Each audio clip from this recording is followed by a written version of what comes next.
My name is Jiangfeng.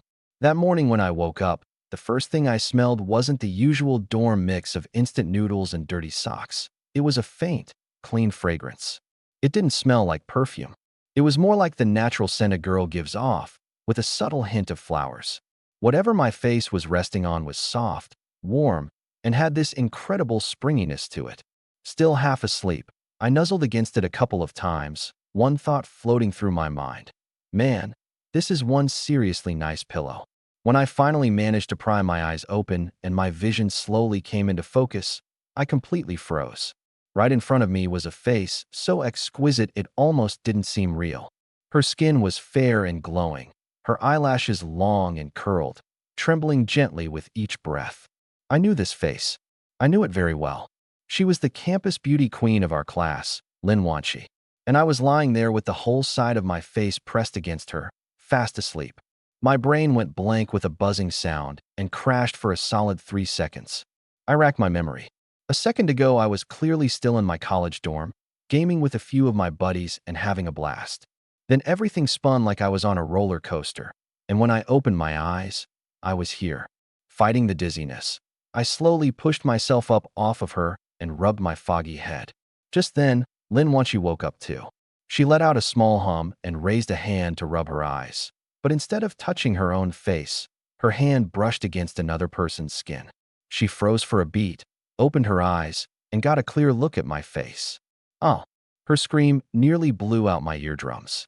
She shoved me away with both hands, and I went rolling off to the side.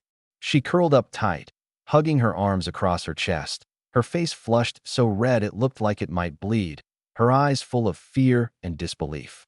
Jiangfeng, what did you do to me? Her voice was trembling. That's when I noticed something even more alarming. Neither of us was wearing any clothes. I instinctively reached to cover myself, but it was hopeless.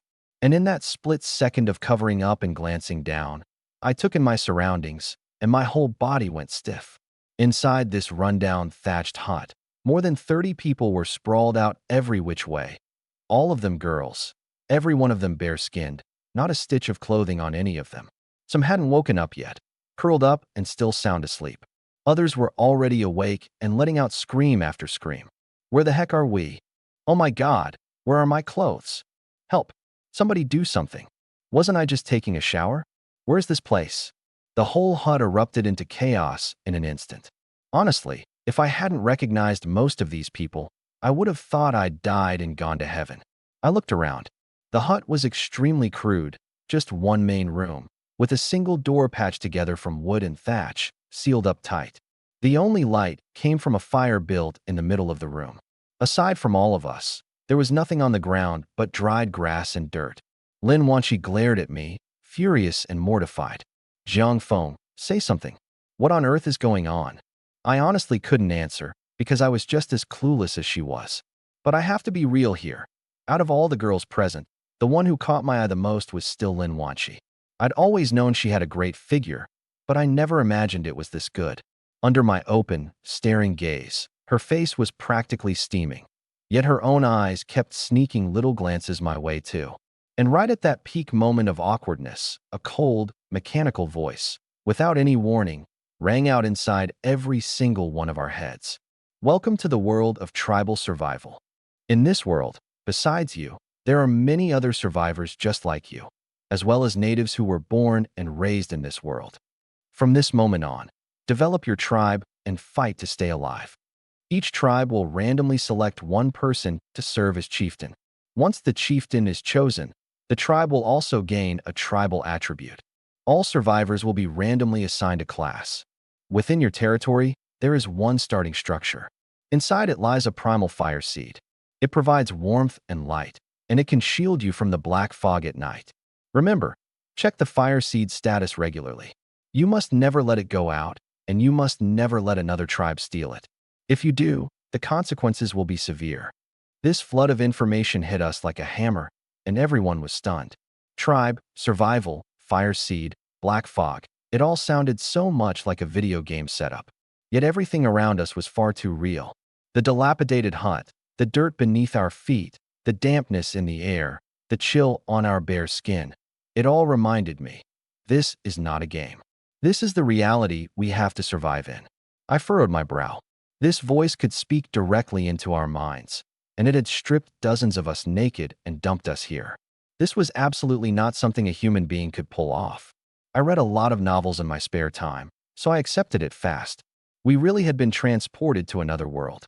While I was still thinking, the voice spoke up again. Now beginning the random selection of the chieftain for tribe number 11441. The hut went instantly silent, everyone holding their breath. Selection complete. The chieftain of tribe number 11441 is Jiangfeng. The moment those words landed, the hut exploded again. What? Jiangfeng? How is it him? Makes sense to pick him, though. He's the only guy among us. He's always been into sports, so his physical conditions gotta be the best. If Jiang Feng becomes chieftain, is he gonna sleep with all of us? Hey, Yinyu, why does your tone sound kind of hopeful? The girls whispered among themselves, looking at me with very complicated expressions, surprise, confusion, and buried somewhere deep, that faint, unspeakable flutter of the heart. After all, I was the only guy in the class, decent looking in a clean, sunny sort of way, and I'd always gotten along well with everyone. But being chieftain was a matter of life and death for all of us, and even I was left stunned. Right then, the voice came again. Selecting tribal attribute. Selection successful. Congratulations to tribe number 11441 for obtaining the SSS grade attribute, blessed with many children. The moment those words came out, the whole place fell dead silent again. In a flash, more than 30 pretty faces turned red, from the base of their necks all the way to the tips of their ears. Every single pair of eyes fixed on me. In those gazes there was shock, embarrassment, panic, and, in the eyes of the girls who'd already had a soft spot for me, a flicker of anticipation. There was even a bit of jealous glaring between them.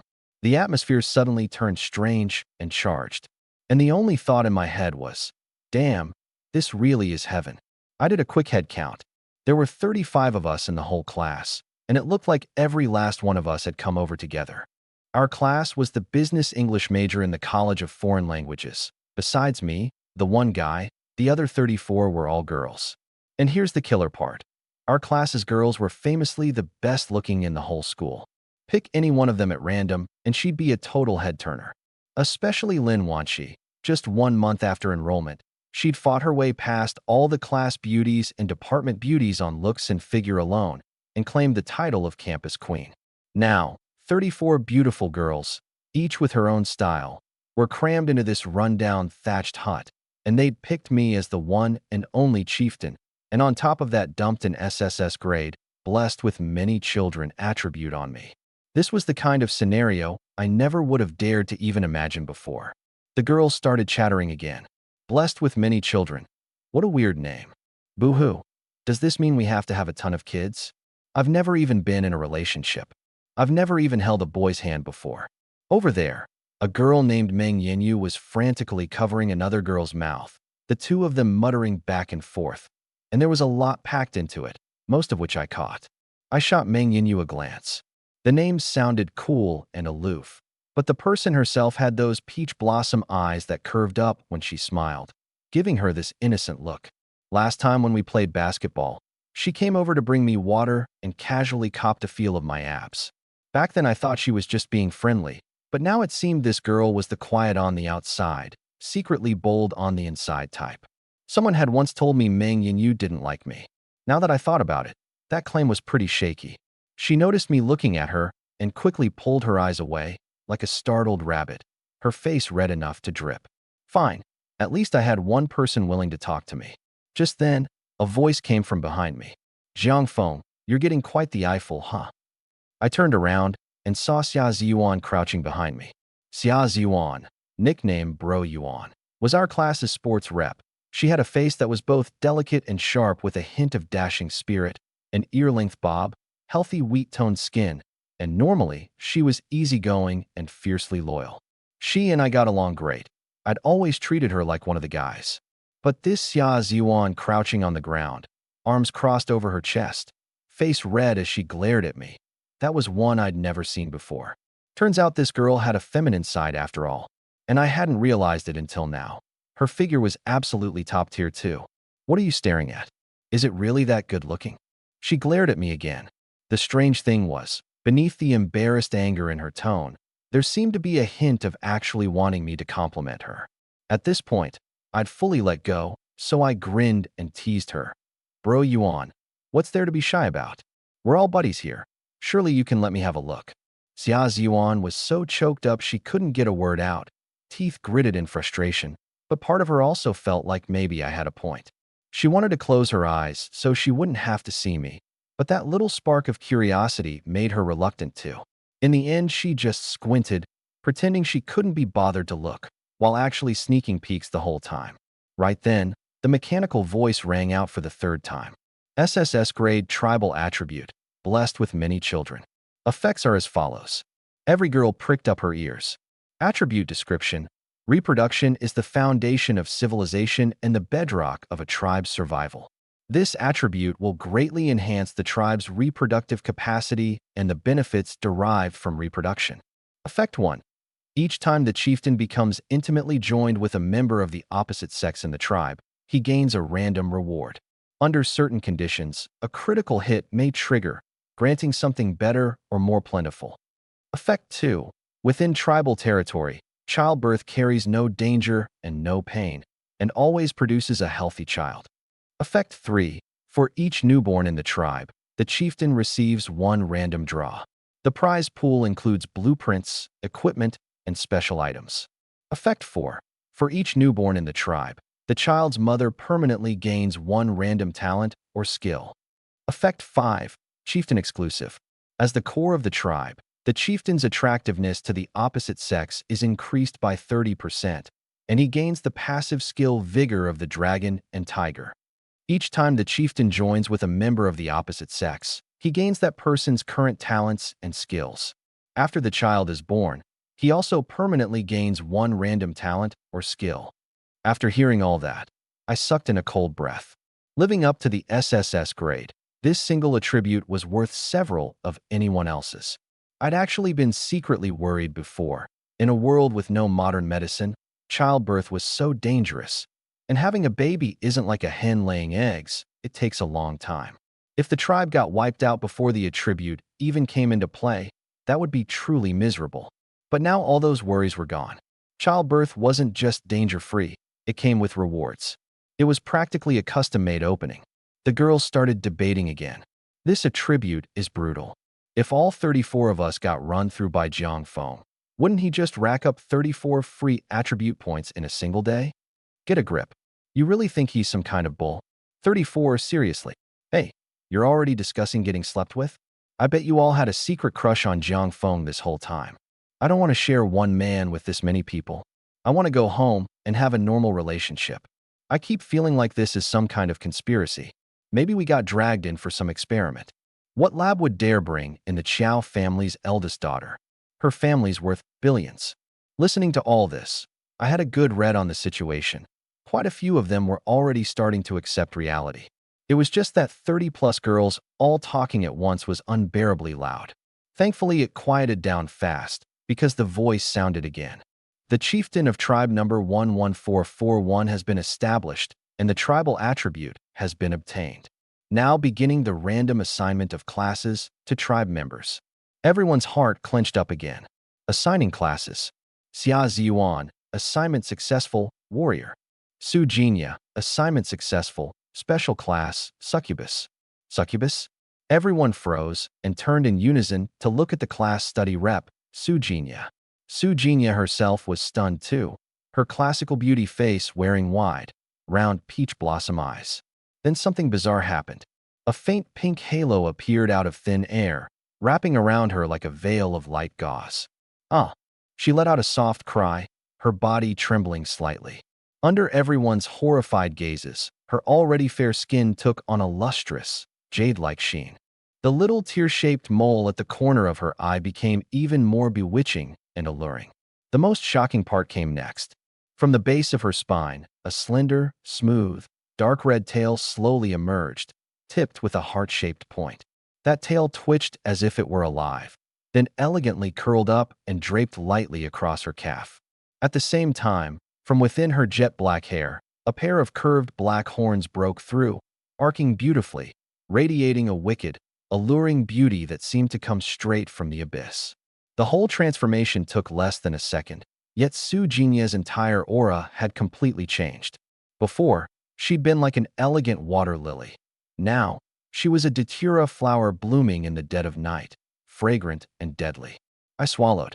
I could clearly feel a powerful pull radiating off her, making my heart race and my mouth go dry. So this is a succubus? That's insane. The voice didn't stop, continuing on. Wen Tingxue, assignment successful, scholar. Meng Yinyu, assignment successful, priest. Xiao Liao, assignment successful, astrologer. Qin Shuaying, assignment successful, druid. Lin Wanxi, assignment successful, special class, elf. Another special class. Every gaze immediately shifted to the class president and campus queen, Lin Wanxi. If Su Jinya's transformation was seductive, then Lin Wanxi was the complete opposite extreme. A gentle, life-filled emerald green halo rose from beneath her feet, tenderly enveloping her whole body. The light wasn't harsh at all.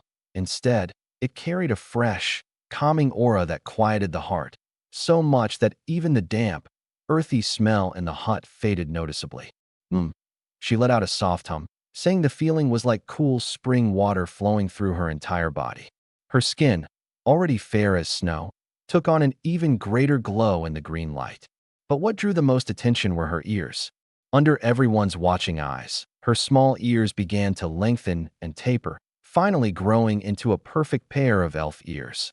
Those pointed ears twitched gently, exquisitely sensitive to the air, lending her already coolly beautiful face an added touch of otherworldly, holy purity. For a moment, even my breath caught. Wow. A second ago, Su Jinya was a seductive abyssal demon luring you toward ruin. And now, this Lin Wanxi before me was a forest goddess who'd wandered into the mortal world by mistake. One made your blood rush. The other made you feel like even glancing at her twice was a sin.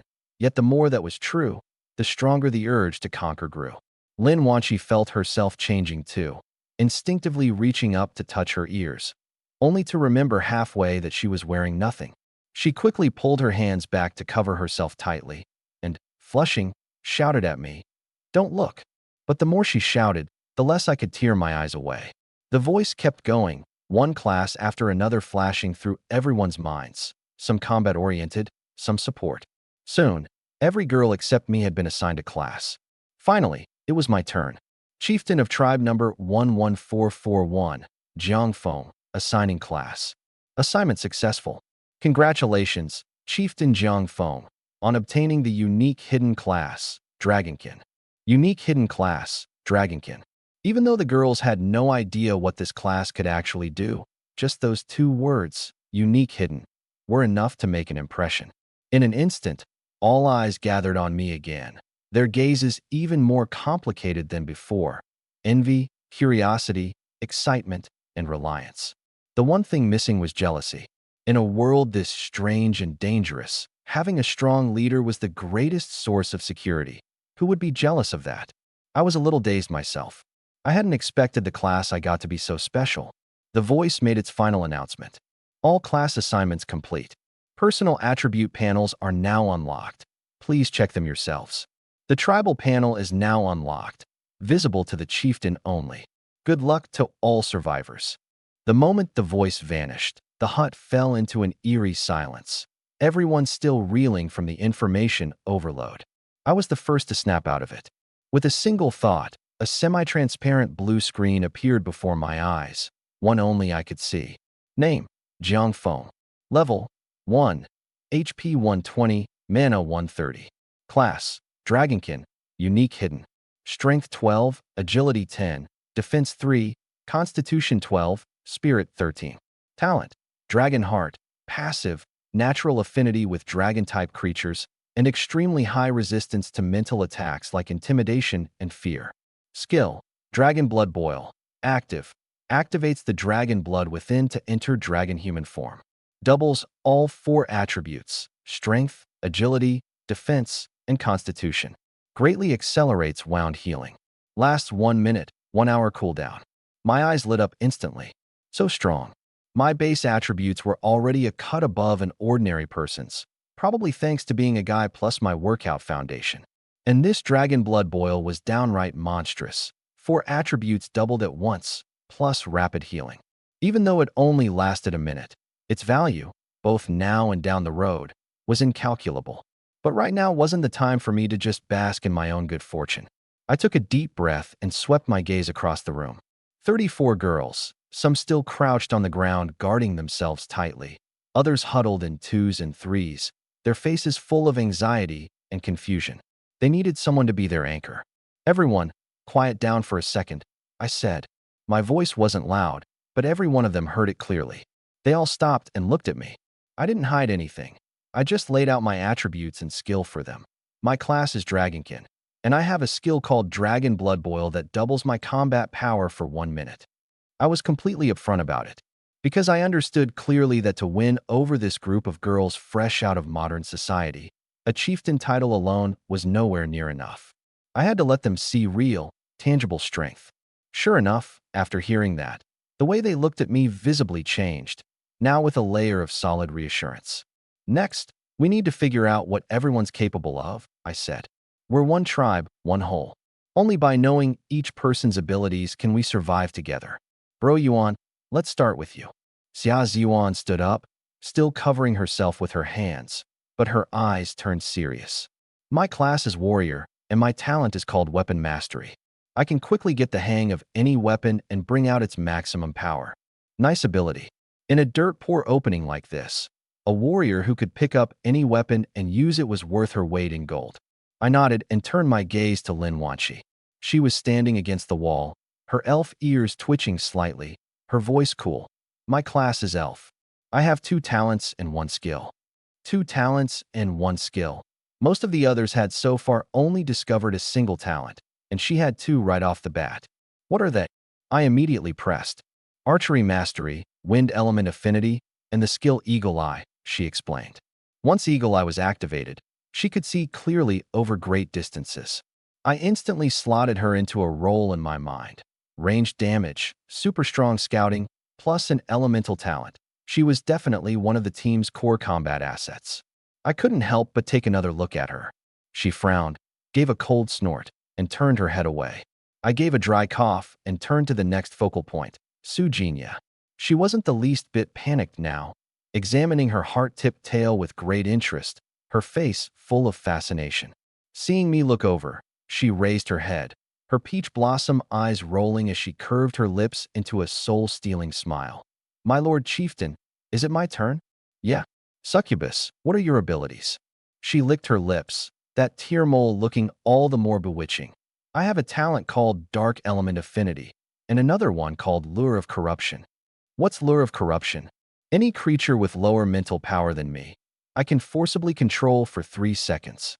If the target's mental power is equal to or higher than mine, the effect gets weaker." 3 seconds of hard control. My heart jolted. In the split-second flow of battle, 3 seconds was more than enough to decide life or death. It was practically a divine skill. Su Jinya noticed me staring at her, and instead of shying away, she pushed her chest out a little and asked with a smile, "Do I look good?"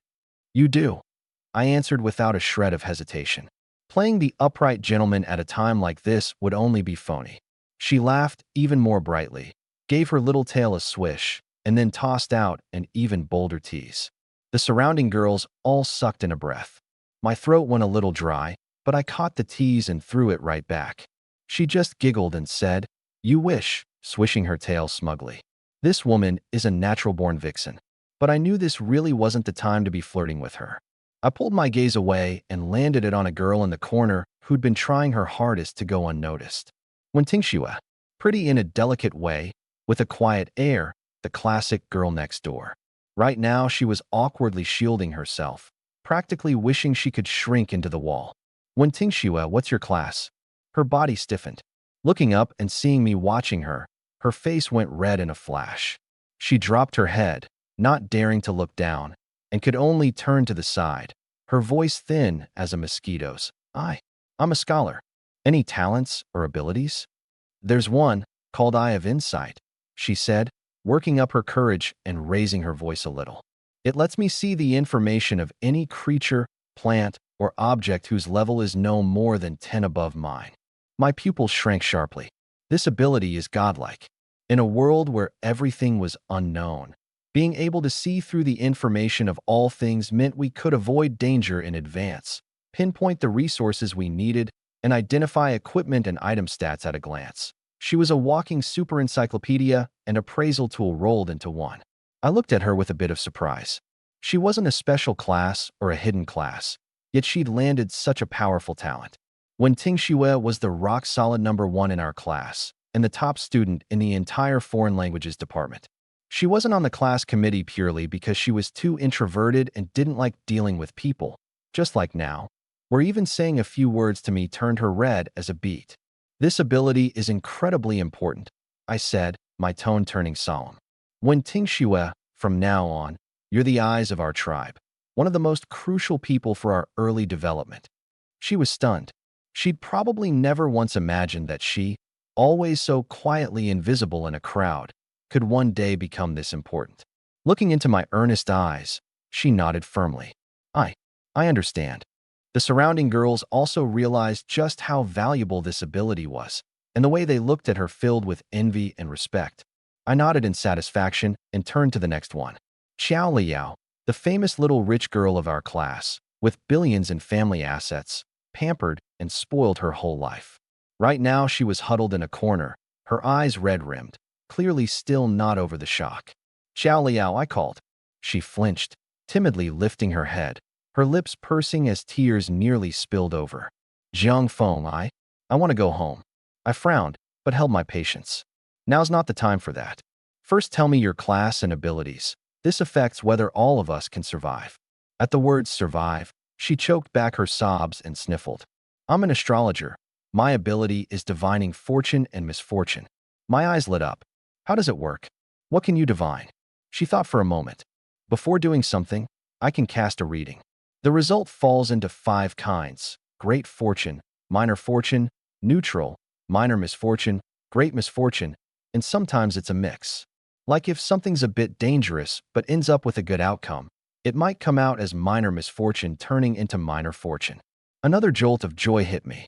This ability was incredibly useful. Combined with everyone else's abilities, our odds of surviving just went up a few more notches. That ability is seriously powerful, I praised her. With you around, we can dodge a lot of pitfalls. Hearing me say that, some of the terror in Xiao Liao's eyes faded, as if she'd recovered a bit of confidence.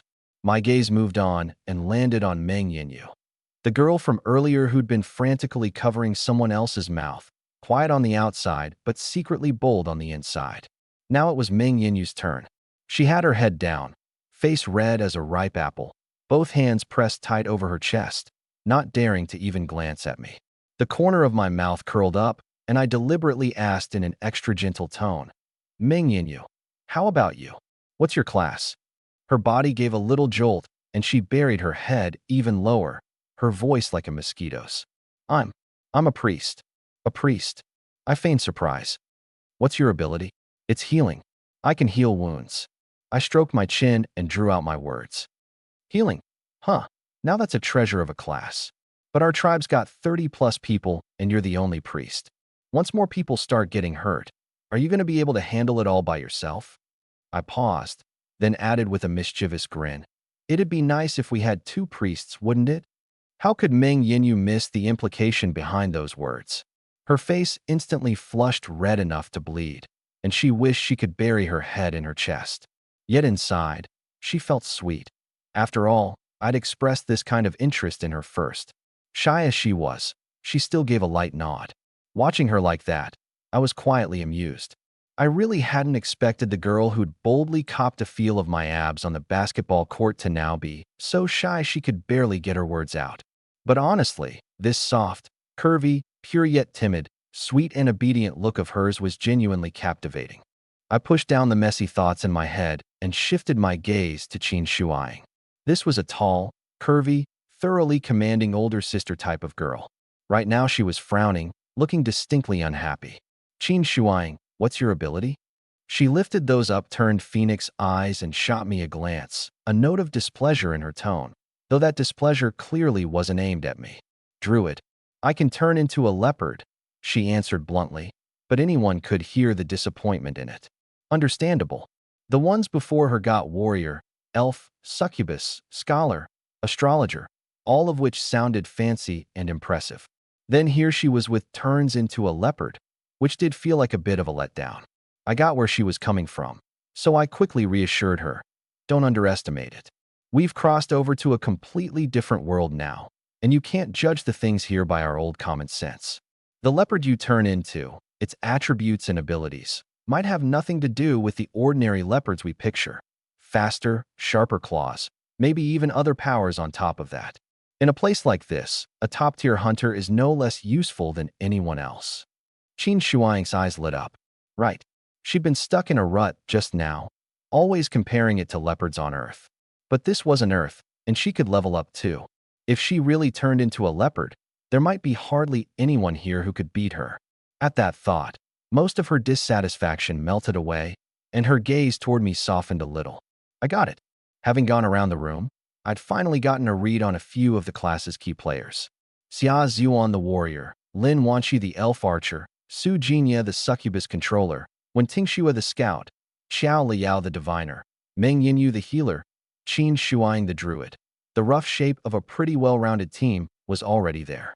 The remaining 20-plus girls had more miscellaneous classes, mostly life skill types. 5 farmers, 3 lumberjacks, 3 miners, 2 tailors, 2 cooks, 1 blacksmith, 1 potter, plus a few fishers, herbalists, and the like. Once I had a clear picture of everyone's situation, I felt more grounded. I walked to the middle of the thatched hut, looked around at everyone, and cleared my throat. All eyes gathered on me, waiting for me to speak. All right, now we have a basic understanding of what our tribes got to work with. I kept my voice as steady as I could, and the hut fell silent at once. What I want to say is, our tribe's potential is enormous. We've got a warrior, an archer, control, healing, scouting, prophecy, and all kinds of life classes who can make tools, sew clothes, and cook food. More importantly, we have an SSS-grade tribal attribute. At this point I paused, my gaze sweeping over those faces that instantly turned red and complicated again. I know that a lot of you can't accept this blessed with many children attribute. Some of you are even afraid of it. The girls' expressions varied. Some lowered their heads, some bit their lips, some looked at me with complicated eyes. We all come from a civilized society. We spent 10, 20 years in modern education. Monogamy, freedom to love who we choose, those things are carved into our bones. Suddenly having to adapt to a way of life like a primitive tribe, no one could accept that overnight. Those words hit everyone right where it hurt. Their panic wasn't just from arriving naked in a strange world. It was because that blessed with many children attribute had flipped their entire worldview upside down, asking the 34 of them to be with a single man. Just thinking about it felt absurd and humiliating. So, I, Jiang Feng, as the chieftain of this tribe, my gaze turned utterly serious, and I said each word deliberately. Hereby promise all of you, I will never use my position as chieftain or my strength to force any single one of you into that. Triggering that SSS-grade attribute will only ever be built on complete willingness. If you don't want to, no one can force you.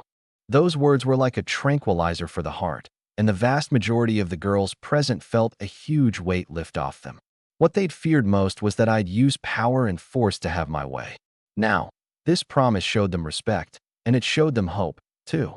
The way they looked at me changed in an instant: gratitude, agreement, even a trace of admiration.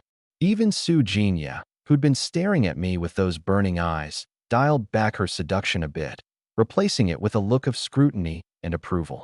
And in Lin Wanqi's cool eyes, a barely perceptible ripple passed through as well.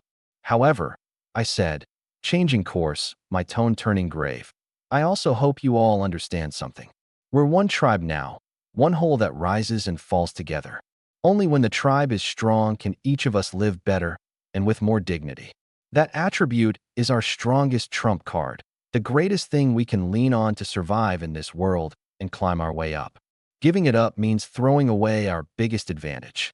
I won't force you, but when you make your decision, I hope you'll think not only of yourselves, but also of the tribe's future, of a way forward for all of us. After all, only when you're alive does anything else matter. If you're dead, you're just dead. Having said that, I stopped talking and simply looked at everyone calmly. I'd said everything I needed to say. Coercion and bribery aren't my style. I wanted willing partners, not a bunch of resentful breeding tools. I trusted that these girls, however different their personalities, were all smart people. Once the pressure of survival truly came crashing down, they'd understand what to choose. The hut fell silent again. But this silence was different from the earlier panic. Everyone was thinking, weighing their options. That was true. This was no longer a place where you could be willful, where you could fuss over sweet little romances. This was a cruel tribal world where you had to fight for your life. In the face of the group's life and death, an individual's little feelings really didn't seem to carry as much weight. I'd only meant to lay it all out and give them plenty of time to think, and I was about to go check on what exactly was up with that fire seed. But Xia Ziyuan spoke up first. Zhangfeng's right. Now's not the time to get all precious about it. For the tribe, I'm willing. Her words landed with weight, carrying a crisp, decisive spirit. She looked at me, embarrassment welling in her eyes, yet there wasn't a trace of coyness in her behavior, only frankness and resolve. Honestly, her declaration left me stunned. Wasn't Bro Yuan supposed to be my ride-or-die buddy? How was she the first to step up? Caught off guard by my surprised look, Xia Yuan's face went even redder, embarrassed, annoyed, and a little anxious all at once. She just glared at me. What? You not willing? No, no, no. Of course I'm willing. More than happy to. I quickly waved my hands. Bro Yuan, you're a total knockout. She was clearly pleased inside, though she gave a cold snort out loud. Humph. How come I never saw you telling the truth like this before? With her taking the lead, the whole mood shifted. I'm willing too. A timid voice sounded. I turned to look and, of all people, it was our #1 top student, Wen Tingxue. She was normally so introverted, yet she'd spoken up on her own this time, keeping her head down the whole time, not daring to look at me at all. Count me in, Qin Shuang said calmly as well. Right after that, a few more girls nodded one after another, Meng Yinyu among them. She hadn't expected so many to agree so quickly either, so she hurried to voice her stance too, afraid I might forget about her when the time came. Of course, more of the girls still chose to stay silent. They needed time to process it. I was already quite satisfied with this result. I didn't have to worry about no one triggering the tribal attribute, nor did I have to worry about too many agreeing. Who knew what that vigor of the dragon and tiger actually did? A skinny guy like me had to pace myself. Thank you all for your support. I nodded and gave a smile. Since we've reached a consensus, it's time to get down to real business. My gaze sharpened, sweeping across this run-down thatched hut. Right now, we have nothing. We're stark naked, without even the most basic means of survival. The most urgent thing is to solve the problems of food, clothing, and shelter. I walked to the center of the room, where a bonfire burned quietly. The strange thing was, the logs stacked up there looked purely decorative. They weren't even lit. I crouched down, and a stats panel popped up before my eyes. Tribal Fire Seed, Level 1. Remaining burn time, 3 days, 11 hours. Description: any living creature, dead or alive, can serve as its fuel. Never let it go out. Upgrading it will make your tribe safer. To reach the next level, you'll need 100 pounds of flesh from a level 2 creature, 100 pounds of wood, and 100 pounds of stone. Any creature could be its fuel. Reading that line, my heart skipped a beat. The girls who'd crowded in to look let out soft gasps too. Oh my god, this fire eats meat. Flesh from a level 2 creature. Where the heck are we supposed to find that? My expression turned grim. This fire seed was creepier than I'd thought. It didn't just need wood and stone. We had to feed it flesh and blood to upgrade it. I stood up and walked over to that wooden door, pressing my hand against it. Another panel floated up. Tribe number 11441. Main city, thatched hut, level 1. Provides the most basic shelter for members. Upgrade requires 100 units of wood, 30 units of stone, and 300 units of thatch. Description: want to know how much one unit is? Just toss the materials in. The main city won't cheat you probably. After all, its life is tied to the tribes. The corner of my mouth twitched.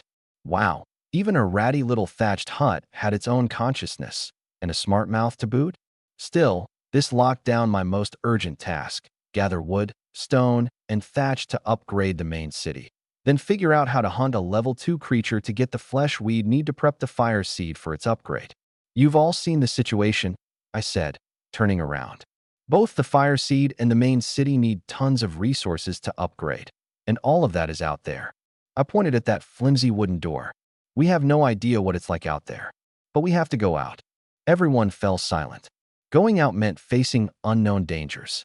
And worse, every single one of them, as if by unspoken agreement, glanced down at their own bare bodies, then quickly looked away, cheeks burning. Right. How are we supposed to go out? Just walk out there naked? I know what you're all worried about. I saw through everyone's embarrassment, took a deep breath, and made my decision. We don't have clothes, but that's no excuse to sit here and do nothing. The world out there won't wait for us to get ready. My gaze swept over Xia Ziyuan, Qin Shuang, and the others with combat classes. We have to organize a scouting party right now. Go scout the terrain and gather what resources we can along the way, especially thatch and vines, so we can at least cover ourselves up a bit. Me, Xia Ziyuan, Qin Shuang, Lin Wanqi, Su Jinya, Wen Tingxue. The 6 of us will be the first scouting party. I named 6 people in one breath.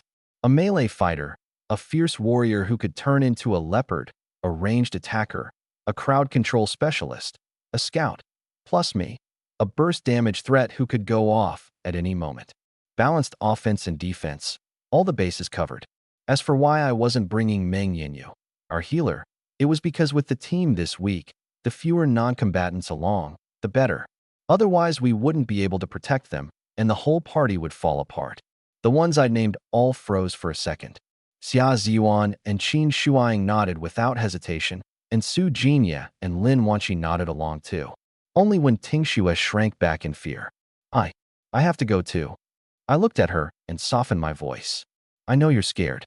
You can't fight. But your eye of insight is too important for pioneering out here.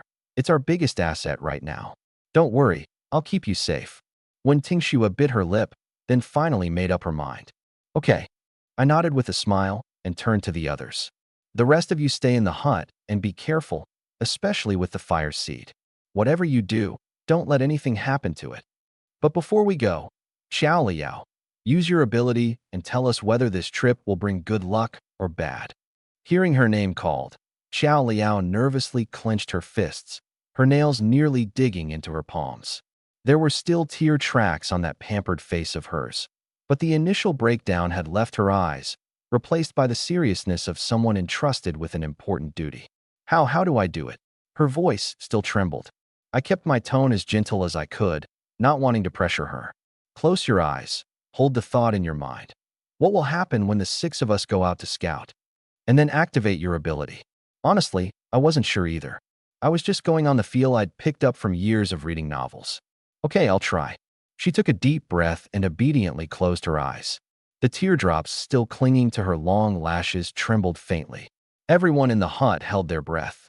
Even Su Jinya dropped her devil-may-care attitude and watched her intently. This first divination wasn't just about the scouting party's safety. It was like scouting out the road ahead for the fate of all of them. The seconds ticked by. Xiao Liao's brow furrowed tighter and tighter, and beads of sweat formed on her forehead. Just when everyone was getting anxious, she suddenly opened her eyes. Her face was a little pale, and she swayed, nearly falling. The girl beside her quickly steadied her. Well, I asked immediately. She caught her breath a few times. Her voice was a little weak, but her eyes were bright. It's a small misfortune turning into a small blessing. A small misfortune turning into a small blessing. The result made everyone's hearts clench for a moment, then relax by half. There'd be danger, but it would end well. That meant the trip wouldn't be smooth, but the payoff would be worth it. Looks like we'll hit some trouble, but we can handle it, I concluded, looking at the other 5 in the party. Is everyone mentally prepared? Xia Ziyuan nodded first, instinctively rolling her wrist so her knuckles cracked, her eyes full of fighting spirit. But then she remembered she wasn't wearing anything.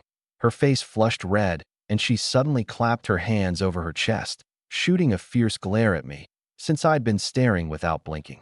I blinked, my face full of helplessness and regret. I really wanted to tell her. I just turned back, and you covered up right away. If I'd known you were going to leave it all out, I should have kept staring the whole time. Qin Shuang's expression was solemn, looking ready to fight at any second.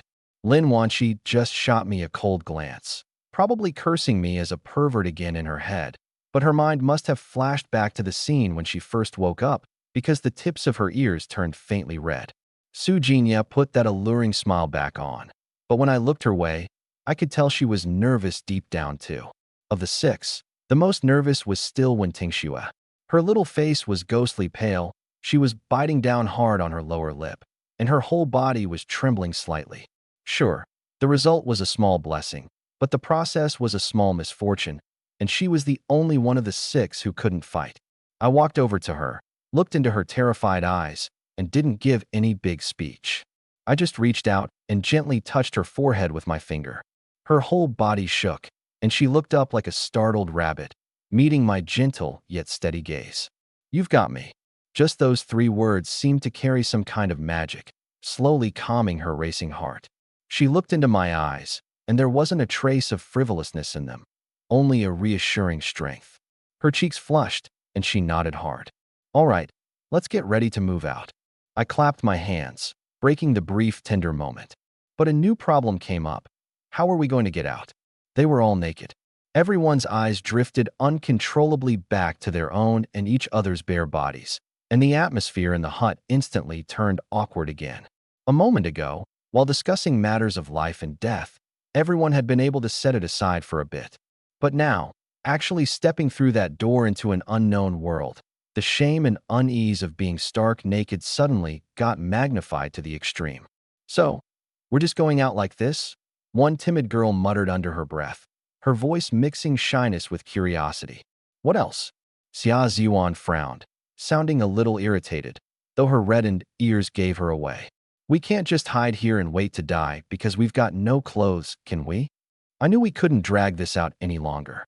If everyone kept dithering, who knew when we'd ever get out the door? I decided to set an example first. "I'll go out and take a look first," I said in a low voice, stepping toward that crude wooden door. Whoosh! Every girl's gaze instantly locked onto me. Those 34 pairs of eyes were like 34 spotlights, shining clearly on my body. Curiosity, shyness, glances darting away. All sorts of thoughts leaked out through their eyes.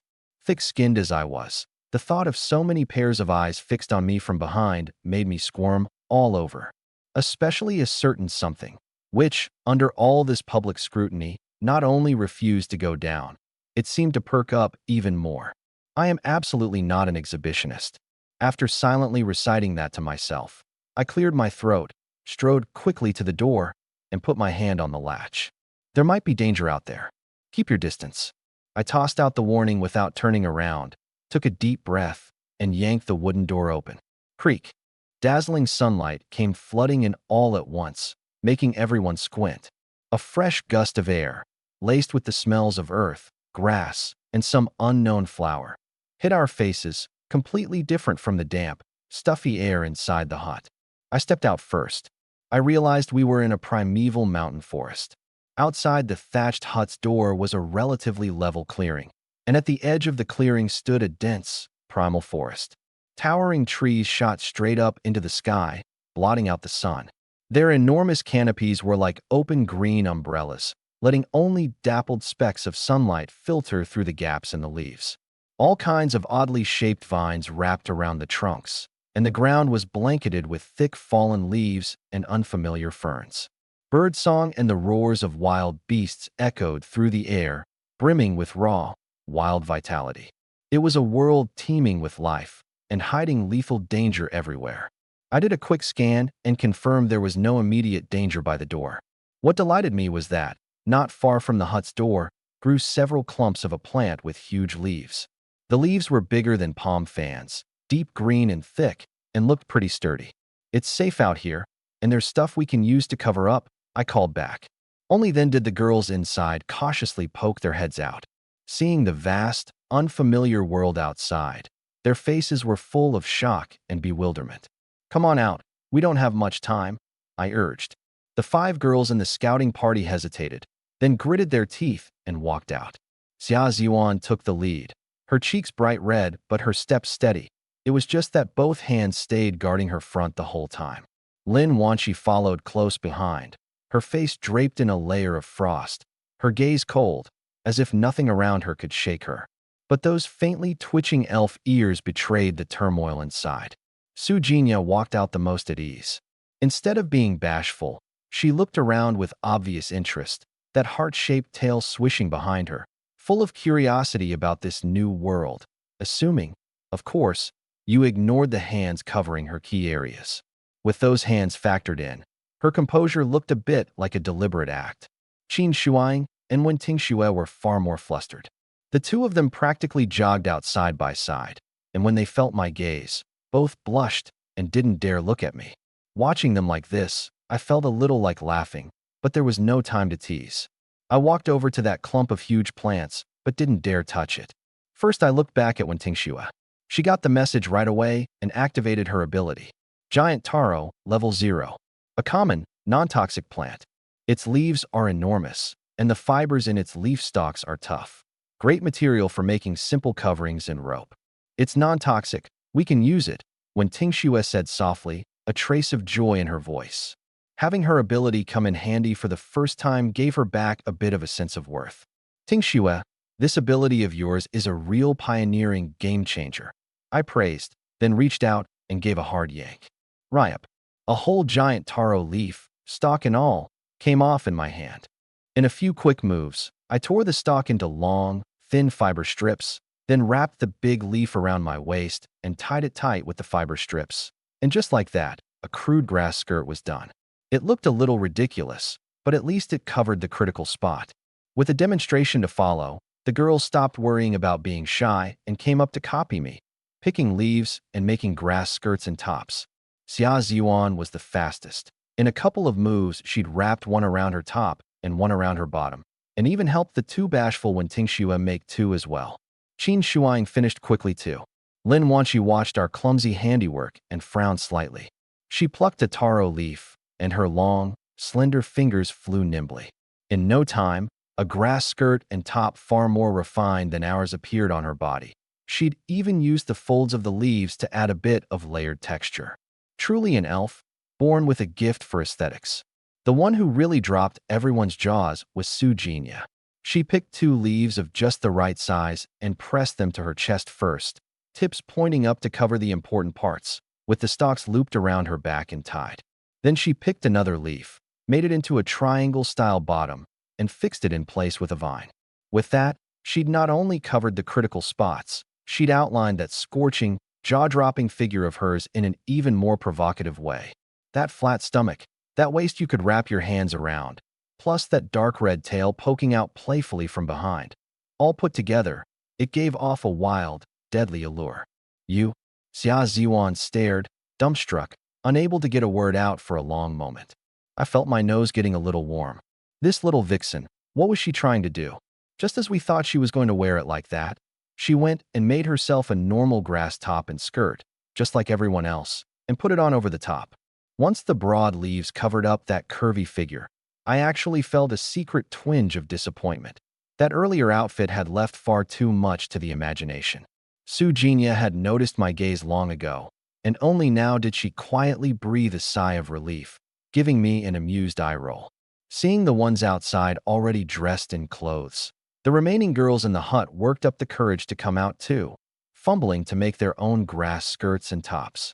For a while, the front of the thatched hut was full of chattering girls, a strange sight indeed. My gaze roamed over everyone, and I got quite an eyeful. After all, while they were making their clothes, there was no hiding the scenery. Suddenly, my eyes were drawn to a stone on the ground not far off. It was a fist-sized stone, grayish-white all over, with some irregular edges, far sharper looking than an ordinary pebble. I quickly looked to Wen Tingxue and pointed at the stone. Tingxue, take a look at that stone for me. She followed my finger and immediately activated her eye of insight. Crude stone core, level 0. A primitive stone flake napped off a flint. Its edges are fairly sharp, can be used as a basic cutting tool or throwing weapon. When Tingxue read the information aloud, and my eyes lit up. A weapon. I walked right over and picked it up. The stone core felt heavy in my hand, and when its sharp edge grazed my skin, I could feel a slight sting. With this, At least I had a surprise weapon of sorts. I hefted the stone core in my hand, looked at the scouting party who were already suited up and ready, and said, "All right, let's move out. Everyone else, stay in camp and be careful, especially with the fire seed. Don't let anything go wrong with it. Xiao Liao, you, Meng Yinyu, and the rest who are staying are in charge of gathering taro leaves and vines nearby. When we get back, we'll need more materials for clothes and tools." "Got it," the girls staying behind answered in unison, their eyes full of worry and hope. I nodded, said nothing more, turned, and led the 5 girls into that forest full of the unknown. Our tribe's road to survival truly began at that moment. The light in the forest was much dimmer than outside. The tall canopy nearly blocked out the entire sky, leaving only scattered flecks of light stubbornly falling on the damp ground. The air was thick with the mingled smell of rotting plants and earth, and the calls of countless unnamed insects and birds came from every direction, giving the forest an eerie feel. The 6 of us formed a standard scouting formation. I walked at the front holding the stone core, in charge of leading the way and keeping watch. Behind me was Xia Ziyuan, our warrior, ready to respond to anything sudden. In the middle of the group was Wen Tingxue, nervously glancing around. Her eye of insight was the safety net for the whole team. On either flank were Qin Shuaying, who could turn into a leopard, and Su Jinya the succubus, guarding our sides. Lin Wanqi walked at the rear. Even without a bow and arrows, those elf eyes of hers were alertly watching every movement behind us. Less than 100 meters into the forest, when Tingxue suddenly stopped, pointed at a clump of low plants under a big tree ahead and to the left, and said softly, "Over there, there's something edible." Everyone stopped at once and looked where she pointed. It was a clump of heart-shaped leaf plants dotted with small red berries, like wild strawberries, but noticeably bigger. Sweet berry, level 0. A common edible berry with a sweet and sour taste, rich in water and a small amount of energy. Non-toxic, can be eaten directly. Great, we finally have something to eat. Xia Ziyuan's eyes lit up, and she was about to step forward and pick some. "Wait." I stopped her, my expression serious. "Don't forget the divination result, small misfortune. The more harmless a place looks, the more likely there's danger hiding there." The words were like a bucket of cold water, dousing her excitement. She was right. They'd all been taking things for granted. Instead of rushing over, I picked up a small stone and tossed it toward the clump of sweet berries. Clack! The stone landed among the berries. Everything was normal. Nothing happened. "You're just overthinking it, aren't you?" Xia Ziyuan muttered quietly. I didn't answer. I just narrowed my eyes and stared hard at that area. My gut told me it wasn't that simple. I picked up a bigger stone, and this time I hurled it over with all my strength. The stone whistled through the air and slammed hard into the tree trunk behind the berry clump with a dull thud. At that very instant, everything changed. From the pile of dead leaves beside the sweet berries, whoosh, a bright green figure shot out, fast as lightning, lunging straight at the spot where the stone had just landed. It was a green snake as thick as an arm, its whole body covered in fine, dense scales that gave off a cold, eerie glint in the dim light. It was terrifyingly fast, practically dragging an afterimage through the air, and it bit down on the tree trunk, its 2 fangs sinking deep in. Emerald Shadow Snake, level 2. HP, 150. Strength, 10. Agility, 13. Defense, 3. Skills, Venomous Bite, deals minor physical damage plus poison, causing the target to lose HP over time. Camouflage, blends perfectly into the grass when motionless. Description, a cunning jungle hunter, skilled at camouflaged ambushes. Its venom isn't lethal, but it's enough to leave prey unable to move for a short time. The moment the panel appeared, when Tingshua's little face went ghost white with fright. If Qin Shuaying hadn't grabbed her, she'd probably have collapsed on the spot. "Tingxue, what level is it?" Qin Shuaying asked urgently while steadying her. When Tingxue knew this was no time to be scared, she quickly summarized what she'd seen in her head and rattled it off to everyone at top speed. Everyone sucked in a cold breath. A level 2 creature.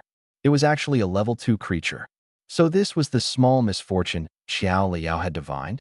If Xia Ziyuan had recklessly charged over a moment ago, the consequences would have been unthinkable. That was close. Xia Ziyuan patted her chest, still shaken. and the look she gave me now held a hint of admiration. Having missed its strike, the emerald shadow snake seemed to realize it had been exposed. It coiled its body, its triangular head letting out a hissing warning, and its cold, vertical pupils locked dead onto me, the one closest to it. Battle was about to break out. Lin Wanxi, when Tingxue, you two fall back. Wanxi, protect Tingxue and look for chances to land whatever ranged attacks you can. Su Jinya, watch for the right moment and lock it down with crowd control. Qin Shuang, flank it from the side and harass it. Xia Ziyuan, tie it up head-on with me. I gave orders rapidly. Truthfully, I was nervous too, but as chief, I had to stay calm. Got it. Xia Ziyuan and Qin Shuang answered together and immediately sprang into action. Chief, be careful now, don't let it bite you on the butt. Su Jinya kept her focus on the snake, but still didn't forget to toss out a bit of flippant concern. Her crowd control was the key. It had to land at exactly the right moment, so we could seize the chance to unload everything. After all, this snake's mental stat was higher than hers, and even she wasn't sure how long her control would hold. Lin Wanxi said nothing. She silently guarded when Tingxue as they retreated to a big tree in the rear, picking up a few sharp stone flakes, her eyes as sharp as a hawk's. She had plenty of talent skills, but at this moment she was in an awkward spot, no bow or arrows in hand. Hiss! The emerald shadow snake seemed to lose its patience. Its body sprang violently, turning into a green bolt of lightning, and lunged at me. So fast, my pupils shrank, and almost on pure instinct I dodged to the side. The snake's head skimmed past my waist, trailing a gust of rank air. I could even make out the venomous fangs glinting cold in that gaping mouth. You're dead. Xia Ziyuan let out a fierce shout and rushed in from the side. The wooden stick in her hands, carrying the strength and speed honed from years of training, came down in a swift, savage strike aimed right at the snake's vital 7-inch point. But the emerald shadow snake reacted with absurd speed, twisting its body eerily in midair to dodge the blow, then whipping its tail like a lash at her shin.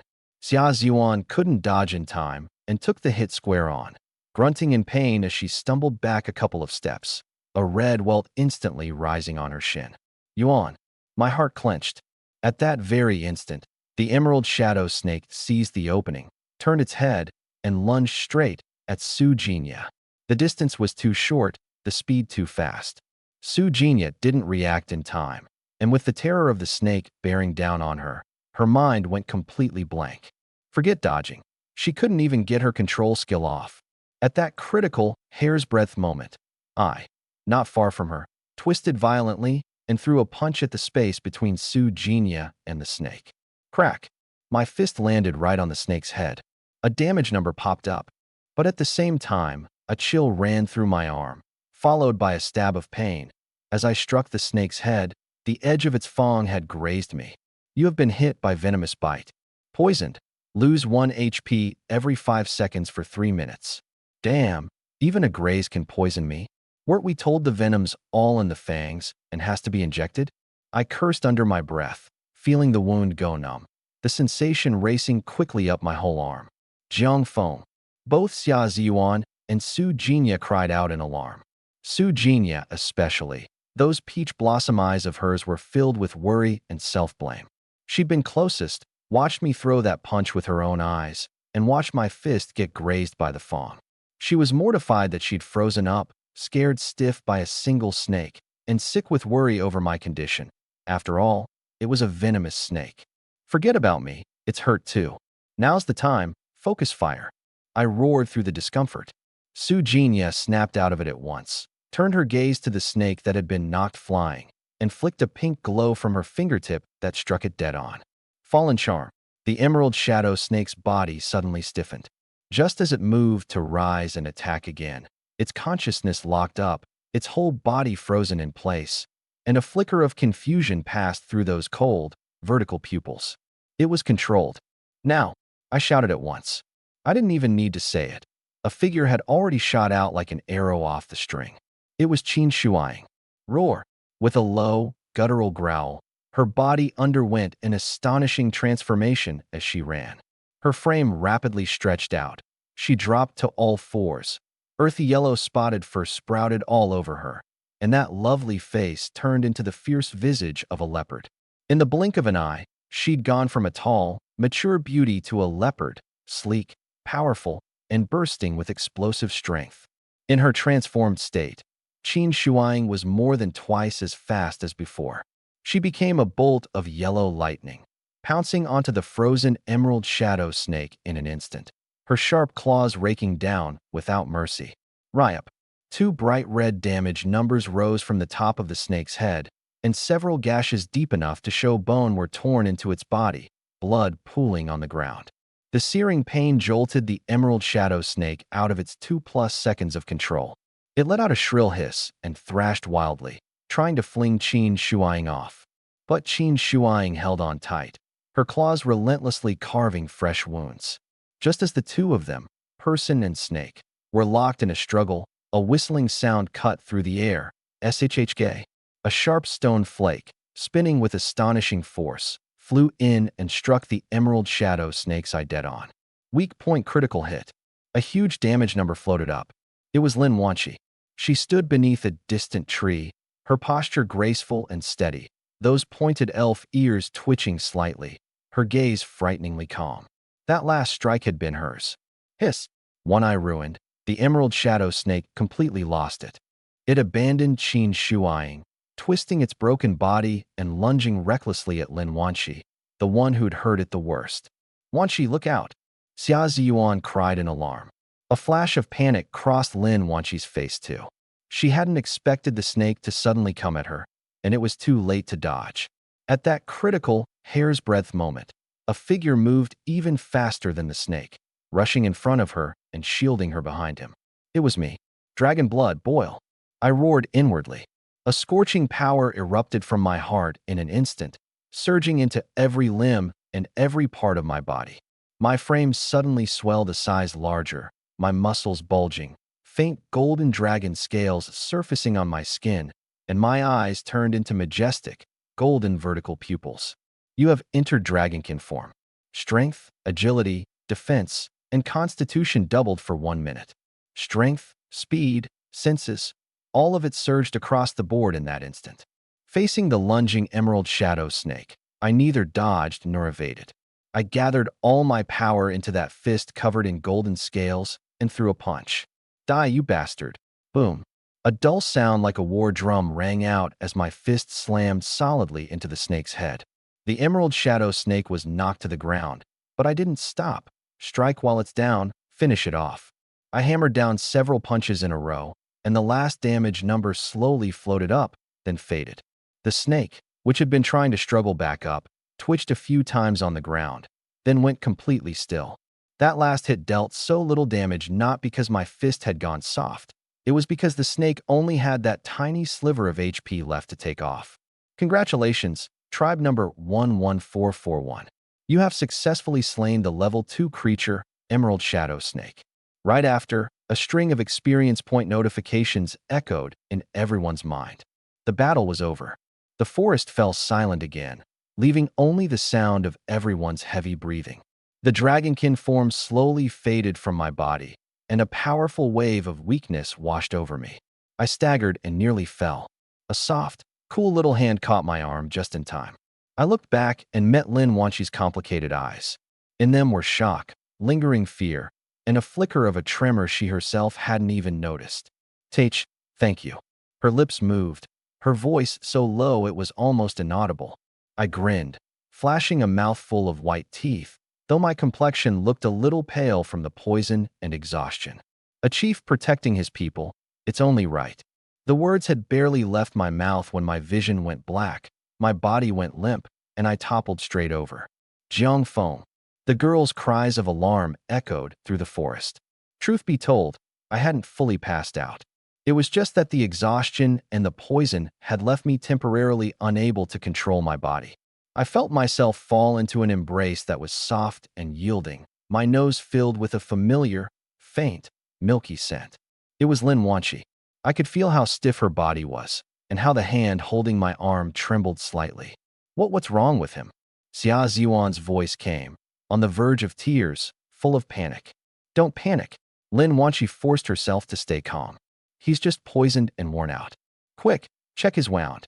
A hand carefully lifted the taro leaf on my arm, revealing the wound, which had already gone black and swollen. The wound wasn't big, just 2 shallow fong marks, but the skin around it had turned a horrifying bruised purple. What do we do? We don't have any medicine. Ting Xue, quick, check what state Jiang Feng's in now. He's poisoned, but the venom isn't lethal.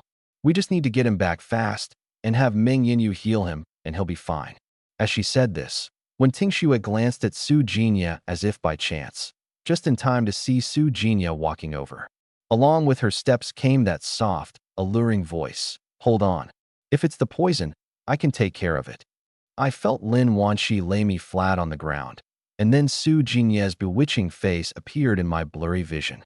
She crouched down, looked at the wound on my arm, stuck out the tip of her soft pink tongue, and licked her lips, a strange light flickering in her eyes.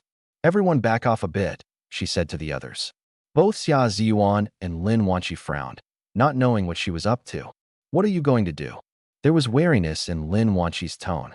Su Jinya didn't have the luxury of posing now. She glanced at Lin Wanqi, then at Xia Ziyuan beside her, whose face was full of worry, and explained, I'll just suck the poison out. With that, she ignored everyone else, bent down, opened her small cherry lips, and pressed them right against the blackened wound on me. Are you crazy? Xia Ziyuan cried out and moved to stop her. Snake venom could be absorbed through the mucous membranes of the mouth. But it was too late. Su Jinya's lips were already against my skin, and I felt a suction. I could clearly feel the poison blood being drawn out of the wound bit by bit.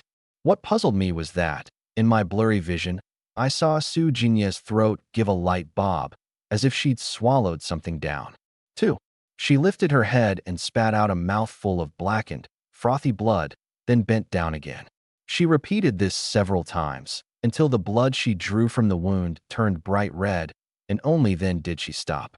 Once she'd finished all that, she raised her head and wiped the blood left at the corner of her mouth. That already bewitching face of hers, now stained with the color of blood, took on an even more wickedly beautiful quality. Her cheeks were flushed an abnormal red, and her eyes were a little hazy, as if she were drunk. There, Su Jinya said, catching her breath, her voice a little weak. Only then did everyone notice that the horrifying purple bruising on my arm had faded by more than half. It was still swollen, but clearly much better. You? Xia Ziyuan looked at her, her expression complicated. You just swallowed some of the poisoned blood. Su Jinya answered lazily, that heart-shaped tail swishing gently behind her. Don't worry. Actually, there's a talent I left out. It's called Venom Affinity. Simply put, when I get poisoned, it deducts my mana first to counteract it. If the mana runs out and that's not enough, it deducts HP. And if my HP runs out too and it still can't neutralize it, then… She spread her hands and casually spat out 2 words. Game over. Through the whole process, I don't get any negative status effects. Well, not entirely none. It's like I've had a few drinks. I get a little tipsy, and the stronger the poison, the stronger the buzz. A little snake venom like this is basically a cocktail to me. Doesn't go to my head at all. With that, she licked her lips as if savoring the taste, and added, this snake's venom really wasn't strong. It only cost me a dozen or so mana points. Everyone was a bit surprised to hear this. They hadn't expected Su Jinya to be hiding such a crucial talent. Still, thinking about it, it made sense. In an unfamiliar world like this, if you suddenly had an ability that could absorb poison and people's hearts were hard to read, then blurting it out rashly could easily put you in danger. After all, this talent was called Venom Affinity. It wasn't completely harmless. Once your mana and HP ran out, you die all the same. The fact that she was willing to come clean now was, first, because when Ting Xue's eye of insight had already seen through it. One word from her in private, and everyone would know anyway.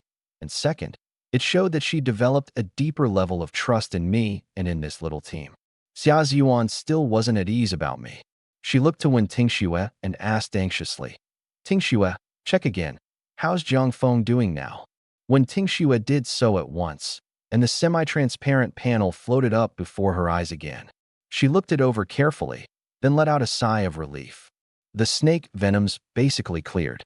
Because the poison blood was actively sucked out, he lost a lot less HP than expected. But the residual negative status is still there. He'll feel a bit weak.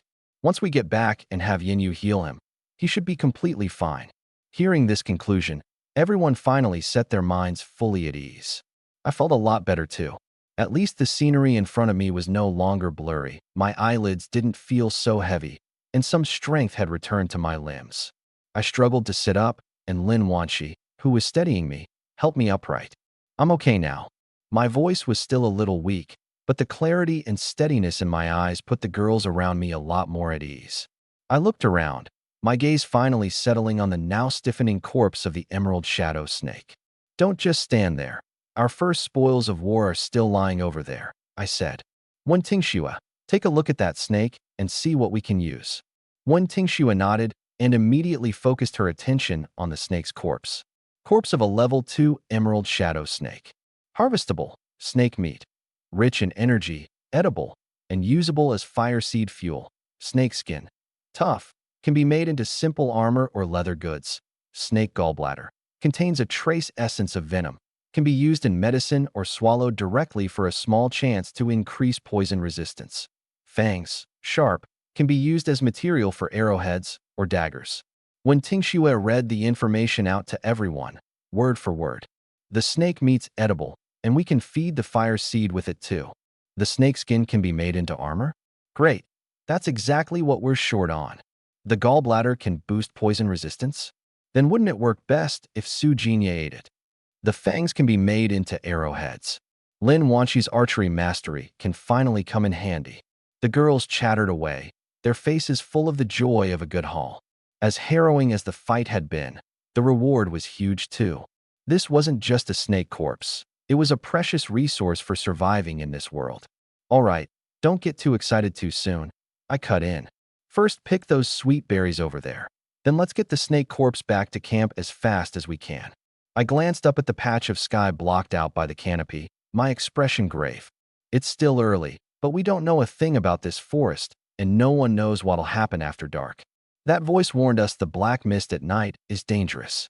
We have to get back within the fire seed's protective range before nightfall. Hearing this, the joy on everyone's faces dimmed considerably, and they all nodded. Right, it wasn't time to celebrate yet. Except for me and Wen Tingxue, the rest of the girls immediately set to picking sweet berries, wrapping the ones they'd gathered in big taro leaves. Wen Tingxue didn't help harvest, but her gaze kept sweeping alertly over the surroundings, guarding against anything sneaking up on us. Once all the berries were picked, the girls turned their attention back to the snake corpse. Facing this venomous snake, a good couple of pounds worth, all of them were a little squeamish. Before, in the life or death moment, they hadn't had the mind to think about anything else. But now, having to travel with a snake like this, that squeamishness came rushing up. Some even kept feeling like the snake might come back to life at any second. Even the usually carefree Xia Ziyuan couldn't help feeling that dread.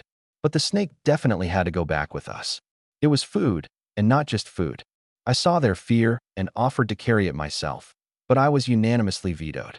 As weak as I already was, having me lug a 3 or 4 pound snake back, it made all their faces burn with awkward guilt. Just as everyone was debating whether to drag it along or carry it, Qin Shuang spoke up and volunteered to take it. Truthfully, she was a bit put off by it too, but her fear was the lowest among the girls. After saying so, she didn't wait for the others to react. Using what was on hand, she bound the snake corpse up with leaves and vines and carried it in her hand like a handbag.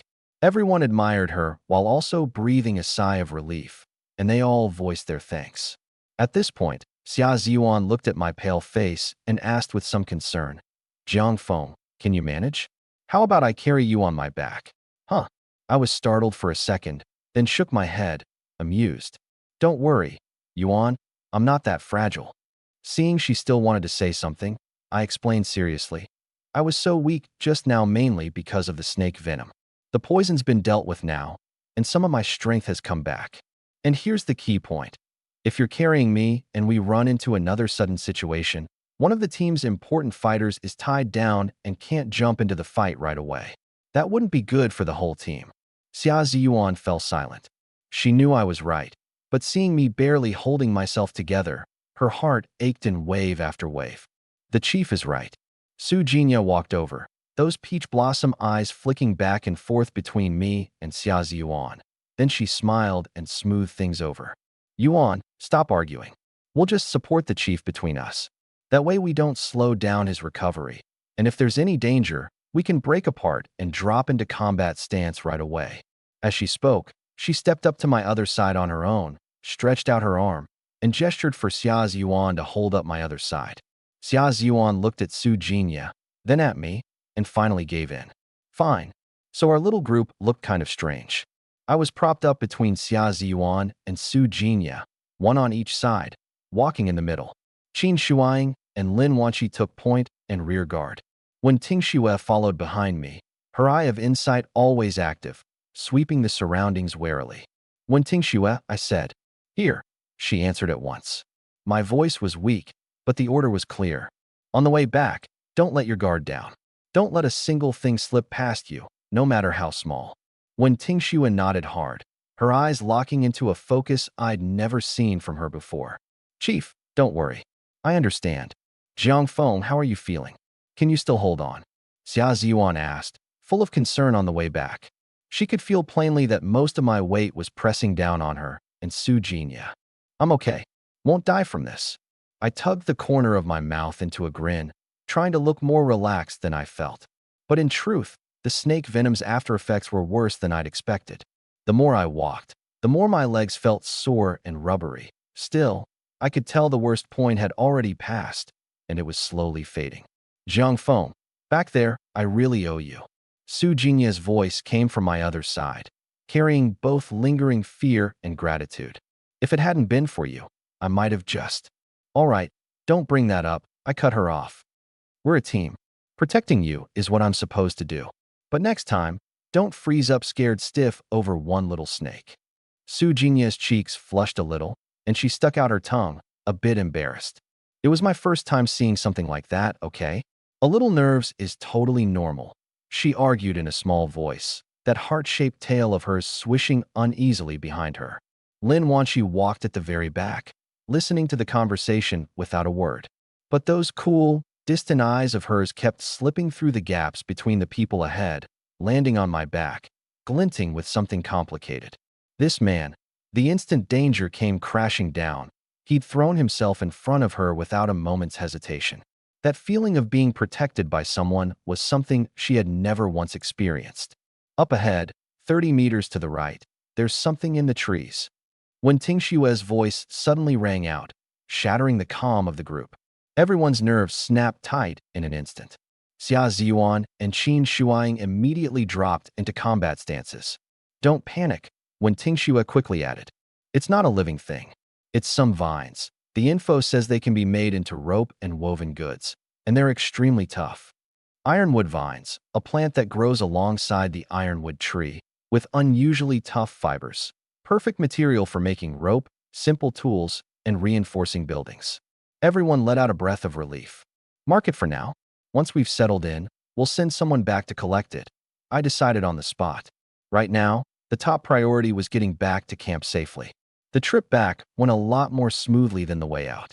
Maybe the bloody stench of the jade shadow snake had scared off the other creatures nearby.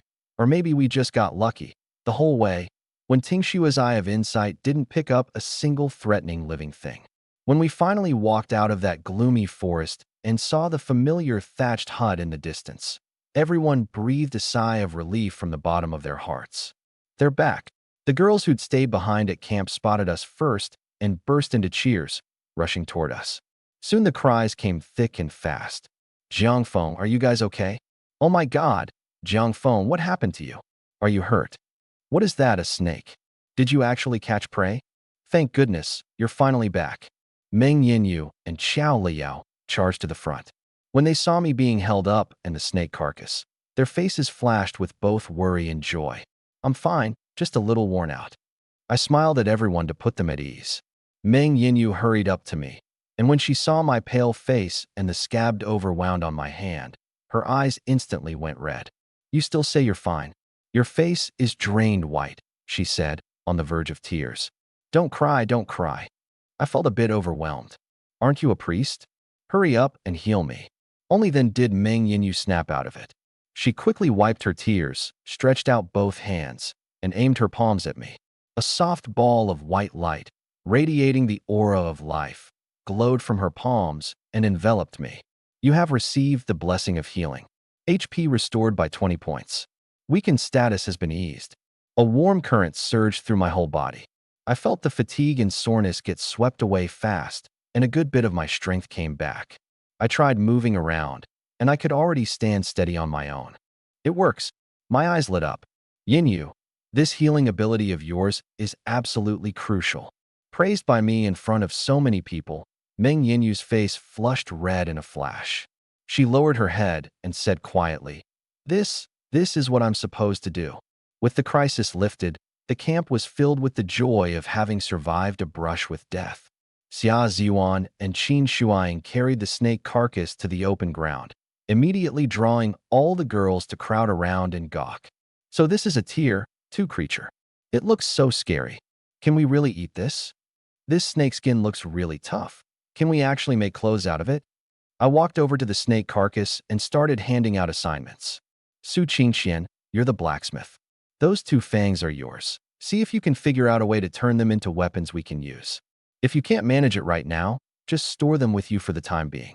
A tall girl with a neat, short haircut stepped forward, Su Qingxian, the blacksmith of the class. She looked at those 2 coldly gleaming fangs, her eyes sparking with excitement. No problem, Chief. As long as I've got the right tools, I guarantee I'll make the sharpest weapons possible. Zhounan, Li Sisi, you 2 are the cooks. I turned to the other 2 girls. Handling the snake meat is up to you. Be careful and figure out how to make it taste best. Got it, Chief. Zhounan answered, a bit excited. Li Sisi, though, was a little scared. Okay, and then there's the snake skin and the gallbladder. I laid it all out methodically, and everyone's face carried a longing for the future. This was the first battle trophy they'd earned by their own strength. It meant a great deal. But just then, Zhounan, who had just stepped out to deal with the snake meat, came back holding a taro leaf, her face full of difficulty. She looked at me, then at that blood-soaked snake carcass, and hesitated before speaking. Chief. Seeing something was off with her expression, I asked, What's wrong? Is there a problem? Zhounan bit her lip, pointed at the snake carcass, then at her own hands, looking flustered. We don't have any water. This snake meat, how are we supposed to handle it? And all this blood, there's no way to wash it off, either. That one sentence made the whole camp fall silent in an instant. Right. Water. Some of the girls unconsciously licked their cracked lips, only now realizing that from the moment they'd crossed over until now, they hadn't had a single drop to drink, except the bit of moisture in the berries they'd picked outside the hut. Handling the snake meat needed water. Cleaning wounds needed water. And they themselves needed water even more just to stay alive. This was a problem more deadly than having no clothes or no weapons. My brow knit tightly. This really was an oversight on my part. Just now my head had been full of nothing but exploring, fighting, and gathering supplies, and I'd forgotten the most basic essential for survival. I glanced at the sky. The sun had already started leaning west. It was probably around 1 or 2 in the afternoon. There were still a few hours until nightfall. Not much time, but at least there was still some. Xiao Liao. I looked at our little rich girl right away. Huh? Here. Startled by my serious tone, Xiao Liao answered at once. How much of your mana has recovered? Can you do another divination? I spoke fast. Divine where the nearest water source is, and how dangerous the route is. Xiao Liao glanced at her attribute panel. I burned through most of it before, but it's recovered pretty much all the way during the time you guys were out. It should be enough, I'll try. 1 divination burns that much mana? Xia Ziyuan was a little surprised. No wonder your face went so pale earlier. Xiao Liao nodded and explained. That's because the one I did earlier was the entire process and outcome of the 6 of you heading out to explore. The amount of information was huge, so the drain was that terrifying. If I only divine 1 clear-cut target, the cost is a lot smaller. With that, she wasted no more time, immediately closing her eyes, pressing her palms together, and beginning to murmur under her breath. This divination took even longer than the last. Beads of sweat quickly covered Xiao Liao's forehead, and her face went pale at a rate you could watch with the naked eye. Finally, at the moment her mana was nearly drained dry, she snapped her eyes open. I got it. Her voice was faint, but her eyes shone with excitement. How is it? I pressed immediately. Xiao Liao panted, speaking in broken bursts. I divined two results. The first, head east, up the mountain, about 3 kilometers, and there's a pool at the summit. But the result is great misfortune. Great misfortune. Those two words made everyone's heart sink. And the second? I pressed on. The second, Xiao Liao's tone carried a trace of joy now. Head west, into the woods, about 5 kilometers, and there's a very thin little stream. The result is great fortune. Great fortune. Two totally opposite results yanked everyone's just sunken hearts right back up. I'm pretty much burned out for the day. This divination doesn't just eat mana, it eats stamina too. I'm gonna rest first. If there's a hot meal to be had today, wake me up. With that, Xiao Liao found a spot with thicker thatch, lay down, and went to sleep. Everyone could see how exhausted she was, and no one said a word against it. Good work. Get some proper rest, I said to her, then turned my gaze to the forest in the west without the slightest hesitation. We're going west. My decision was firm and final. Then I glanced at everyone and offered an explanation. That 3-kilometer one is up the mountain. You've all got at least some idea how hard mountain paths are. And the great misfortune result means that pool holds dangers we absolutely can't handle at our current stage. That's a bet we can't afford to make. The western one's 5 kilometers sounds farther, sure, but that little bit of distance is nothing when it comes to safety. And the most important point is this. The western result is great fortune. That means even if we don't find water, we'll come away with something we didn't expect. I explained it well enough. But none of them were fools. Even if I hadn't said a word, they'd have known which way to go. Still, they listened quietly to what I had to say, without any of them quite realizing it. Everyone had come to subconsciously feel that listening to me talk gave them a strange sense of stability. It was a feeling hard to put into words. No one even noticed it. But it was also a form of trust and affirmation earned from me leading them time and again. And of course, I hadn't noticed any of it myself. I glanced at the girls and said to the ones staying behind, "You all stay at camp. Gather some dry firewood from around here, so we can start a fire when we get back. As for the exploration team, assemble. We're heading out one more time." The 5 girls who had just been through a bloody battle didn't voice a single complaint. They stepped forward at once. Their faces were written all over with exhaustion, but their eyes were rock solid. It was as if these mountain woods had already scrubbed away a good deal of the city polish and modern softness from these girls, and fast. Xia Ziyuan looked at me, still a little worried, and couldn't help asking, "Jiang Feng, is your body really okay?" "Relax. I know my own body." I turned my head and smiled at her, a smile carrying an easy confidence. That snake venom was never lethal to begin with. And with Yinyu's healing just now, I'm pretty much fully recovered. Even after hearing that, the worry in Xia Ziyuan's eyes didn't fade. She just turned her gaze to Wen Tingxue. Wen Tingxue quickly said, "Jiang Feng really is fine now. He's just down 2 HP, and the snake venom's negative status has completely worn off." Only after hearing that did Xia Ziyuan finally let out a real breath of relief. I smiled, then said to the girls, "Before we set out, check your clothes first.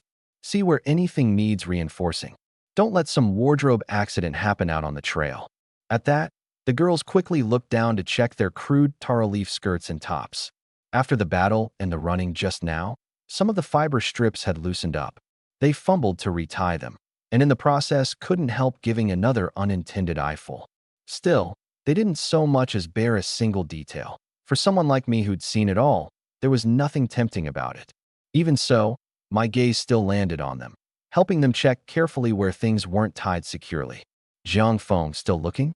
Why don't you just go bury your head in a ditch?" Xia Ziyuan said sourly, seeing me lean in with a casual look on my face while just as casually gazing down at her deep V-neck. Would I ever be embarrassed? I let out a smug little chuckle. "Oh, so I get this treatment now? I'm not against it." My face didn't so much as redden, but Xia Ziyuan, hearing that, flushed first. She shot me a pretend annoyed glare. "Never noticed you were this thick-skinned before. You're a total perv now. not hiding it one bit. So about that treatment. Get lost, get lost, get lost. I've been walking this whole way. I'm covered in sweat. Xia Ziyuan cursed with a red face, but I didn't hear much resistance in it. If anything, it sounded more like, at least wait till I've had a bath. I don't mind. I chuckled and let it go, stopping the teasing there. I genuinely didn't mind, but now wasn't the time for that sort of thing. I was just using the spare moment to lighten the mood a little. The moment I turned around, I sensed a few pairs of eyes on me. When I looked over, those gazes each snapped away in a hurry. I'd long gotten used to being watched, so I paid them no mind. I turned to Wen Tingxue instead, walked closer, and said, Wen Tingxue. Seeing me approach, Wen Tingxue actually assumed I'd finished teasing Xia Ziyuan and now wanted to tease her. This shy, pretty overachiever felt a rush of nerves in her chest, mixed with a little flutter of excitement. Hearing me call her name, she instinctively straightened her back and answered anxiously, Here. I just called your name once. What are you so nervous for? I smiled, then put on a mock serious face. This time, your job is even heavier. We're figuring on 5 kilometers, but the real distance is definitely going to be more than that. It's not like we're following GPS, we're just heading in a rough direction. On the road, your job is especially important. As long as your mana stays in a healthy range, keep your eye of inside up as much as you can. Help us get a read on those unfamiliar plants, animals, even the rocks. I understand. When Tingxue nodded hard, she knew just how important her ability was to the team. Huh, that serious little look on your face is so cute. My stern expression instantly cracked at the sight of Wen Tingxue standing there all earnest. After saying that with a laugh, I moved my gaze onto the others. But Wen Tingxue, in that moment, had her little face going red. Cute? Was Jiang Feng teasing me? Or was he telling me he likes me? Naturally, I couldn't guess what was going through this pretty overachiever's mind. My gaze shifted to that mature, elder sister type druid. I walked closer and said, Qin Shuang. Qin Shuang answered. I smiled. I'll take the very front later. This time, you go at the very back with Lin Wanqi. Your leopard form is the fastest and has the sharpest senses. You'll cover the rear and keep the back of the group safe. Got it. Qin Shuang answered crisply. Seeing that everyone was pretty much done getting ready, I said to the rest, Xia Ziyuan, you walk in the middle later and protect Wen Tingxue. Su Jinya, you handle flank support. Remember, your control ability is the key to turning a loss into a win. Don't use it lightly, but once you do, it has to land. With the formation set, I took one last look at the girls staying behind. Everyone else stays at camp. While we're out, apart from Xiao Liao, everyone try to stay within 10-some meters of the hut and gather plenty of dry firewood and grass. But safety comes first. Whatever you do, don't wander too far and always leave yourselves enough time to sprint back to the hut. Got it. You all be careful. Meng Yinyu answered, her eyes rimmed red. I nodded, turned, and was the first to step off toward the forest in the west. Move out. 6 figures vanished once more into the dense jungle. The forest paths were still rough going. Gnarled, tangled tree roots lay across the ground like a mass of giant pythons. Beneath the thick layer of fallen, leaves hid slick mud and sharp rocks. More than an hour passed. Some of the girls with less stamina were already gasping for breath, sweat soaking their skin, sticky and miserable. How much farther do we have to go? When Tingxue braced her hands on her knees, gulping down air. I put my hands on my hips and looked around at the overgrown weeds and the slanting, tangled trees. No idea, but the direction should be right. We've been marking our trail the whole way. Let's rest 10 minutes, then push on a bit more. If we still can't find it, we'll head back the way we came. No one objected. We rested 10 minutes on the spot, then continued on. We walked for another half hour or so, and the scenery around us seemed not to change one bit. All identical towering trees and green vegetation. Did we take a wrong direction? Qin Shuang asked quietly, a trace of uncertainty in her voice. Lin Wanqi glanced at the position of the sun and said firmly, the direction's basically right, but theory and reality are always going to differ. This isn't some paved road in a modern city. I was about to say something when, just then, my ears sharply caught a faint sound. I immediately lowered my voice and warned everyone, quiet, don't talk. There's something out there. Everyone instantly held their breath and cocked their ears to listen. Sure enough, the moment the whole group went silent, a muffled sound of impacts and furious roaring drifted faintly over on the wind from up ahead. It sounded like something was fighting. Everyone's expressions tensed in an instant. I listened hard for a moment, then made a hand signal to everyone and said in a low voice, "Don't move for now. I'll sneak up quietly and get a read on it." With that, I quickly hunched low, moved up to a huge tree ahead, hid behind it, and listened closely. The sounds came through a little clearer now. The fighting seemed to be getting more and more intense, mixed with faint, shrill screams. It sounded like the battle had reached a white-hot pitch. After about 10 some minutes, the sounds of fighting gradually died down, until all that was left was heavy panting and faint, weak whimpering. Over? I was hesitating over whether to go take a look when I saw the leopard Qin Shuang had transformed into padding over softly. She whispered to me, "The fight seems to be over. My movements are more hidden, and I'm faster. I'll go check it out." "You?" I looked into the earnestness shining in those leopard eyes, thought it over fast, then nodded and whispered, "Be careful. Don't get too close." "Understood." With that, Qin Shuang's leopard body slipped like a ghost, soundlessly, toward where the sounds had come from. A minute later, Qin Shuang quietly retreated back. Two of them. There are two beasts, one that looks like a wild boar and one like a wolf. Both are badly wounded, on their last legs. Her tone carried a note of shock. My eyes lit up instantly. Great fortune? Could this be the great fortune the prophecy spoke of? I withdrew with Qin Shuang back to where the other girls were waiting and, without hesitation, looked at Wen Tingxue. "Tingxue, I need your ability right now. Come with me. Everyone else, hold position." Wen Tingxue was a little nervous, but she still nodded. I led the way, with her right behind me. The two of us crept cautiously toward that battlefield. When we circled around behind a patch of shrubs and got a clear look at the scene before us, even I couldn't help gasping inwardly. What appeared before us was a clearing in the woods, an absolute mess. The ground was littered everywhere with snapped tree trunks and churned up earth, and the air was thick with the heavy stench of blood. Right in the center of the clearing lay two beasts that had spent the last of their strength. One was a wild boar with brown fur, a size bigger than the ordinary wild boar's back on Blue Star. One of its thick, long tusks was already broken off, and its body was covered in claw marks so deep the bones showed, blood pouring out unstoppably. The other was a giant wolf with gray-black fur, equally massive. One of its hind legs was twisted at a grotesque angle, and its belly had been ripped open by the boar's tusk, its intestines spilling out. Of the two savage beasts, the giant wolf looked in worse shape, but both had only their last breath left, twitching weakly on the ground. When Tingxue took one look and her face went pale, she immediately activated her ability. "That one's a porcupine boar, tier 3, 400 HP down to just 15.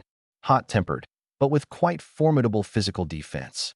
The other is a fang-toothed gray wolf, also tier 3, 350 HP down to just 11. Cunning and cruel, its jaws can easily crush prey's bones, and it has a bite and bleed skill. Tier 3 monsters." When Tingxue forced her voice down, but her words still trembled a bit. They've both only got a dozen or so HP left. My heart lurched hard. Tier 3, and both crippled to the brink of death after wrecking each other. This was flat out a pie falling straight out of the sky. But I didn't rush to act. Instead, I first questioned Wen Tingxue for every detail before making up my mind. By her account, the fang-toothed gray wolf's HP had dropped to 8 and then completely stopped falling. The porcupine boar had dropped to 11 and stopped too. Clearly, waiting for their HP to hit 1 and then snatching the kill was flat out unrealistic. And the longer we waited, the higher the risk. This stench of blood spreading out might well draw new dangers our way. Even if this divination was great fortune, we couldn't completely rule out that possibility. We each had only one life. There was no room for gambling.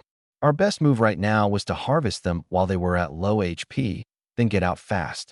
I led Wen Tingxue in a quick return, gave a brief rundown of the situation, then took everyone rushing together toward that battlefield.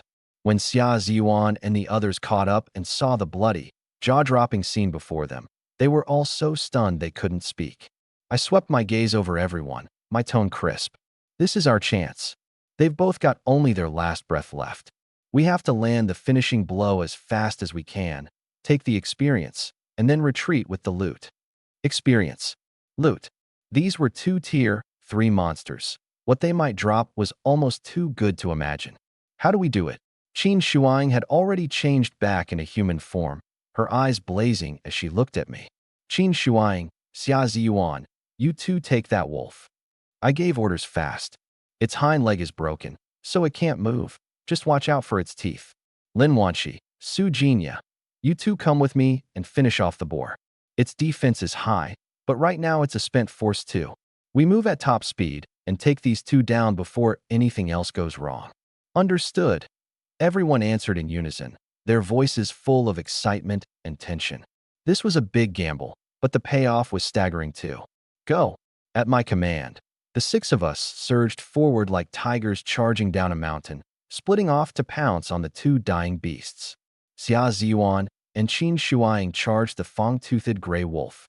The wolf seemed to sense the danger and struggled to get up, but its broken hind leg gave it no leverage. All it could do was uselessly open its blood-soaked maw and let out a weak roar. Now's the time, Xia Ziyuan shouted, and with all her strength swung the wooden club in her hands down hard at the wolf's head. Crack!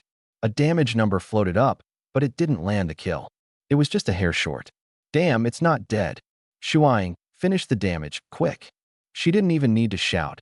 Qin Shuang had already moved. Transforming into a leopard again, she circled to the side, aimed her sharp claws at that big gash in the wolf's belly, and raked in hard. Critical hit. The giant wolf let out a short, shrill wail, its massive body going still, its life completely snuffed out. Right up to its death, it probably never would have imagined it'd meet its end at the hands of 2 opponents who looked this weak. And the moment Xia Ziyuan and the others made their move, I was engaging the porcupine boar at almost the exact same time. This thing's defense was far higher than the giant wolf's. Su Jinya, afraid something might go wrong again, went straight for control the moment she got close. Depravity's bewitchment, a flash of pink halo, gone in an instant. The boar's body suddenly stiffened, its attempt to rise frozen mid-motion. Now, I barked in a low voice and threw the first punch. Bam! A muffled thud, damage floating up, still 5 HP short of finishing it. Lin Wanqi followed up fast. She grabbed her wooden club and, with every ounce of strength in her body, slammed it into the boar's thick forehead. Unfortunately, the boar's defense was just too high. Even with everything she had behind that swing, she only dealt that little bit of damage. But it didn't matter. We were a team. Right as the boar was about to break free of the control and lash out in a dying counterattack, I drove a punch in with nothing held back. Critical hit. That one punch instantly took the life of the tier 3 porcupine boar. At almost the same moment, Xia Ziyuan's excited shout came from the other side. It's dead. Our wolf's down. Jiang Feng, how's it going over there? The words had barely left her mouth when she looked over my way, just in time to catch that red critical hit number floating up. She was about to say something else when a cold, mechanical voice suddenly rang out in her mind. Congratulations to tribe number 11441 for slaying the tier 3 creature fang-toothed gray wolf above your level. The tier 3 creature porcupine boar triggers a bonus experience multiplier. Congratulations to tribe number 11441 for becoming the first tribe among this batch of rookie tribes to slay a higher tier creature 2 tiers above their level, triggering a critical bonus experience multiplier. Right after that, a string of experience gain notifications flooded into everyone's minds. The numbers were more than a dozen times higher than before. In that instant, the bloody air that had just settled over the battlefield was drowned out by a surging wave of wild joy. This much experience. Xia Ziyuan's eyes went wide as she stared at her experience bar, which had shot up a huge chunk in one go, her voice full of disbelief. Qin Shuang had also changed back from leopard to human, staring at her panel, unable to hide the shock in her eyes either. Slaying above our level. And the first tribe with every member slaying a creature 2 tiers above them? Are we setting a record? Su Jinya murmured to herself, those alluring peach blossom eyes brimming with amazement too. It was a haul beyond imagining. They'd all thought it was just a simple finishing kill. never expecting it would trigger such an astonishing reward. Just then, another mechanical voice rang out in my mind. Congratulations to Jiang Feng, Chief of Tribe number 11441. You have advanced to level 2. Along with that voice, I felt it clearly. A warm current surged through my limbs and every part of me, sweeping away all the fatigue and weakness left from the battle, replaced by a feeling of power I'd never known before.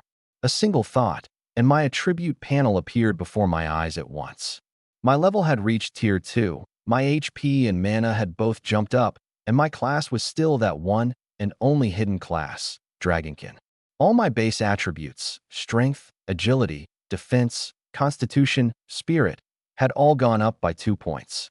But what delighted me most was that the duration of my Dragon Blood Boil skill had doubled outright, from 1 minute to 2. That meant my burst power and my sustained combat capacity had both taken a qualitative leap forward. Jiang Feng, you leveled up. Xia Ziyuan was the first to react, crying out in delight. That's great. Our tribe's just gotten stronger again. Long live the chief. The girls all crowded around, chattering out their excitement and joy. Even the usually cool, aloof Lin Wanqi smiled and offered congratulations. In this world of survival of the fittest, a strong leader was the greatest source of security for all of them. This must be the great fortune Xiao Liao divined.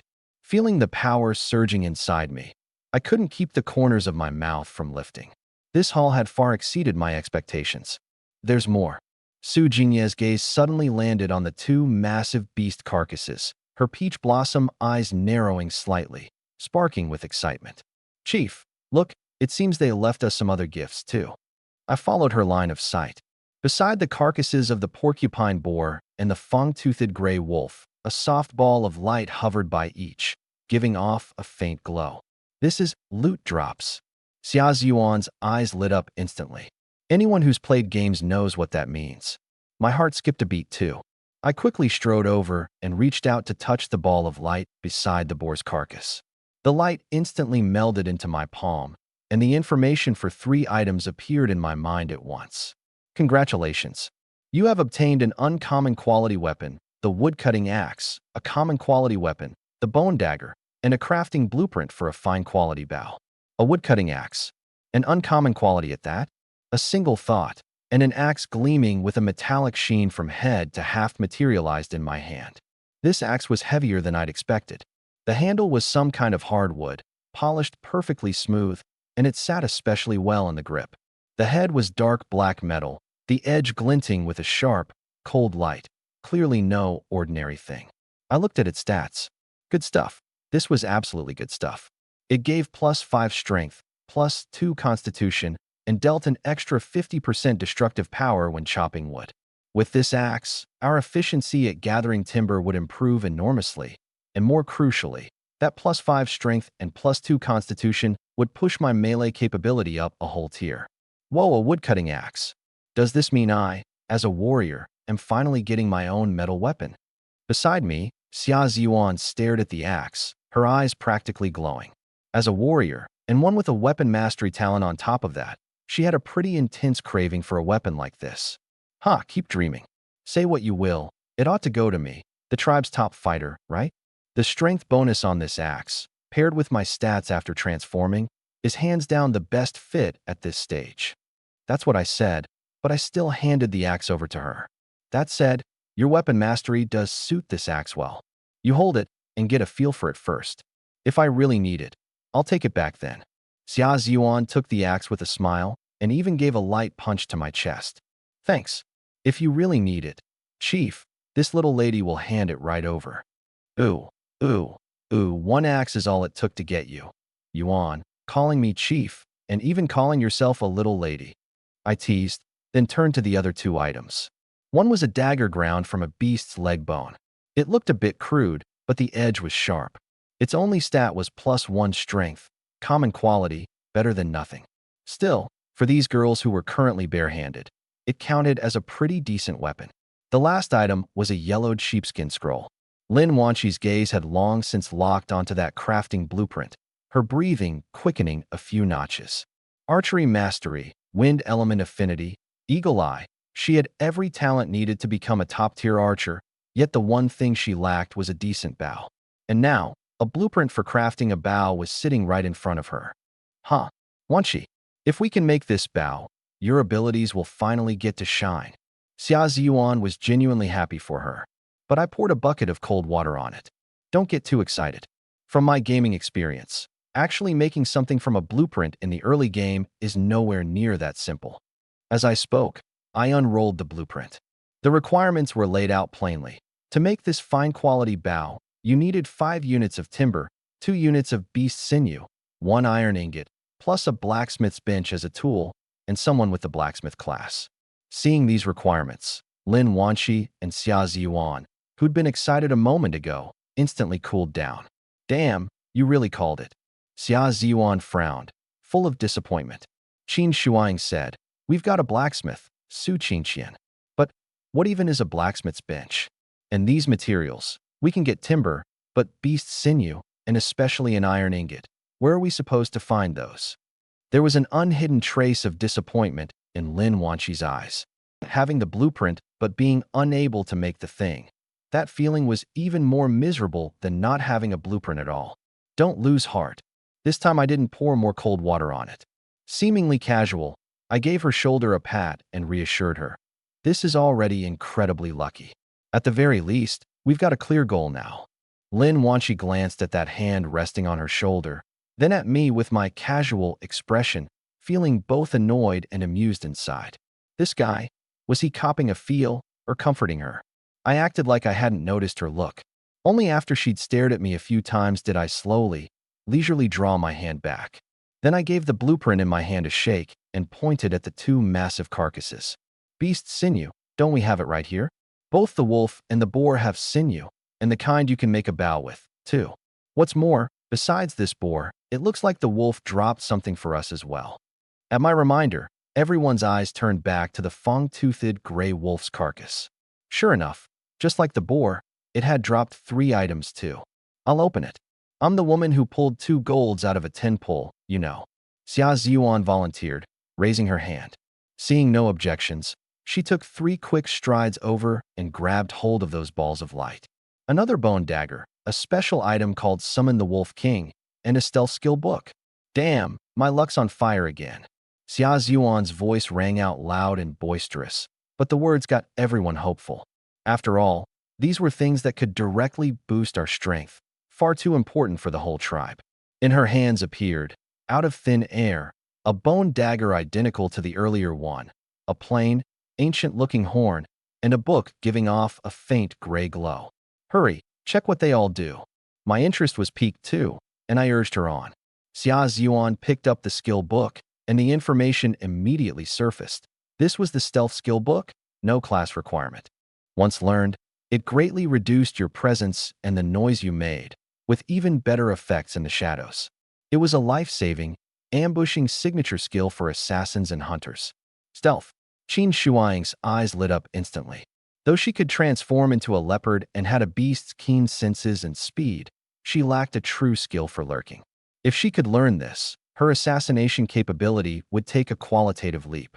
This skill's perfect for you. I looked at her and decided on the spot. Shuang, this skill book, you learn it. Me? Qin Shuang was taken aback. She hadn't expected me to hand over such a precious skill book to her so readily. That's right. I nodded. You're the top assassin in our team. This skill will only reach its greatest value in your hands. We're a team. Only when resources are put to use on the most suitable person does the whole team get stronger. Looking into my earnest eyes, Qin Shuang felt a warm current well up in her heart. She didn't decline again, she just nodded hard. I won't let you down. She took the skill book. A flash of light, and the book dissolved into specks of starlight that melted into her body. How's it feel? Xia Ziyuan asked curiously. Qin Shuang closed her eyes and took it in for a moment. Then her figure seemed to blur where it stood for an instant, her whole aura turning faint and elusive. If you weren't watching her stand there with your own eyes, going by feel alone, you'd hardly be able to detect her presence. So strong. Su Jinya couldn't help but marvel. If she hides in the dark, who could possibly guard against her? Qin Shuang opened her eyes, confidence brimming in them. This skill was a huge boost for her. I nodded, satisfied. then turned my gaze to the other two items in Xia Ziyuan's hands. There was nothing much to say about the bone dagger. Same stats as before, a hard currency early on, roadside trash later. But that plain, ancient-looking horn had caught everyone's attention. I looked over the info. This was called the Wolf King's Summon. Blow the horn, and it could summon a level 3 giant-fanged gray wolf to fight for you for 10 minutes. Usable only once. Sealed inside was the soul of a giant-fanged gray wolf. At a critical moment, it might just become the ace that turned a battle around. A one-time summoning item? I said, reading the description. There was a flicker of disappointment, but honestly, I was more happy than anything. For us, at this stage, this thing was an absolute treasure. Used right, it wasn't just a surprise weapon. It was the trump card that could flip a losing fight into a win. After all, a level 3 giant-fanged gray wolf turned loose in a newbie village would just tear everything to shreds. 10 minutes of level 3 combat power. This is basically a lifesaver. Xia Ziyuan said excitedly. Next time we're in trouble, we won't have to be afraid. But Su Jinya shook her head, her expression serious. No, we can't use this lightly. Right now, it's absolutely our tribe's strongest ace. Keeping it unused is worth more than spending it. Of course, when the moment comes that we truly have no choice, we have to act without hesitation. And when it can help us create a bigger payoff, we should use it then too.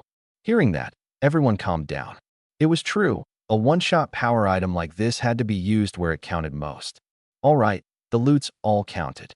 I tucked away the 2 bone daggers and the Wolf King's horn, then swept my gaze over the 2 enormous corpses.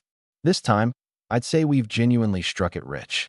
1 high-quality woodcutting axe, 2 ordinary daggers, a blueprint for a fine bow, a stealth skill book, and an ace that could summon level 3 combat power. On top of that, the corpses of these 2 level 3 creatures, their meat, hide, sinew, and bone were all precious resources. For the next few days, not only would we not have to worry about running out of food, we'd actually have to worry about how to preserve all this meat. I was about to assign the work of dealing with the corpses when my ears suddenly twitched. I raised a hand and made a signal for silence. The girls, still riding high on their excitement a second ago, went instantly quiet, staring at me nervously. Rush, rush, a faint but clearly audible sound of flowing water drifted into my ears on the forest breeze. That's the sound of water. Lin Wanqi's pointed elf ears had caught that life-saving sound too, and her usually cool voice carried a hint of excitement she couldn't quite suppress. The others weren't as sharp-eared as the 2 of us, but the moment they heard those words, their eyes lit up with a brilliant glow. Water. In this strange world, that meant survival. Let's go? Let's check it out. I decided on the spot. We left the 2 huge corpses where they were for now. All 6 of us followed the sound of the water, moving forward with great care. The sound grew clearer, the air grew more humid, carrying the fragrance of grass and earth. We pushed through a dense thicket of ferns, and suddenly the view opened up before us. A clear little stream, maybe 2 or 3 meters wide, was babbling along, its water glittering under the sunlight, so clear you could see the smooth pebbles on the bottom. On both banks stretched a dense bamboo grove that seemed to have no end, stalk after stalk of emerald bamboo shooting straight up toward the sky. Sunlight filtered down through the gaps in the leaves, casting a dappled play of light and shadow. It was peaceful and full of life. Fantastic. We found water. Xia Ziyuan was the first to cheer. The other girls couldn't hold back any longer and rushed toward the stream, thrilled. They were parched. From the time they'd entered the forest until now, they'd been getting by on the occasional handful of berries, hardly enough. And now, at last, they'd found water. Looking at that clear stream, they wanted nothing more than to dive right in and drink their fill, then scrub off all the sweat and mud caked on their bodies. Wait! Just as Xia Ziyuan was about to plunge her face into the water, my voice rang out in time. I stepped forward and stopped everyone, my expression grave. Don't forget, we know nothing about this place. The more harmless something looks, the more likely it's hiding danger. That brought everyone up short. The emerald shadow snake from before was the perfect lesson. Tingxue, I said, looking at Wen Tingxue. She caught my meaning at once and activated her ability. The info showed that this was clear mountain spring water flowing from deep within the mountains, filtered through layer after layer, pure, unpolluted, and safe to drink directly, though it was recommended to boil it first. The bamboo was fine too, tough in texture and versatile, excellent material for tools, containers, and construction. The water's clean, we can drink it straight. And the bamboo's fine, we can use it to make things. When Ting Xue announced the information out loud, her voice brimming with delight. Once safety was confirmed, all the joy they'd been holding back burst free. The girls forgot all about appearances and knelt down at the stream's edge, cupping the cool water in their hands and drinking in big gulps. The sweet spring water soothed their parched throats. It felt like their very souls were being washed clean. I drank a few mouthfuls too, then walked over to the bamboo grove, my gaze landing on Xia Yuan and the wood-cutting axe gleaming coldly in her hand. Yuan Ji, your turn to shine, I said with a grin. Just watch me. Xia Yuan's hands had been itching for a while. She walked up to a stalk of bamboo as thick as a bowl's rim, gripped the axe handle with both hands, took a deep breath, put her core into it, and swung hard. Crack! With one crisp sound, the sharp blade sank effortlessly more than halfway into the bamboo. The +5 strength attribute, combined with her weapon mastery talent, plus the woodcutting axe's bonus of an extra 50% damage against wood, the effect was astonishing. A flash of pleasant surprise crossed Xia Yuan's eyes. She hadn't expected the axe to work this well. She pulled it free, swung a few more times, and a huge stalk of emerald bamboo crashed to the ground. With the first one down, the second came easy. Before long, several thick bamboo stalks lay felled on the ground. We're going to use this bamboo to make water containers, I said, picking up a section and explaining my idea to everyone.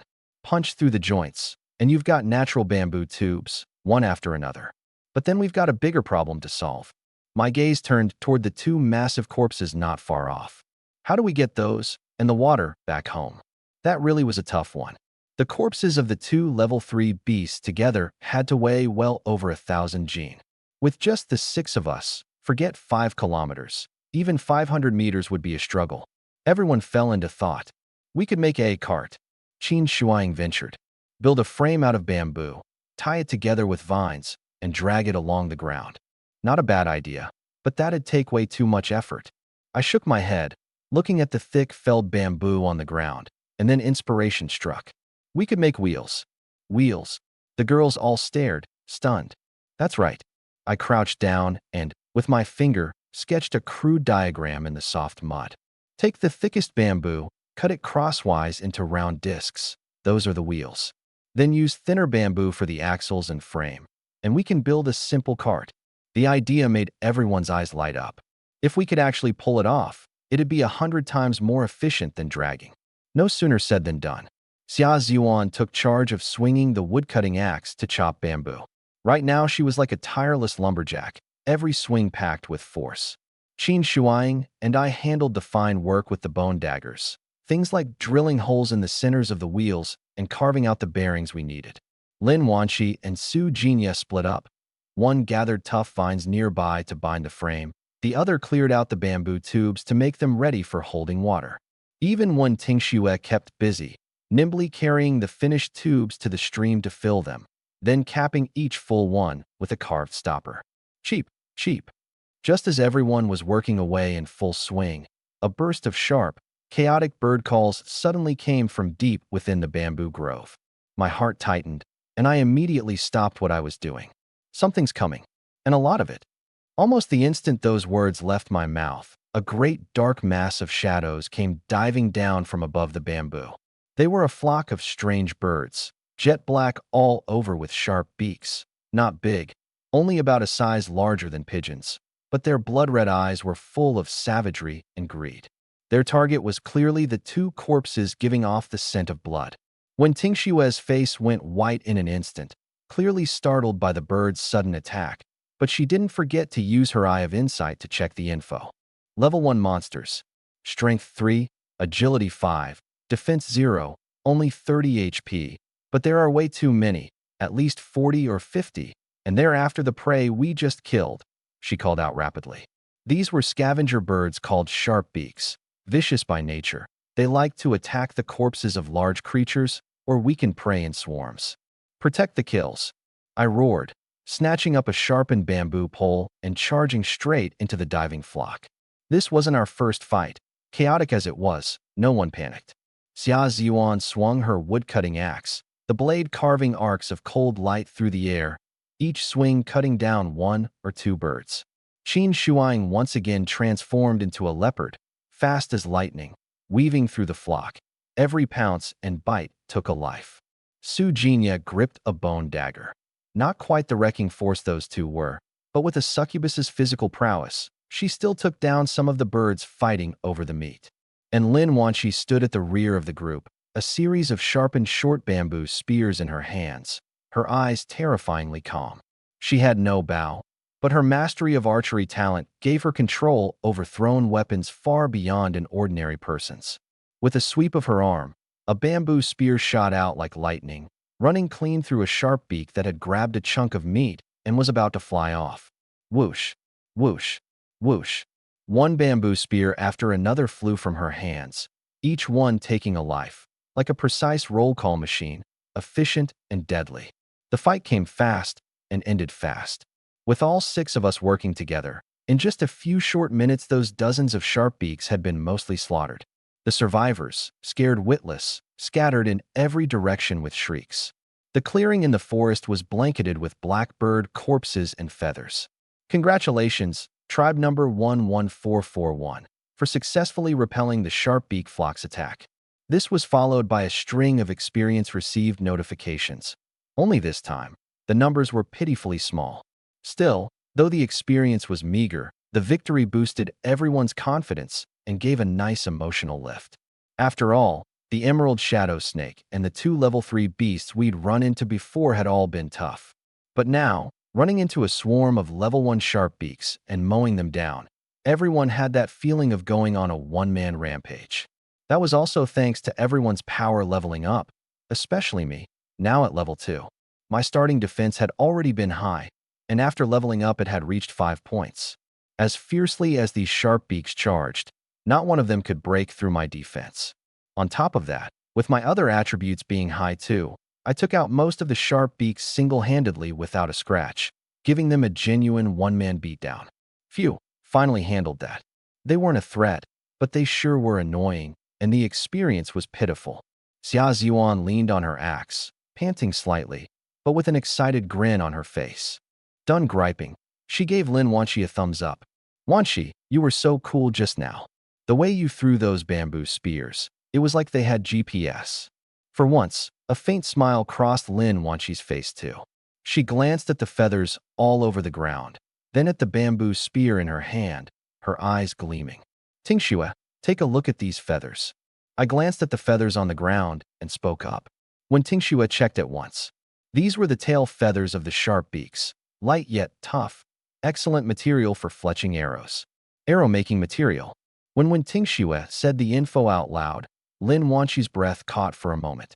Sinew, a blueprint, and now even fletching feathers.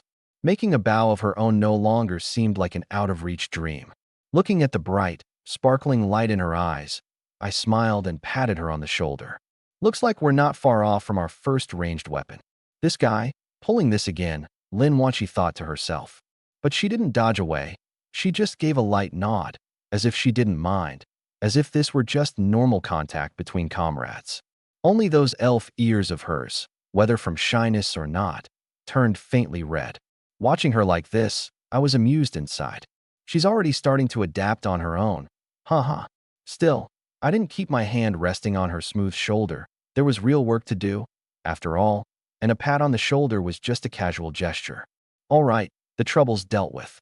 We lost a bit of time, so let's speed up and finish the job.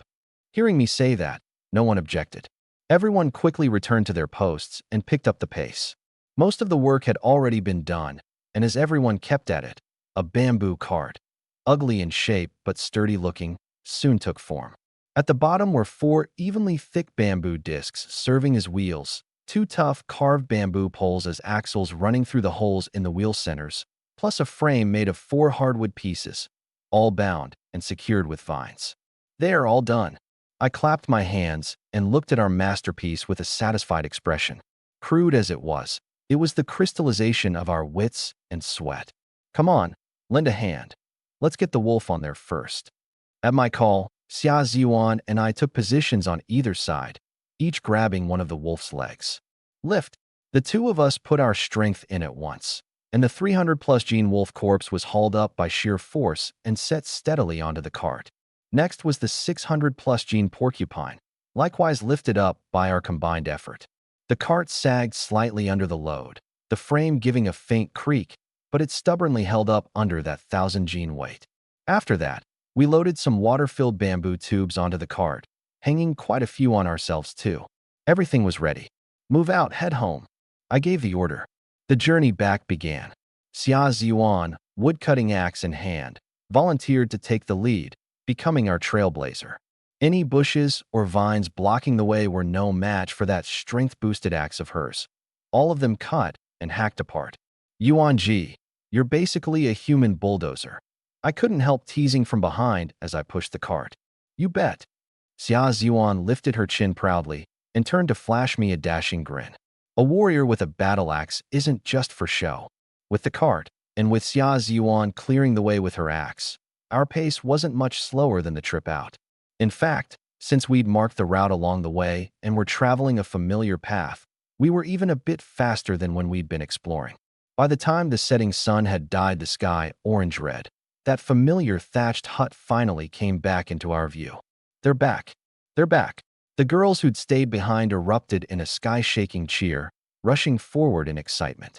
But when they saw the two beast corpses on the cart, each like a small mountain, they were all struck speechless. Oh my God! Why you two hunted these? Two of them. Beasts this huge. Jiang Feng. How did you do it? Meng Yinyu, Xiao Liao, and the others crowded around the cart, their eyes full of shock and admiration. They were all city girls, and two giant beasts from another world hit them with a genuinely overwhelming impact. Just got lucky, caught a break. I waved my hand with a smile, looking at everyone's excited faces, and left them hanging. The details, we'll talk over roast meat tonight. Roast meat. The moment those two words came out, every girl's eyes lit up.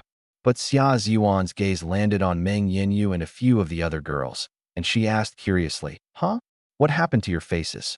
You look like little smudged kittens, all black and white." At the question, those few girls immediately looked embarrassed.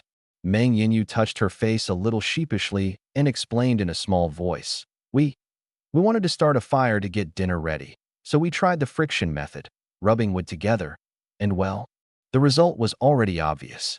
They'd worked at it all afternoon and hadn't produced a single spark, only ending up grimy from head to toe. What about the tribe fire seed? Su Jinya asked curiously. We tried that too, another girl said dejectedly. Aside from giving off light and a tiny bit of warmth, that fire seed can't ignite firewood at all. We piled dry grass on it, and after ages there was no reaction. Its temperature seems to be constant. At those words, our whole exploration party was stunned. So the fire seed was just a safety lamp for driving away the black mist, not an actual fire source you could use for daily life. I walked over to the pile of materials they'd gathered. Seeing a few wooden boards pockmarked with holes, and the wooden sticks worn down to nubs, I couldn't help laughing. I picked up a set of tools that were still in decent shape and said to everyone, "Watch closely. Let me show you some real technique." Under everyone's half-doubting gazes, I stepped on the wooden board, set the tip of the stick into the notch, pressed my palms together, and started spinning it rapidly. My movements were astonishingly fast, my two palms almost blurring.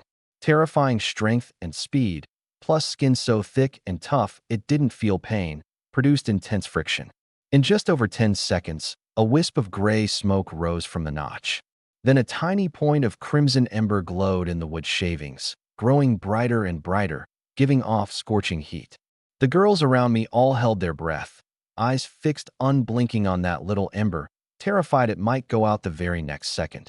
I gently tipped the ember-carrying ash onto the dry tinder grass, bent down, and blew softly at that little spark. Hoo! Whoosh! A cluster of orange-yellow flames suddenly leapt up. It worked. Whoa, it's lit. It's really lit. That's amazing, Jiang Feng. Our chief is awesome. The camp instantly erupted in cheers, even more enthusiastic than before, every girl jumping up in excitement. That tiny cluster of flame, in their eyes, seemed brighter than the sun. It meant cooked food, it meant warmth, and more than that, it meant civilization. Amid everyone's admiring, fervent gazes, the first true campfire of daily life belonging to tribe number 11441 blazed to life. Night fell, and the firelight danced before the thatched hut. 35 people, for the first time, truly sat together in a circle. The flesh of the two level 3 beasts was cut into chunk after chunk, skewered on sharpened bamboo sticks, and set over the fire. The cooks, Zhou Nan and Li Sisi, became the center of attention. Zhou Nan was the bold one, cradling a huge porcupine leg as she turned it over the flames, her technique rough and hardy, her face smeared with black soot but grinning brilliantly. Li Sisi, on the other hand, dealt cautiously with a piece of wolf meat. When grease dripped into the fire with a sizzle, she flinched hard in fright, drawing a round of soft giggles from the girls beside her. The rich aroma of meat forced its way domineeringly into everyone's nose, setting stomachs growling and mouths watering. I'd only ever eaten wild boar before, never wolf. But the creatures of this world, whether porcupine or giant-fanged gray wolf, smelled incredible roasted, a fragrance completely different from Blue Star food. "Chief, this piece is done. You try it first." Zhonan held out a skewer of porcupine meat, sizzling and dripping with grease, its skin a golden brown. I took it, the heat hitting my face. I blew on it. Then, under everyone's expectant gazes, took a big bite. The moment the meat hit my mouth, my eyes lit up. This stuff didn't just smell good, it tasted even better. There was none of the gaminess I'd expected. Instead, an indescribable savory richness exploded on my tongue. The meat was firm and springy, bursting with juice, truly top-tier ingredients. The only shame was that it had no salt. If I could add some modern seasonings, I couldn't even imagine how amazing a bite would be.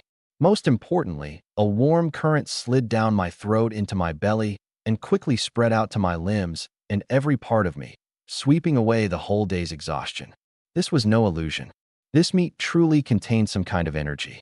I pulled up my attribute panel and took a look. No changes, but that feeling of my body genuinely feeling a lot more comfortable after eating was real and unmistakable. "So how is it?" "Good," Xia Ziyuan asked at once. "Delicious, it just doesn't have much flavor," I said with a smile. Xia Ziyuan shot me a look. "You keep going back and forth. It's delicious. It's got no flavor. Is your left brain fighting your right brain?" I laughed and went on. "It really is delicious, that pure, meaty kind of good. If you don't believe me, come have a piece yourself. Don't make it sound like I'm your royal food taster." "Huh. Come on, Yuan Ji, here's a piece for you to try too. Can't let the chief taste test poison all by himself." Zhonan joked as she handed over a golden brown skewer. "Thanks, Nan Nan." Xia Ziyuan took the meat and, without hesitation, opened her mouth and took a bite. Just one bite, and her eyes went wide. The moment the meat entered her mouth, the scalding grease burst on her tongue, and the pure aroma of meat overbearingly filled her whole mouth. As she swallowed, an indescribable warm current began to spread out to her limbs and every part of her. The fatigue built up from chopping bamboo and traveling all the way back actually melted away fast under the wash of that warm current, and her aching, weak muscles filled with strength once more. "This meat." Xia Ziyuan looked at the skewer in her hand in astonishment. "You felt it?" I smiled. It wasn't just her. Qin Shuaying, Lin Wanqi, and Su Jinya, who had taken their pieces and were nibbling small bites nearby, all wore similar looks of amazement. "My stamina. It's like it recovered a big chunk," Qin Shuaying said, feeling the change in her body, almost unable to believe it.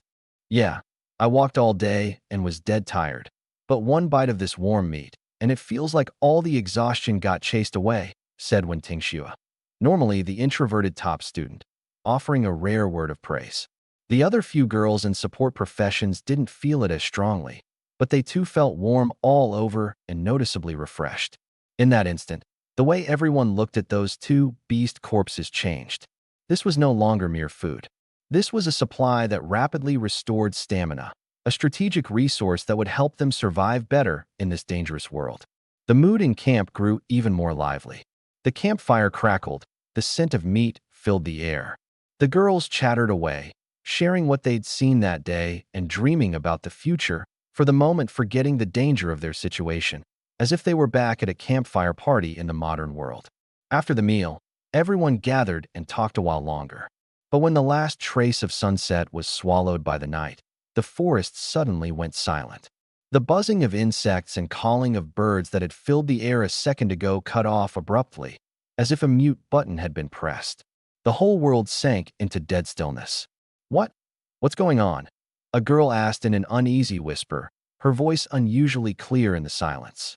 Everyone stopped their chatting and laughing, clearly sensing something, and one after another headed into the thatched hut. Once everyone was inside, that strange, heart-clutching sense of oppression still seeped in from the darkness all around. Seeing the anxiety on the girls' faces, I reassured them. Everyone, don't panic. It should be the black mist coming. As long as we stay within the fire seed's range of light, we'll definitely be fine.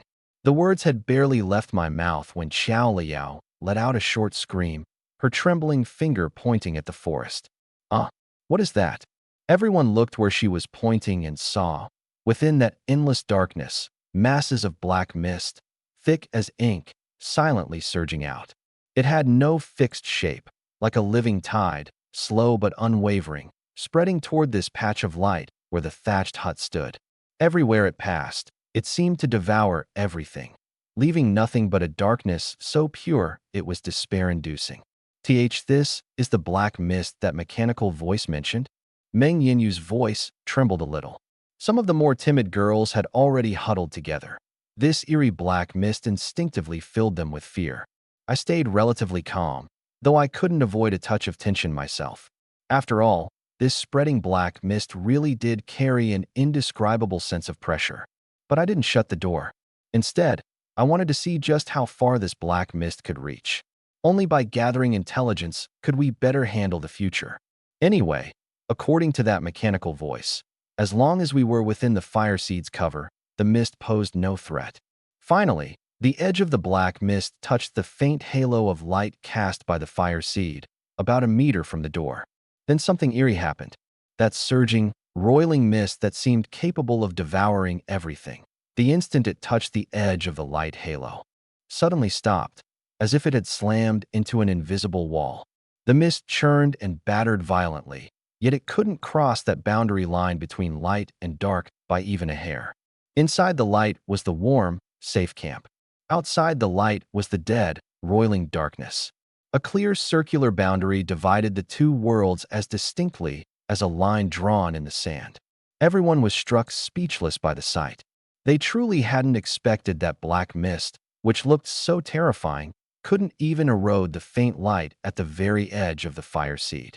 That put everyone's minds at ease. Xia Ziyuan, the boldest, walked to the door and studied the eerie black mist with great interest, muttering, "This fire seed's light really is solid."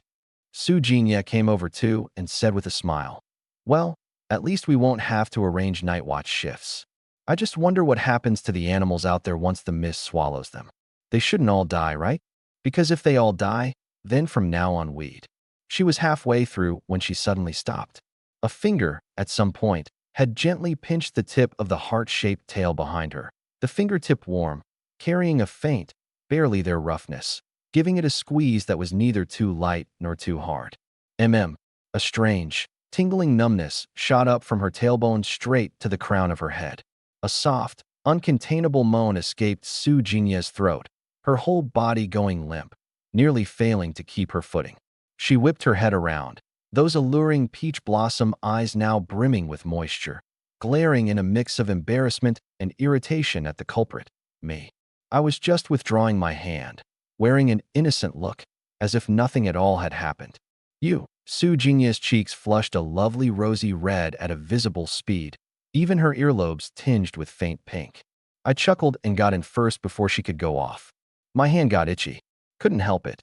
That shameless, brazen manner jammed the whole earful of scolding she'd prepared right back down her throat, until in the end it dissolved into a thoroughly charming eye roll. That look carried not the slightest lethal force. Rather, with those slightly tipsy rosy cheeks and moist peach blossom eyes, it only added a few more layers of soul-stirring allure. What a little vixen, I cursed inwardly, and hurriedly pulled my attention back to business. All right, we've seen the black mist. With the fire seed protecting us, our safety's guaranteed. Now let's shut the door. Xia Ziyuan didn't object and closed the door. Once the door was shut, I went on. Today's our first day in this world, and our first night. Everyone's worked hard. Let's get some rest early and store up energy for tomorrow. The girls all listened quietly. But once they'd heard that, a new, and even more awkward, problem instantly presented itself to everyone. How were they going to rest? This thatched hut was only a few dozen square meters in all. Fitting 35 people lying down to sleep wasn't a problem, but among these 35, there were men and women, even if I was the only man. Still, that was the minor issue. The far more crucial thing was that tribe attribute of ours. Tonight, should it be triggered or not? If it were triggered, it would be right out in front of everyone. This was just. Many of the girls had thought of this, and a strange, indescribable atmosphere began to fill the air. Gazes, intentional or not, drifted toward me in the center of the room, and toward the few girls not far from my side. Xia Ziyuan, Wen Tingxue, Qin Shuaying, Meng Yinyu. These girls, who had earlier volunteered to give themselves for the tribe, instantly became the focus of the whole room. Being stared at by dozens of pairs of eyes, even the boldest, most spirited Xia Ziyuan couldn't hold up now. That face of hers, which had just turned rosy from eating meat, flushed even redder in a flash, redder than Su Jingye's had been earlier. She opened her mouth several times, seemingly wanting to say something to break this damn deadlock, but meeting all those curious, probing, even faintly envious looks around her, she forced the words back down. Doing that kind of thing in front of so many people, she really couldn't do it. It was a completely different matter from being intimate with me in private. When Tingxue, introverted to begin with, had long since become unbearably mortified. She simply crouched down, buried her head deep between her knees, and curled into a ball, exactly like an ostrich that shoves its head into the sand at the first sign of danger, wishing she could dig a hole in the ground and hide herself in it. Su Jinya leaned against the wall, her heart-shaped tail unconsciously sweeping across the floor, betraying her owner's inner turmoil. She looked at me at the center of the room, drawing everyone's gaze, and then thought back to not long ago, the scene of me driving a fist straight into the snake's head to shield her. That punch had been fierce and brutal, and it had caved in something inside her heart, too. By rights, she should have been the boldest of all. A succubus, wasn't this exactly what they were supposed to be like? And she did feel a bit stirred. But the moment she thought about doing that kind of thing in front of so many people, the shyness and embarrassment in her heart still won out over a succubus's instinct. She admitted to herself that she had, in fact, chickened out a little.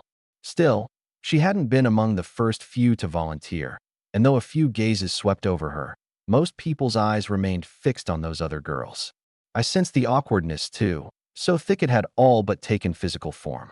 I gave a dry cough, wanting to say something. But what could I say?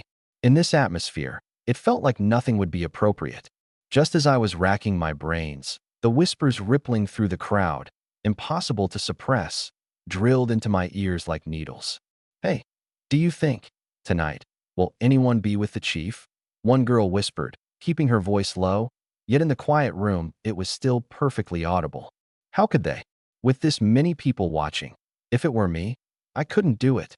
But if we don't, isn't that wasting this whole big night? Complete it just once, and we get a random reward. That's pretty important for boosting our whole tribe's strength. Right? Sure, the chief has that exclusive passive skill, but it's got to take time to recover, doesn't it? It'd be a real shame to waste tonight for nothing. So you're saying you want to be with the chief? Don't make it sound like you don't have the same thoughts. It's just that being watched by this many people is way too embarrassing. There were plenty of whispers, all kinds of them. The words carried no ill will, but they were like so many little hammers, tapping, neither lightly nor heavily, on the hearts of Xia Ziyuan, Wen Tingxue, and the other girls who had already volunteered. They were willing, out of their fondness for me, and for the tribe's survival. But that didn't mean they were willing to do it under the gaze of a whole crowd. After all, they were just a group of college freshmen. They didn't have skin that thick. Even a seasoned veteran of several years might not be able to stay composed under this many eyes. The atmosphere had reached a complete stalemate. Everyone looked at one another, and in the end, all gazes drifted, of their own accord, back to me, waiting for me, the chief, to make the call. I looked at Xia Ziyuan's face, flushed so red it seemed about to catch fire, and at Wen Tingxue, who had curled up completely into a ball, wrapping herself tightly in her taro leaf skirt. I sighed inwardly. Looked like tonight was a no-go. You can't force a melon off the vine and expect it sweet. I certainly couldn't use my authority as chief to actually pressure them into it. If I'd known, I should have divided up the hut into sections during the day. Just as I was about to speak up and announce that everyone should rest for tonight and we'd talk about this matter later, a figure, hesitant and bashful, stood up in the crowd. It was Meng Yanyu. Her pretty, slightly baby-faced features were flushed as red as a ripe apple, her lips bitten pale, revealing the fierce battle raging inside her. Once she stood, she didn't walk toward me right away, but stayed where she was, drew a deep breath, and slowly let it out. The fullness at her chest, simply wrapped in taro leaves, rose and fell along with it in a heart-stopping curve. The entire thatched hut fell dead silent in an instant. Every eye focused on her. Under everyone's gaze, Meng Yanyu finally started forward. Head lowered, eyes fixed hard on the ground. She came toward me at the center of the room, one step, then another. Her steps were small and slow, each one visibly difficult. It was only a few meters, yet she walked it as though she were crossing an entire century. At last, she stopped in front of me. The room was so quiet you could hear one another's heartbeats. Xia Ziyuan raised her lowered head and looked at Meng Yanyu, now standing beside me, her eyes full of indescribable shock and a trace of chagrin and loss she herself hadn't even noticed. How did she dare? How could she be the first to step forward? Why? Why couldn't I be a little braver? Everyone's already seen each other with nothing on, and from now on we're all going to be living together. So what if this kind of thing gets seen? Just let it be seen. Xia Ziyuan was awash with regret, yet she also felt a certain admiration for Meng Yanyu. Qin Shuaing and Wen Tingxue, still crouched on the floor, were stunned too, equally unable to believe that this girl, who looked so soft and delicate and always spoke in such a gentle, quiet voice, had this much courage. Feeling everyone's eyes on her, Meng Yanyu trembled even harder. But still she lifted her head, and though those moist eyes were full of shyness and panic, they also hid a note of unusual determination. She looked at me and, in a voice like the faint hum of a mosquito, yet just loud enough for everyone to hear, said, one word at a time, "Chief, I'm willing." When I'd seen Meng Yanyu walking over, I'd honestly already had a bit of a premonition. But when that trembling yet resolute, "I'm willing," left her lips, I was still taken aback. I really hadn't expected the first one to be her. I thought back to my earlier read on her. Innocent and alluring on the outside, secretly bold and pinned up on the inside. Now it seemed that Reed had still been too conservative. Deep down, this girl harbored a reckless, headlong impulsiveness and decisiveness. Meng Yanyu had used nearly all her strength just to get that sentence out completely. Once she'd finished, she could feel the gazes everyone had cast her way, mixed with all sorts of emotions, and she was so mortified she could have died on the spot. But she still forced herself to add, I just want to do my part for our tribe's development too. Crossing over to a place like this, nobody knows whether tomorrow or disaster comes first. I think we shouldn't waste a whole night like this." On the surface, she spoke with high-minded righteousness, chalking it all up to being for the tribe. But in truth, only she herself knew. She'd had feelings for me all along. You could even call it a secret crush. Now that there was a chance to get in first and become my very first woman, how could she possibly let it slip by? Sure, doing it in front of this many people was mortifying, but my first time would only ever happen once. Seize it, and this first would be hers. And of course, her first time would be given to me as well. To give the most precious first time of her life to the person she liked, for her, that too was a tremendous happiness. Those words of hers plunged the thatched hut into another kind of strange silence. Those girls who had been hesitating and struggling with themselves, like Xia Ziyuan, now felt an even more tangled mix of emotions. Yeah, after being thrown into this godforsaken place, nobody knows whether tomorrow or disaster will come first. When they first woke up here, Their bodies had already been seen by everyone. So compared to that, this little thing was nothing. So why? Why were they being such cowards? Xia Ziyuan clenched her fists in frustration, her nails digging deep into her palms. Su Jinya put on a face like she was thoroughly enjoying the show, but deep down a wave of loss welled up inside her. If I'd known, I would've. No, even if I'd known, it wouldn't have worked. I never actually spoke up, so it never would have been my turn anyway. And doing it in front of this many people is just too embarrassing. I couldn't handle it. Lin Wanqi stood quietly off to the side, watching me and Meng Yinyu. She lowered her eyelids, hiding whatever emotion lay in her eyes. Qin Shuang watched the sweet, soft little Yinyu be so bold, feeling both happy and a little wistful. Happy for her good friend. As Meng Yinyu's roommate and best friend, how could she not know that Yinyu liked me? Wistful, because she herself hadn't been able to work up the courage. She liked me a little too. But at first, it had just been the simple, physical attraction of seeing a good-looking guy. That was why she'd chimed in along with Xia Ziyuan. Yet after crossing into this world, watching me lead everyone step by step, watching how I'd handled myself on 2 dangerous expeditions, that little physical attraction had quietly turned into a genuine, heart-fluttering crush. And that's where this faint sense of loss came from. As for the other girls, each had her own complicated feelings. Some admired Meng Yinyu's courage. Others silently cursed themselves for not being the one to stick their neck out first. The emotions running through the whole group of girls had reached a peak of complexity. I looked at the girl in front of me, whose face was so red it looked ready to bleed, and the image from back on the basketball court surfaced in my mind. The time she'd worked up the nerve to casually cop a feel of my abs. The corner of my mouth curled up slightly. I didn't lecture her, and I didn't ask any more questions. I reached out, and, under her shocked and shy gaze, gently took her cool little hand. Then I leaned down and, with every girl in the room watching, kissed her, right on those slightly parted lips that looked especially inviting because of how nervous she was. That bold kiss left every girl in the room staring wide-eyed. Xia Ziyuan's head snapped up, her eyes round as saucers, her mouth slightly open, her mind going completely blank with a buzzing sound. Even Lin Wanqi's cool, pretty face showed obvious emotion for the first time. She instinctively took half a step back, and those elf ears of hers gave an involuntary twitch. The smile froze on Su Jinya's face. As she watched those lips pressed tightly together, she tasted real jealousy for the first time. Even when Tingxue, who was crouched on the ground playing ostrich, caught a glimpse of the scene through her fingers. Her little heart pounded like crazy, and her cheeks got so hot you could have fried an egg on them. Meng Yinyu was completely dazed.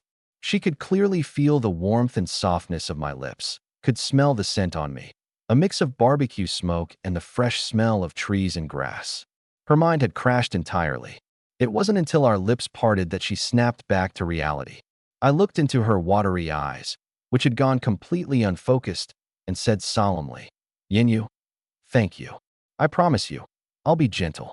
That promise, drifting through the charged atmosphere and reaching the ears of the other girls, stirred up another wave of feelings too hard to put into words. With that, I scooped Meng Yinyu up in my arms and carried her toward the corner where the thickest layer of dry grass had been laid down. "All right, everyone turn around and give them some privacy." Xia Ziyuan suddenly spoke up, her voice a little husky, carrying a hint of sourness she didn't even notice herself. She was the first to turn around, walking over to the opposite wall, keeping her back to us, using the back of her head to show her respect. With her taking the lead, the other girls caught on too. Su Jinya let out a soft huff and swayed her hips as she turned away. Lin Wanqi turned silently. Qin Shuang, Wen Tingxue, one after another, they all turned their backs on their own accord, leaving us a space where if you don't look, it's proper. Even though everyone was still under the same roof, close enough to hear each other breathe, this gesture was the greatest respect for Meng Yinyu's courage, and it also protected that last shred of dignity in their own hearts. I gently pulled Meng Yinyu into my arms. In the grass hut, all that remained was the crackle of the campfire and the gradually heavier, deliberately suppressed breathing of 2 people. Those girls who'd turned away couldn't see, but their hearing became extraordinarily sharp in that moment. They could hear the faint rustle of the dry grass being pressed down, the soft sound of taro leaves and clothing brushing together. Could even tell whose breathing had lost its rhythm. Every sound kept teasing at their imaginations, making their cheeks burn and their hearts race. Xia Ziwan clenched her fists tight, nearly grinding her back teeth to bits. She felt a bit like one of those useless husbands in the movies. But then, on second thought, she wasn't even my girlfriend, so she was actually worse off than the useless husband. Su Jinya quietly perked up her ears, those peach blossom eyes glinting with curiosity in the dim glow of the flame, though the tips of her ears had turned faintly red. Lin Wanchi leaned against the wall, seemingly calm, but those slightly trembling elf ears gave away the turmoil inside her. I could clearly feel the shyness and nervousness of the girl in my arms. Her body was drawn tight, like a startled little rabbit. I didn't rush into anything. I just reached out and stroked her soft hair with the utmost gentleness, whispering little things in her ear. Don't be nervous. It's not like I'm actually going to eat you. The warm breath of my words against her ear made Meng Yinyu's already burning earlobes flush a shade redder. She buried her head deeper, her voice thin as a mosquito's hum. I'm nervous. I know. I smiled and gently stroked her back with my palm. Then I called her name again. Yinyu. She let out a faint sound from her nose and buried her face even deeper. Suddenly I asked, have you liked me for a long time? The question made her body stiffen abruptly. She hadn't expected me to ask so directly. A long while passed, so long that I thought she wasn't going to answer, before I heard a voice even softer than a mosquito's whine. Yes. Something stirred in my heart, and I pressed on. When did it start? When we were registering at the start of the semester. Her voice was heavily nasal, soft and sweet. Back then, I didn't even know we were in the same class. When I found out later, I was so happy. You liked playing basketball, so I would often, secretly go watch. Later, one time I lost a game of truth or dare with my roommates, and they made me bring water to the guy I liked as a penalty, so that's why I brought you water for the first time. Hearing this, I couldn't help but laugh. Just water, huh? Then why did you touch my abs? Meng Yinyu's face flushed instantly, so red it looked ready to bleed. It was an accident. My hand just brushed against them. Was it really an accident? There was a teasing edge to my tone. She fell silent, just burying her head lower. After another long pause, she muttered a barely audible defense. I don't know what came over me back then. It was like something possessed me. By the time I snapped out of it, my hand was already on them. Our conversation was so quiet that the girls with their backs to us couldn't make out what we were saying. But that whispering atmosphere, combined with the occasional faint, shy and flustered sound from Meng Yinyu, drove them absolutely crazy, spinning 10,000 words of drama in their heads. About 2 or 3 hours passed. Suddenly, a cold, mechanical voice rang out in my mind. You have completed your first union with tribe member Meng Yinyu, triggering a critical bonus. Congratulations, you have received an SSS rank reward. Blueprint, Tribal Warehouse. SSS rank. My heart lurched, and a surge of wild joy shot straight to the top of my head. I forced down the excitement, but before I could even take a closer look, another prompt followed right after. You have successfully united with a new member of the opposite sex and gained their skill. Healing. Another skill. I fought back the urge to check it immediately, first soothing Meng Yinyu, who had by now gone completely limp in my arms, melted like spring water, before turning my attention to the spoils. That healing skill, its effect was to consume 1 point of mana to restore 1 point of health to a target. It could consume a maximum of 50 mana per use, with a 1-minute cooldown. Good stuff. My eyes lit up. This skill suited me perfectly, and it suited this team perfectly too. Our combat squad had everything. The only thing we were missing was a healer to keep everyone's health topped off. With this, that gap was filled. What's more, my fighting style got stronger the lower my health dropped. But without a healing skill to back up that approach, it could easily blow up in my face.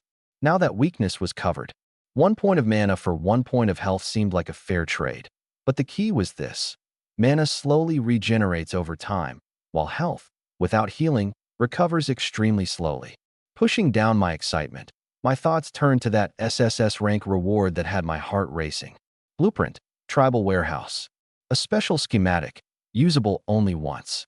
Its effect, a dimensional storage space bound to the tribe, capable of holding any non-living object, with the flow of time inside almost completely frozen, keeping food perfectly fresh.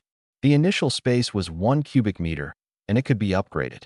The description said it was a miraculous creation bestowed by the gods, and possessing it might just be the beginning of a powerful tribe's rise. After reading it, I sucked in a sharp breath. A dimensional storage space. Time almost completely frozen. Food kept perfectly fresh. Every one of those phrases struck me right in the heart. What did this mean? It meant that from now on, any prey we hunted, as long as it was no bigger than 1 cubic meter, could be perfectly stored, and we'd never have to worry about meat rotting again. It meant we had a dimensional transfer station that eliminated the need for hauling and transport. It meant we could store important supplies somewhere far safer, without worrying about theft or raids. It meant our tribe's logistics and development would take a quantum leap forward. This was absolutely the single most important strategic item for the entire tribe at this stage, and for a long time to come. No exceptions. Truly worthy of an SSS rank reward. However, when my gaze fell on the construction requirements listed below the blueprint, the joy that had just risen up was doused by a bucket of cold water. Not too big, not too small. Construction requirements: 200 units of wood, 100 units of stone, and 1 tier, 3 monster crystal core. Wood and stone were manageable. The quantities weren't small, but with enough time we could gather them. But this tier, 3 monster crystal core, what the hell was that? Going by the tropes from novels and games, it was probably something dropped by the creatures we'd killed today. But today we'd busted our humps and only managed to barely finish off 2 tier, 3 beasts, and not a single crystal core dropped. So you can imagine how low the drop rate was. And now this tribal warehouse blueprint just so happened to require a crystal core. For us right now, that was going to be a bit of a headache. Looks like if we wanted to build the tribal warehouse, we'd have to spend a good while developing first. The next morning, I woke up in the grass hut. Nestled in my arms was a warm, soft, fragrant beauty, a supple, springy little body pressed tightly against me, the rich scent of milk mixed with a girl's natural fragrance lingering at the tip of my nose. It was Ming Yinyu. She was still fast asleep, her long lashes casting a small shadow beneath her eyelids.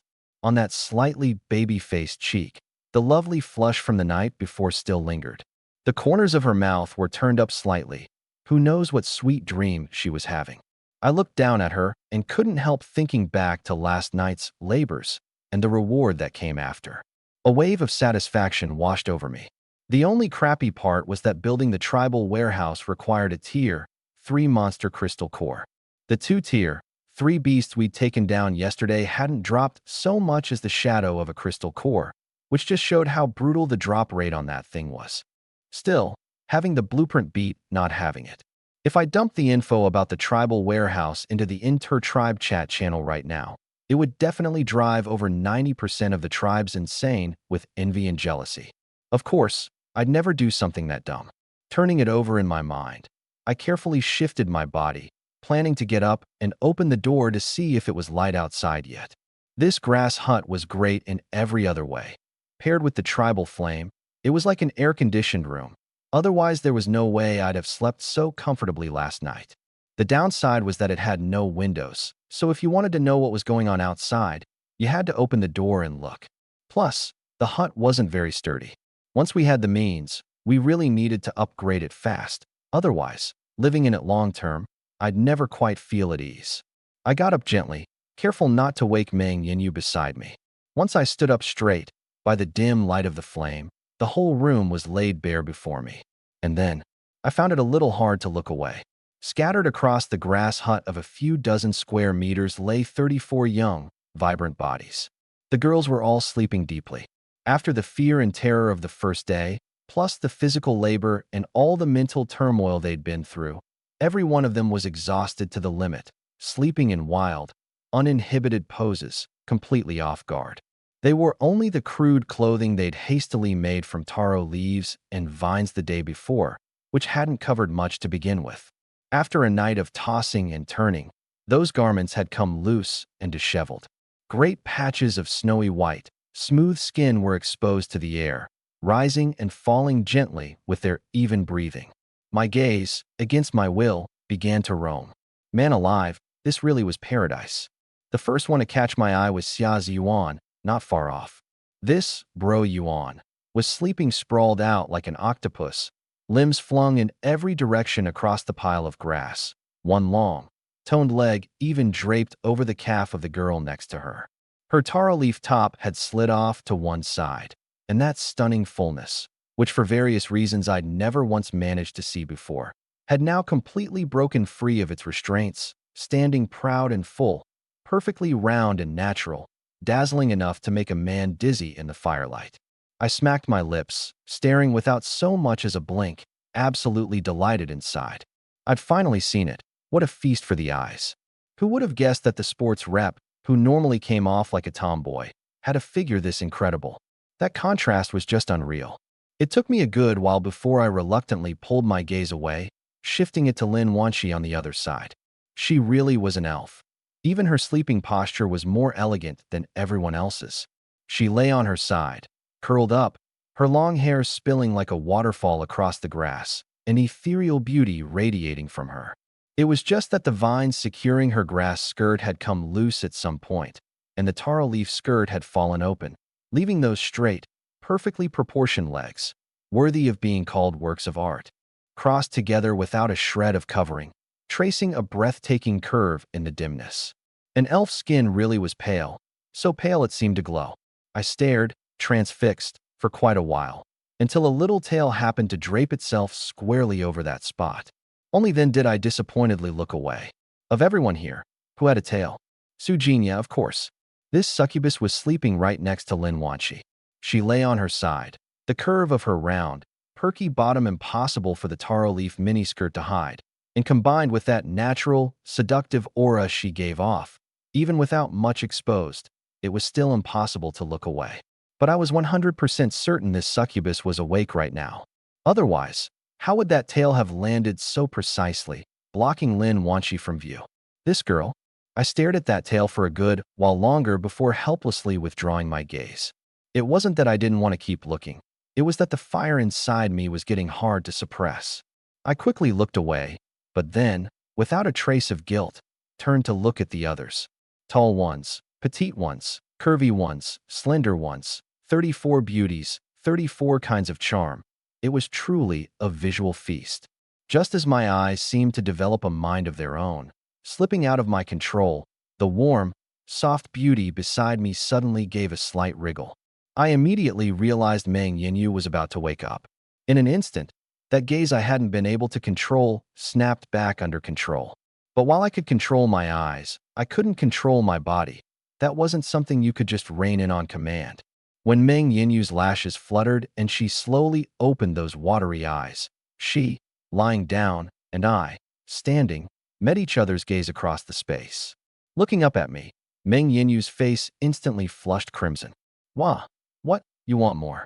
Her voice was soft and sweet, carrying the nasal tone of someone just waking up. Hearing it was like a kitten's paw scratching gently at the softest part of my heart.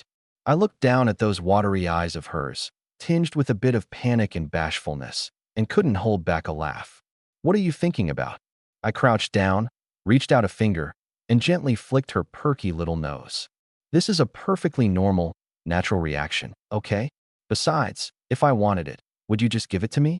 If you did, you'd probably be laid up in bed all day. Those teasing, affectionate words made her cheeks flare red again in an instant. Her voice came out quick and deliberately hushed.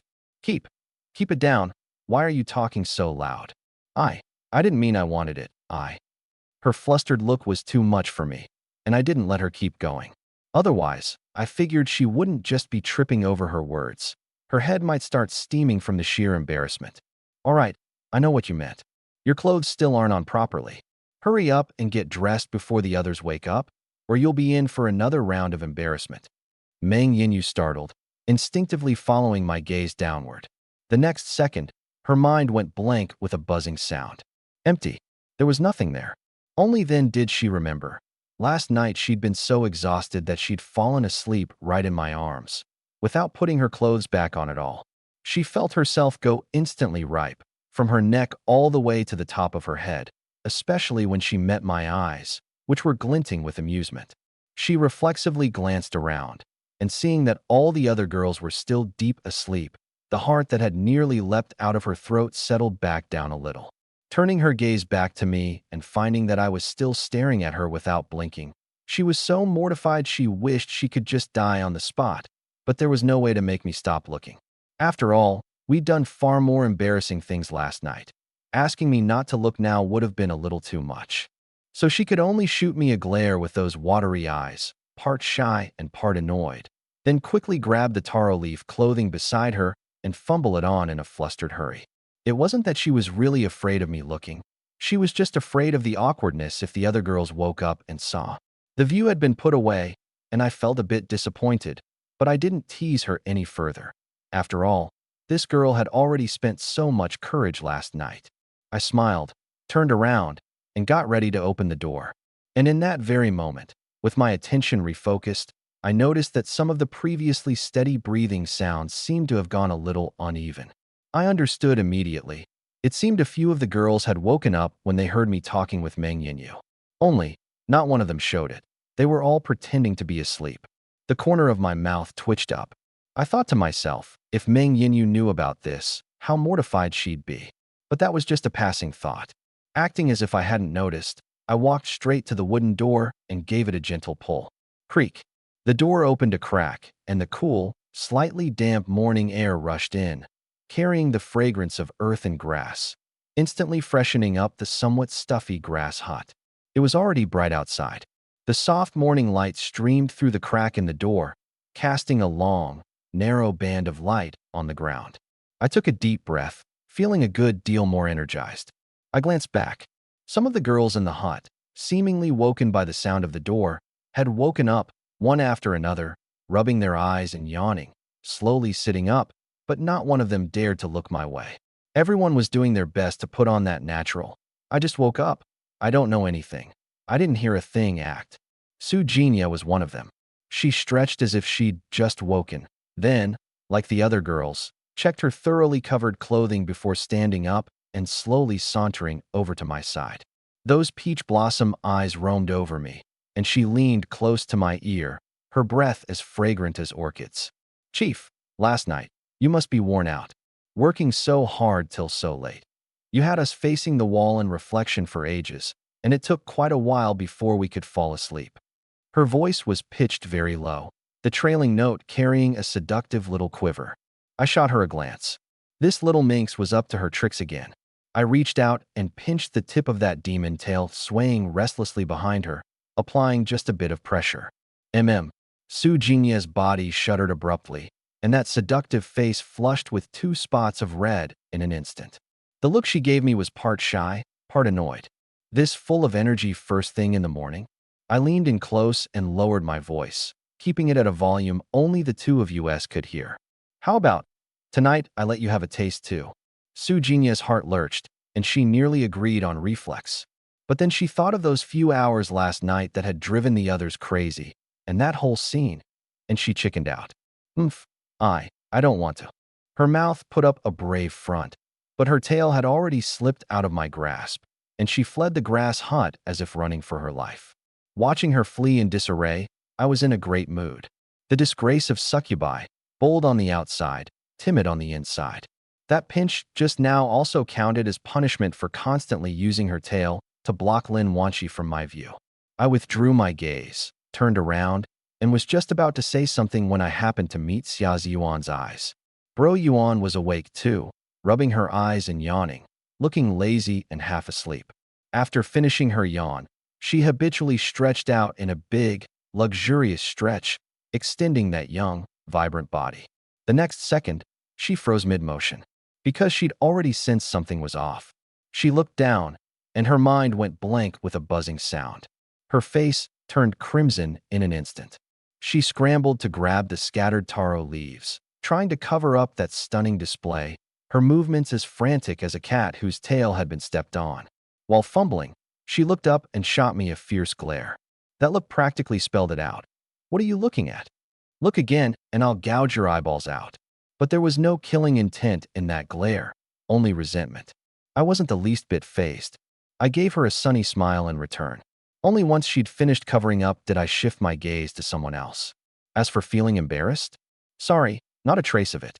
I swept my eyes around the hut.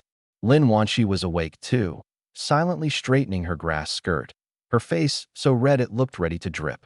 Her gaze stayed deliberately lowered, not daring to meet mine. She'd probably figured out something. I watched this with great relish, still without the slightest shame. Once all the girls were awake and had begun tidying their clothes, I cleared my throat and spoke up. Everyone up? Since you're all awake, there's something I want to tell you. The moment I said this, everyone's ears quietly perked up and streams of curious, probing gazes, carrying a hint of some indescribable something, all converged on me. Not the least bit intimidated by the crowd, I met their gazes and continued. I know you've all wanted to ask since last night what reward I got. All I can say is, the haul was rich. One part, you've already guessed, the healing skill I got from Meng Yinyu. I spread my palm, and a soft, gentle white halo of light appeared in it. This was the healing skill. Nobody was surprised by that. What they were more eager to know was what that random reward actually was. I didn't keep them in suspense. The other is a crafting blueprint, called the Tribal Warehouse. Once I'd carefully explained what the Tribal Warehouse was, everyone was stunned. Holy crap! Xia Ziyuan was the first to cry out. Isn't this just the portable inventory from Games Plus an infinite preservation fridge? And it's shared by the whole tribe. That one shout completely ignited the emotions of every girl in the room. No way. A tribe-shared fridge and a mobile transfer station. Oh my god, it's that powerful. So the meat we hunted yesterday, we can just store it and eat it slowly? And those sweet berries, they rot so fast after you pick them. Now we can put them in the warehouse. Ha ha. So this is what an SSS rank reward is like. It's totally broken. The grass hut instantly erupted, the chattering and discussion merging into a wave of wild joy. The somewhat gloomy atmosphere from earlier, brought on by all the embarrassment and awkwardness, was completely washed away by this bombshell news. Even the usually cool and aloof Lin Wanshi had a burning excitement bursting from those beautiful eyes. Having this warehouse would make everything so much easier. On the front lines, we could stuff prey straight in after a kill, and the people back at base could take it out to process. No more slow hauling, and no more worrying that the bloody smell of beast carcasses would attract other predators. Whatever supplies the front lines needed, we could send straight over from the back. It was just insanely powerful. Haha, little Yinyu, this is all thanks to you and the chief. You got us something this amazing. Qin Shuang scooted over to Meng Yinyu's side, threw an arm around her shoulders, and gave her a hard shake, laughing more happily than anyone. Those words immediately drew a chorus of agreement. Yeah, Yinyu, if you hadn't taken the initiative last night, how could we have gotten something this good? Haha, Yinyu deserves the biggest credit. Yinyu, last night did the chief. Wave after wave of open, unabashed praise came pouring in, mixed with plenty of curiosity and teasing about the night before. Meng Yinyu's little face turned red. She was happy that she'd truly been able to help the tribe, but the teasing made her can't help recalling last night, leaving her flushed and flustered. At the start of last night, she'd still managed to deliberately keep her voice down. But by the end, every thought had drained out of her head, and she'd forgotten all about staying quiet.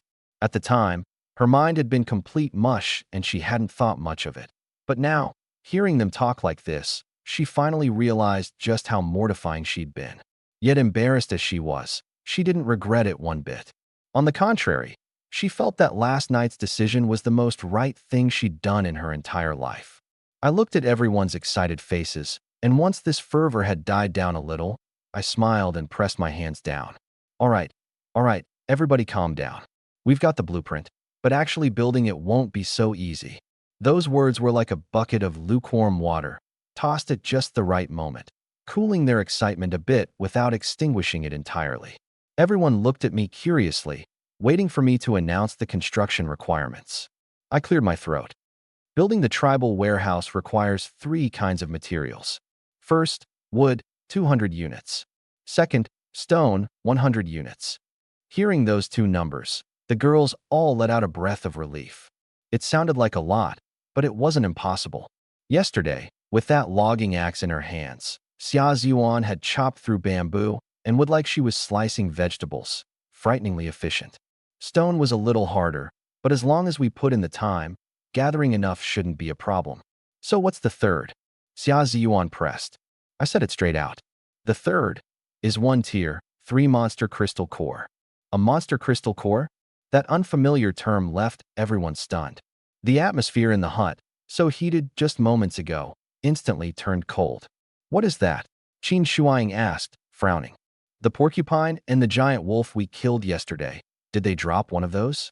That question hit right at the heart of what everyone was wondering. All eyes turned to me at once. I shook my head. No. Yesterday, I deliberately split open the skulls of both beasts with the axe. After all, going by the tropes in novels, there was a good chance the good stuff was hidden inside their heads. But the result was nothing at all. Those 2 little words of mine were light as a feather, yet they sent the hearts of the girls, so full of hope just a moment ago, plunging to the bottom. We'd busted our humps. You could even say we'd gotten lucky just to take down 2 tier 3 beasts, and yet not even the shadow of a crystal core had appeared. How brutal must that drop rate be? Still, though everyone was disappointed, they'd been mentally prepared for it. After the disappointment passed, there was even a bit of relief. Relief that this requirement, for them, still wasn't impossible to meet. After all, the warehouse's functions were so powerful that being able to build it with just this much material was already pretty generous. Outside the grass hut, Su Jinya, leaning against the doorframe, finished listening and turned to look at the 2 beast carcasses outside. Since we'd known the black fog was coming, while eating barbecue last night, we dragged the unprocessed parts of the 2 beasts over against the outer wall of the grass hut. The tribal flame's light could penetrate solid structures like this grass hut, but the range it extended out wasn't very far, so a small portion of the 2 carcasses had still been left outside the halo of light, shrouded by the black fog. Yet at this moment they looked completely normal, no sign of anything wrong. Besides the beast meat piled on the ground, some of the meat had been threaded onto vines and hung on a simple wooden rack propped against the wall, also perfectly intact. As for the 2 beasts' innards and a portion of the meat, once we'd finished processing them, we'd fed them all to the tribal flame. That feast had directly satisfied the 100 pounds of tier 2 creature flesh and blood the flame needed to upgrade, and had also boosted the flame's remaining burn time from a pitiful 3 days all the way up to 133 days and 21 hours. Of course, that was the number I'd seen last night before the black fog arrived. I hadn't checked it yet today, but I figured a single night wouldn't consume much. Otherwise, the tribes that hadn't caught any prey wouldn't stand a chance of surviving. Right now, our tribe was only 100 pounds of wood and 100 pounds of stone away from upgrading the flame. Su Jinya stepped forward and poked at the exposed piece of wolf meat with her finger. It felt cold but springy, no different from when we'd processed it yesterday.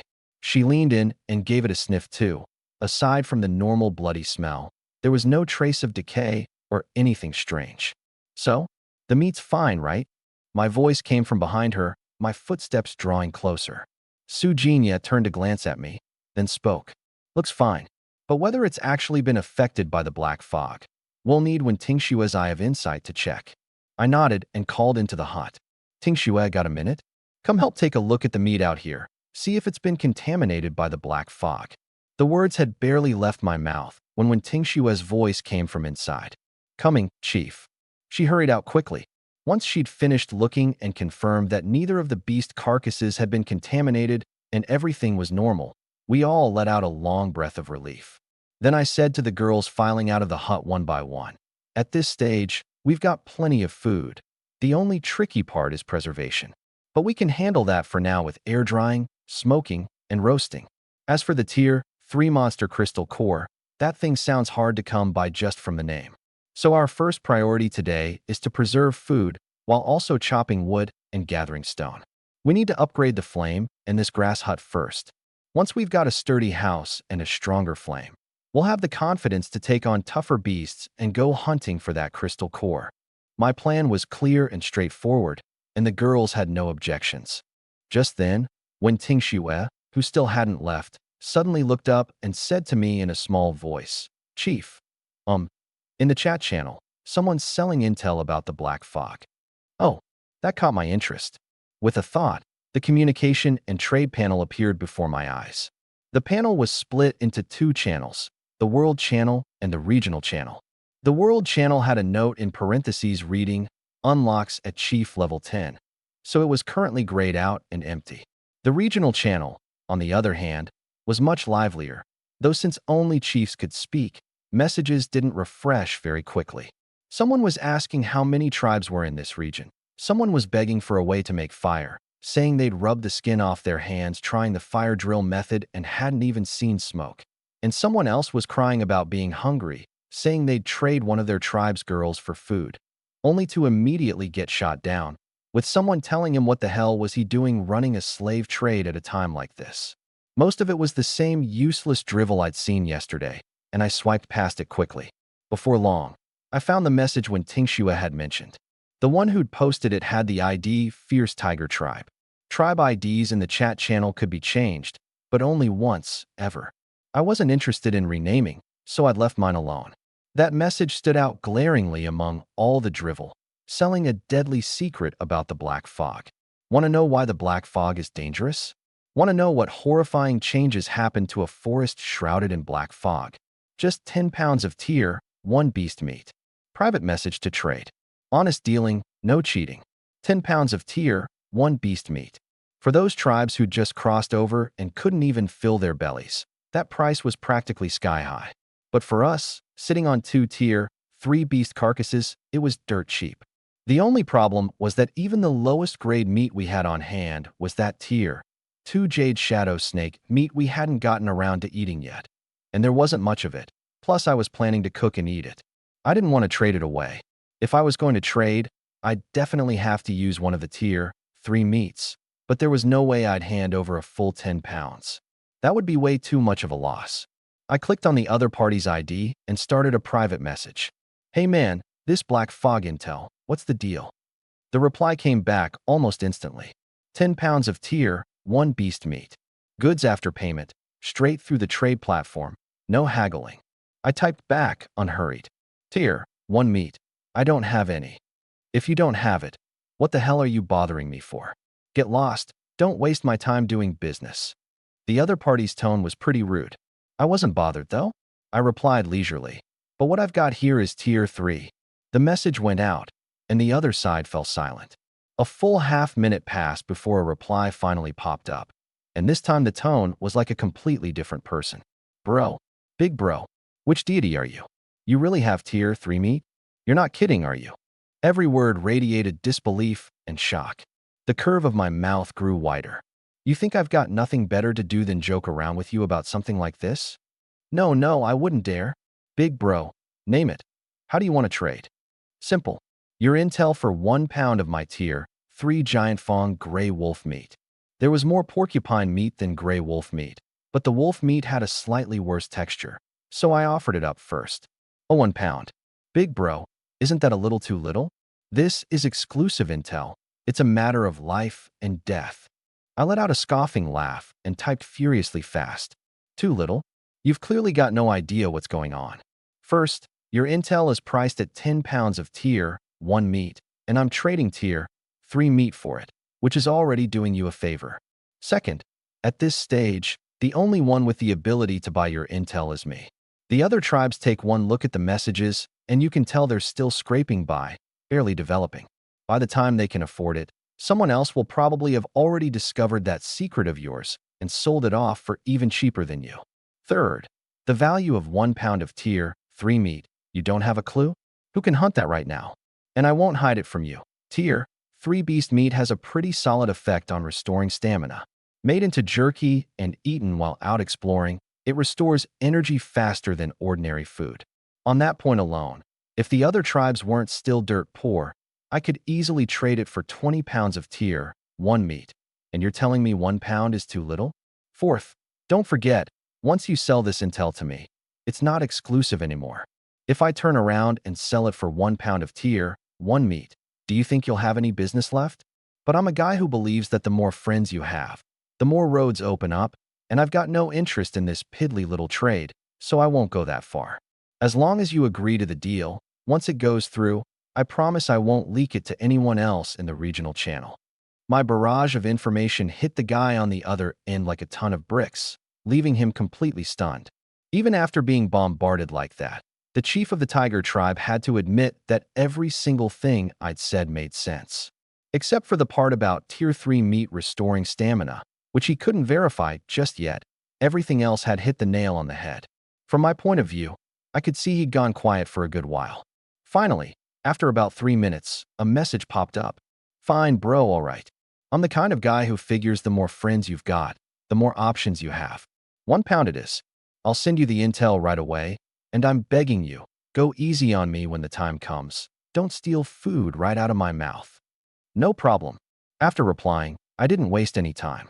I cut a chunk of meat straight off the giant-toothed gray wolf, weighed it in my hand, about 1 pound. Then had Wen Tingxue beside me check it with her eye of insight. Confirmed, 1 pound and 3 ounces. 3 ounces extra, but that little scrap of meat wasn't worth fussing over. Like I'd said myself, the more friends you have, the more options you've got. Sure, judging by the rule that lets tribes steal fire seeds from one another, there was clearly a competitive, cutthroat relationship between tribes. But right now I had no idea how far away this tiger tribe even was, and 3 extra ounces of meat wasn't going to turn anyone into a super scion. On the flip side, if this guy turned out to be a decent sort, I might earn myself a bit of goodwill, and that goodwill could come in handy down the road. Following the prompt, I placed the meat into the trade slot on the trading platform. System notice, trade initiated. Awaiting the other party's confirmation. Soon, a text message came through. I opened it and skimmed through it quickly. The other guy wrote, "Brother, listen up. This intel is absolutely worth the price. The biggest danger of the black fog isn't aimed at animals. It's aimed at us humans. Anyone who stays in the black fog for a full minute has their mind completely corrupted, turning into a humanoid monster that knows nothing but attacking and killing. Their physical abilities get a bit stronger, but not by much. But animals don't. An animal wrapped in the black fog is totally fine. Well, maybe there's some effect too, but either way, when you check the next day, there's not the slightest thing wrong with them." Reading that, my pupils shrank sharply. Inside the thatched hut, the girls, who'd just heard my quick summary, all went pale too. Turning into monsters? This news chilled the heart even more than not being able to find magic beast crystal cores. Xia Ziyuan couldn't help cursing. Damn, it's that messed up. I ignored their commotion, my fingers rapidly tapping across the panel. How do you know this? This question was crucial. I had to confirm the intel was real. This time, the silence on the other end lasted even longer. It was a good while before a message came through, tinged with grief and dejection. Because our tribe lost someone just yesterday. Yesterday, we caught a Tier 1 almond sheep and tied it up outside the hut. Right before it got completely dark, one of my brothers tried to drag it back inside, but the sheep went nuts for no reason and suddenly head-butted him unconscious. We were all scared out of our wits. We wanted to pull him inside first, but the black fog rolled in fast. Facing that eerie fog, we were all too terrified. Not one of us dared go out. In the end, all we could do was watch as the black fog swallowed my brother up. After about a minute, he went completely mad, started slamming against our door like a maniac, his eyes gone red, roaring like a wild animal out of his mouth. It took several of us grown men working together to finally put him down. As for that sheep, we thought it was a goner for sure. But this morning after the fog retreated, we went out and there it was, standing there perfectly fine, its mental state no different at all. Brother, I paid for this intel with a brother's life. Whatever you do, don't go blabbing about it. Looking at that message, I could picture just how brutal a scene that tribe must have gone through last night. I typed back 2 words, "Thank you." Then I hit confirm trade on the trading platform. That pound and change of wolf meat vanished instantly from the trade slot. System notice, trade complete. I closed the panel, my expression somewhat grave, and relayed the tiger tribe's words word for word to all the girls present. Inside the thatched hut, dead silence fell. The gentle morning breeze drifted by, carrying a hint of chill, but it couldn't blow away the gloom weighing on everyone's hearts. Turning into monsters, intel bought with a comrade's life. Those words pressed heavily on every heart. So, does that mean from now on, at night, we absolutely can't leave the range of the fire seed? One of the girls asked, her voice trembling, every trace of color drained from her face.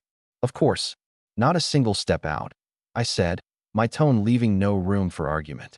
Otherwise, what awaits us might be something far worse than just death. Honestly, I felt that intel was well worth a pound of wolf meat. Before, I'd known the black fog was dangerous, but I hadn't known exactly what kind of danger, whether one touch meant instant death, or whether it was like a battle royale game where you could tough it out in the poison circle for a while before finally going down. Now it was crystal clear, absolutely do not touch the black fog. Not even for a second. Sure, that man from the tiger tribe took a full minute to completely turn into a humanoid monster, but very likely he'd been corrupted the instant he made contact. As for why animals weren't affected, my guess was that animals were affected too, just differently than humans. This wasn't baseless speculation. It was reasoning based on the evidence at hand. If animals truly weren't affected at all, then the meat we'd left outside last night wouldn't still have been fully intact. Only the idea that animals are also affected by the black fog made sense of it. Everyone's spirits were a bit heavy. Seeing this, I clapped my hands to break the oppressive mood. All right, everyone stop dwelling on it. We've got the intel now. At the very least, we know how to protect ourselves. Now it's time to get to work. I pointed at the two massive beast carcasses and said loudly, "Let me assign the tasks. Today we've got two things to do: gather resources and process the meat. So I'm splitting everyone into two groups. Group 1 is the cooking group, led by Zhou Nan and Li Sisi. After all, they're chefs by profession with the right skills and talents, so they're better at this than the rest of us. The following people I call go into the cooking group." I rattled off a string of names, then continued, "Today's meat processing is on you. Everything that can be air-dried, air-dry it. Everything that can be smoked, smoke it.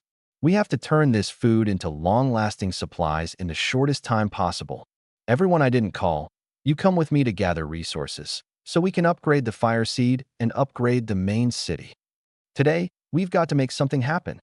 My voice was full of power, driving the fear from everyone's hearts and reigniting their fighting spirit. That's right, being scared was useless.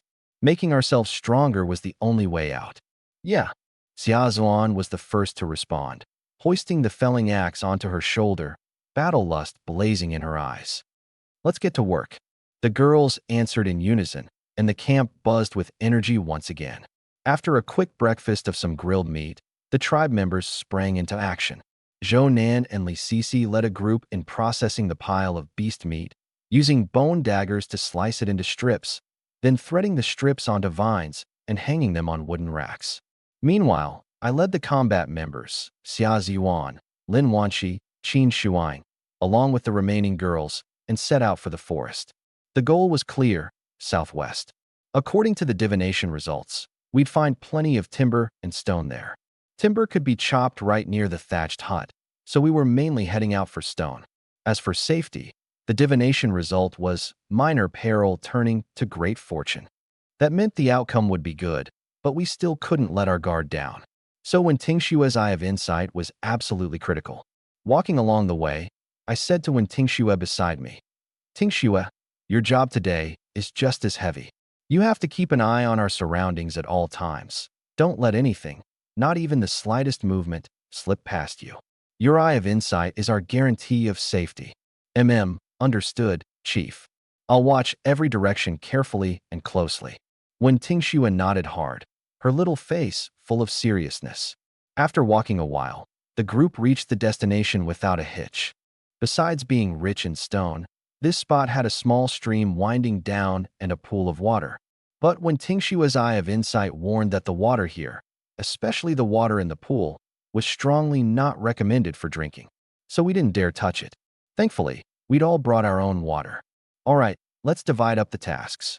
Based on profession and ability, I quickly assigned the work.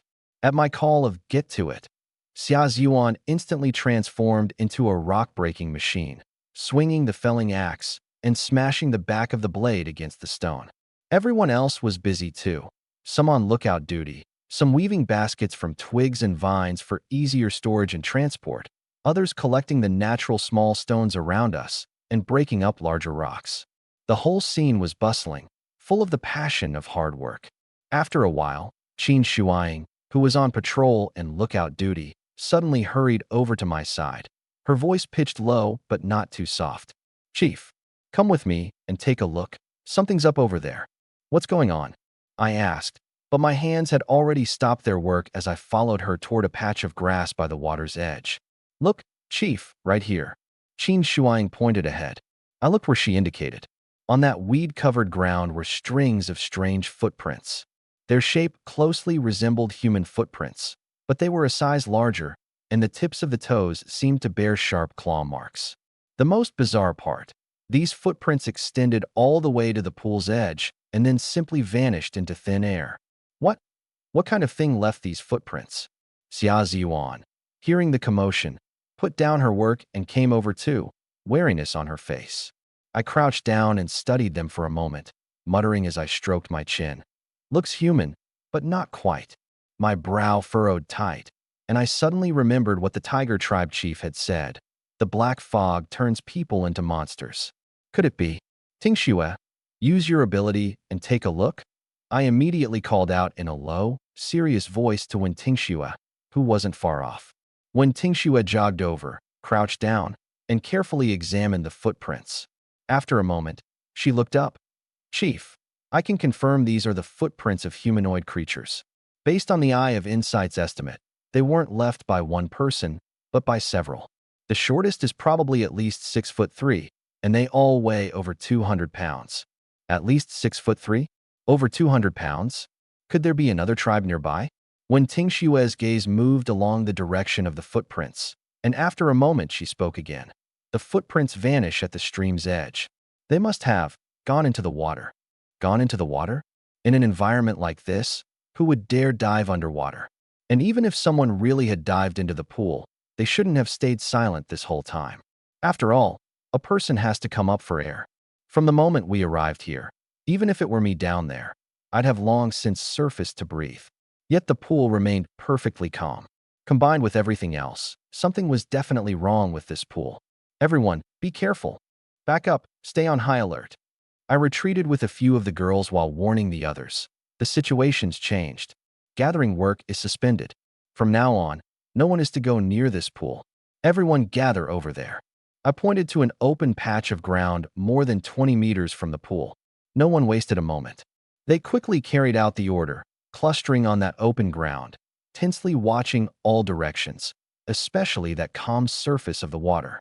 The air seemed to freeze, leaving only the rustle of wind through the bamboo grove and everyone's suppressed breathing. Second by second, time crept by.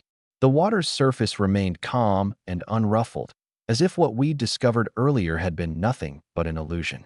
"Chief, why don't I move closer to the pool and take a look?" When Tingxue sidled up and whispered. I shook my head. "If anyone's getting close, it'll be me. You have no combat ability at all. If there really is something in the water, even with me right beside you, I might not be able to shield you from those unknown dangers. For now, nobody go near it. Let's toss some stones over first and test it." With that, I hefted a stone next to me, over 10 pounds, and hurled it hard toward the pool. Splash!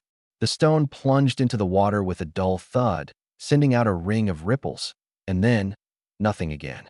Just as everyone thought it had been a false alarm and were about to breathe a sigh of relief, my pupils suddenly contracted to pinpoints. "No, there's something underwater," I roared abruptly. Almost the instant those words left my mouth, the calm surface exploded with a crash. Several dark shapes shot out of the water like arrows loosed from a bowstring, lunging straight at the crowd on the bank.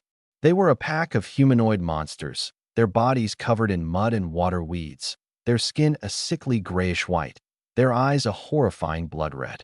They let out guttural, "ha-ha" cries from their mouths, their nails sharp as blades.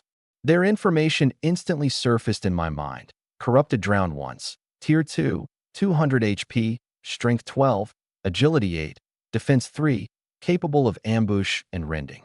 The description read, these were creatures mutated underwater after being corrupted by black fog energy, retaining some of their instincts from when they were alive, and extremely sensitive to the scent of living people. They're Tier 2 monsters. Careful! When Tingxue shouted urgently. There were 4 of these monsters, and their target was crystal clear, the few of us closest to the pool. Battle erupted in an instant. The reek of stinking, muddy water hit us head-on. The four drowned ones roared, their withered claws gleaming with a black sheen in the sunlight as they lunged at the crowd. I saw the stats on these Tier 2 monsters: Strength 12, Agility 8, Defense 3. Everyone be careful. When Tingshue's voice made more than a few hearts sink. For Tier 2 monsters, all with decent stats, not easy to handle. Ziyuan, hold the front with me. My roar rang out among everyone, without a shred of panic. Shuang, harass the flanks. Jinya, find a chance to lock one down. Wanshi, protect Tingxue in the rear. Use your bamboo spears for range support. The orders were clear, decisive, striking right at the heart of the matter. Let's do this. Xia Ziyuan's battle lust surged as she let out a sharp cry. Instead of retreating, she charged forward with the felling axe, meeting one lunging, drowned one head-on. She didn't use the sharp blade. Instead, she swung the heavy back of the axe, slamming it hard against the monster's swiping claws. Clang! The sharp ring of clashing metal set everyone's ears buzzing. A massive force surged up through the axe handle.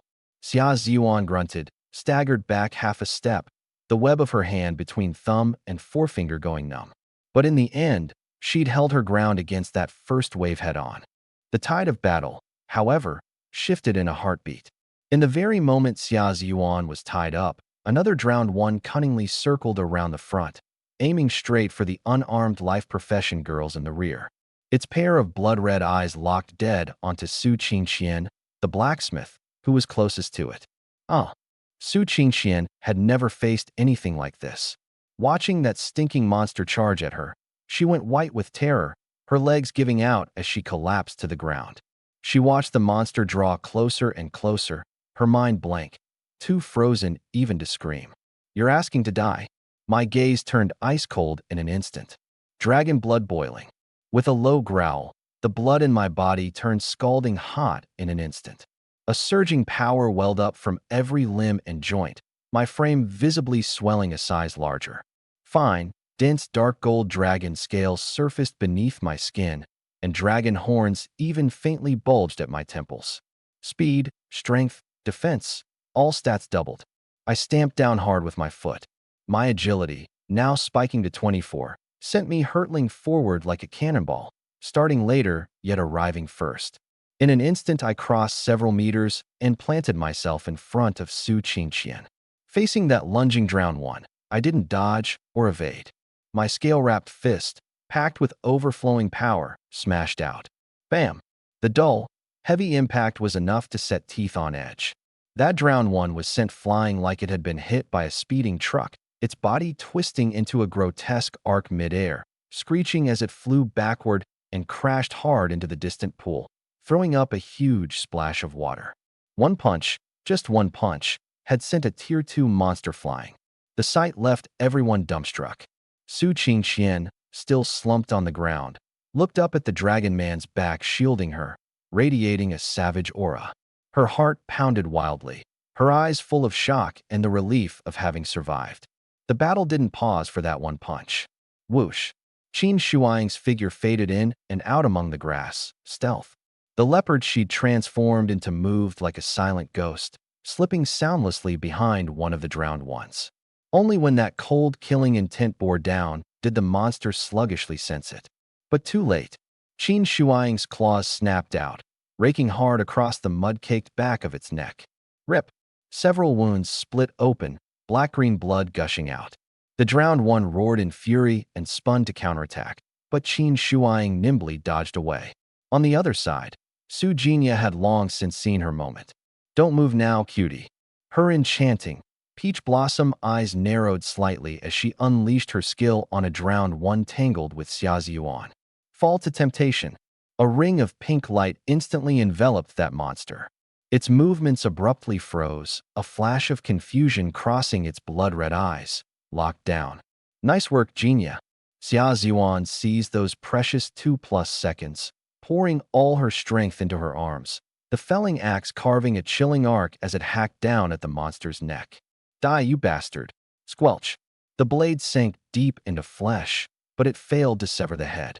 Still, a huge red damage number floated up above the monster. -18, Weak point critical hit.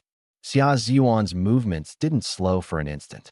Seizing the time the monster was locked down, she rained attacks on it without holding anything back. -11, -12, -11. Hacking down blow after blow. Finally, in the throes of extreme agony, that lockdown drowned one broke free of the control, roaring in a frenzy. But it could no longer threaten Xia Ziyuan. Meanwhile, in the rear, Lin Wanqi displayed a stunning talent of her own. She had no bow, only sharpened bamboo spears, but her gaze was steadier than that of the finest hunter. Whoosh! A bamboo spear flew from her hand like black lightning, striking another drowned one precisely in the eye. The monster shrieked, its movements faltering. Whoosh! Whoosh! Two more spears, one driven into its knee joint, one piercing its shoulder. Every throw of Lin Wanqi's landed precisely on the monster's weak spots. Though the damage wasn't high, it hugely hampered them, creating ideal conditions for Qin Shuang and Xia Ziyuan to deal damage. And I, having saved Su Qingqian, wasn't idle either. After punching that drowned one into the water, I immediately charged the next one.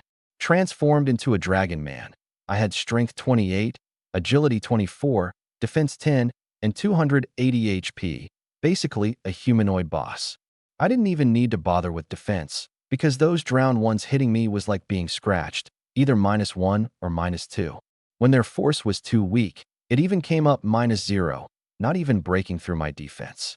As for me, every punch landed solid, every strike carrying a heavy whoosh through the air. -21, -23, -21. I unleashed a wild barrage without any guard at all, and quickly delivered the fatal blow to this drowned one. -18, critical hit. Just as I punched this one to death, the one I'd smashed into the pool erupted from the water again, all fangs and claws, lunging at Su Qingqian. It had clearly remembered this prey that had gone limp on the ground. Your opponent is me. My movements were lightning fast, giving it no chance to charge over.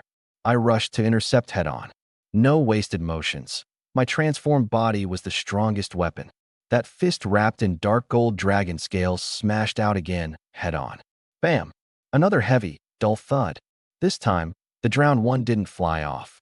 Because as I threw the punch, my other hand had already clamped down hard on its arm, my terrifying strength making its bones creak and groan under the strain.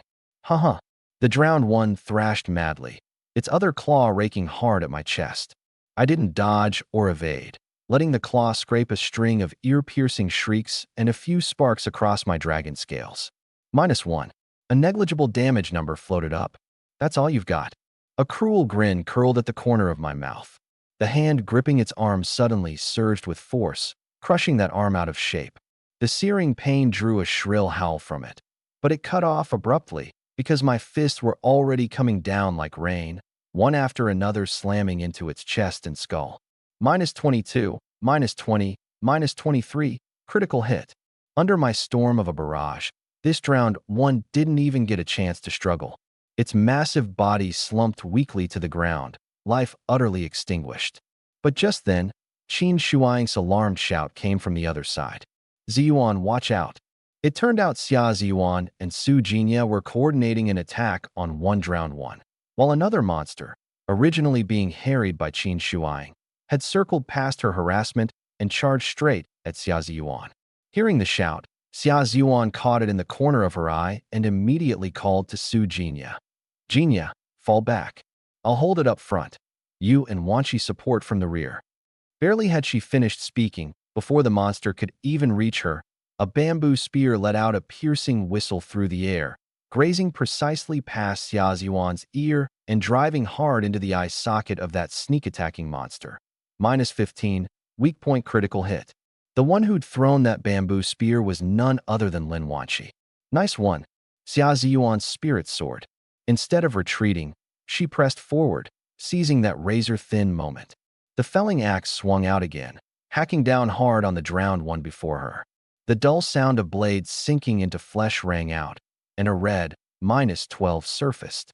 At this critical juncture, the other monster, originally tied up by Xia Ziyuan, came rushing in close and had just raised its claws to attack, When the leopard Qin Shuang had transformed into circled ghost-like to its flank and rear, pounced suddenly, and raked its sharp claws across the monster's neck.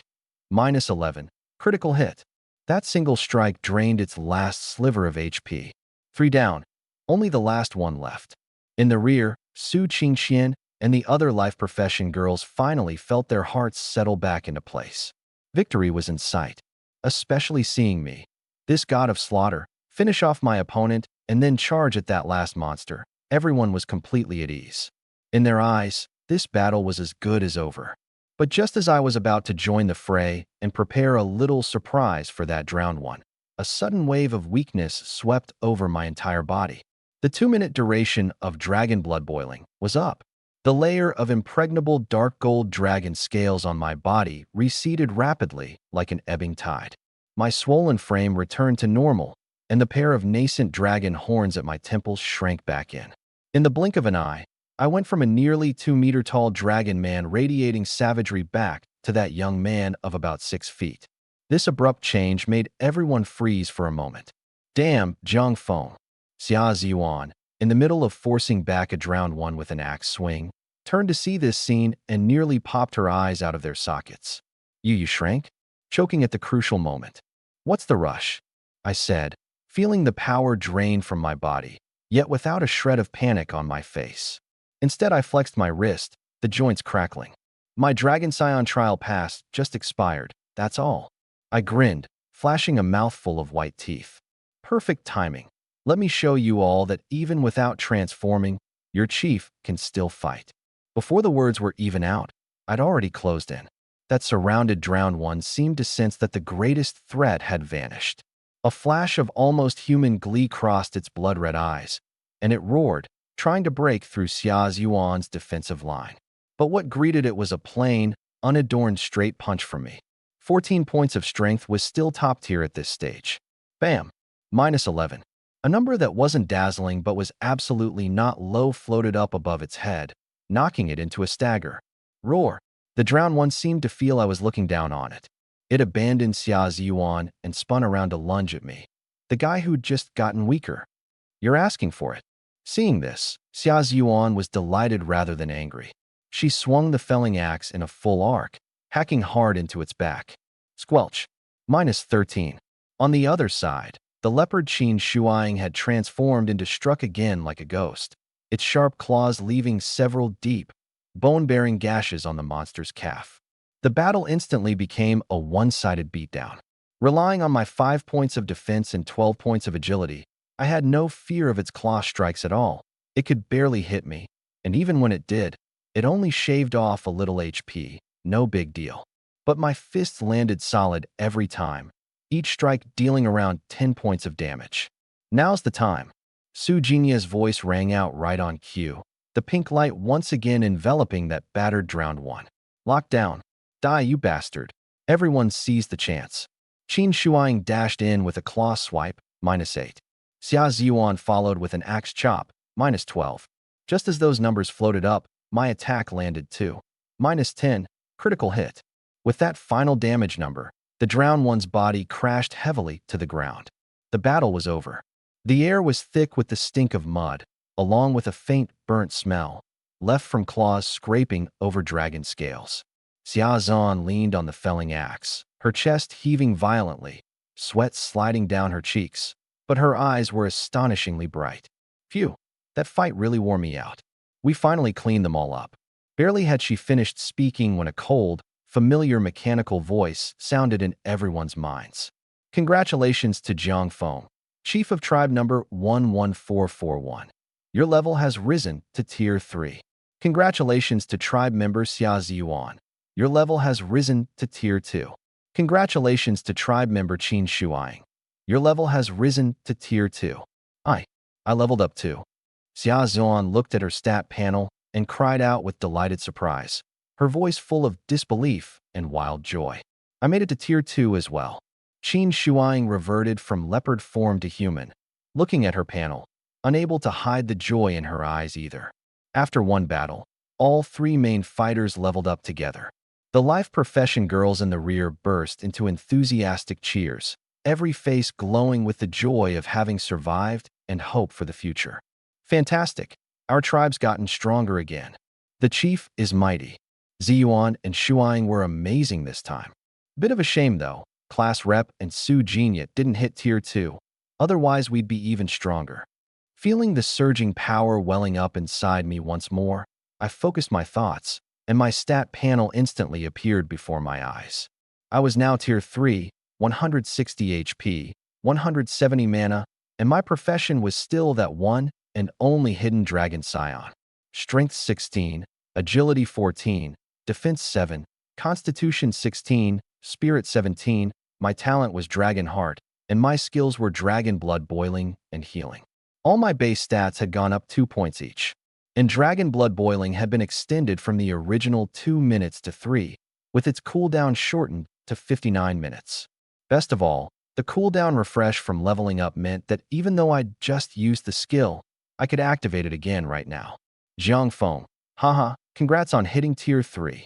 Xia Ziyuan strode over and, without a hint of reserve, punched me in the shoulder, excitement flashing in her eyes. Your stats must have jumped up a big chunk again, right? Not bad. I smiled and shot back. Congrats to you and Shuang on hitting Tier 2. Did your skills' durations and cooldowns both get shortened? Before I could finish, I heard Wen Tingxue give a cry of delighted surprise. Wow, more stuff dropped. I turned my gaze toward the few reeking drowned one corpses. Beside each corpse hovered a ball of light. Did equipment drop again? Quick, check what good stuff it is this time. The girls immediately got excited again.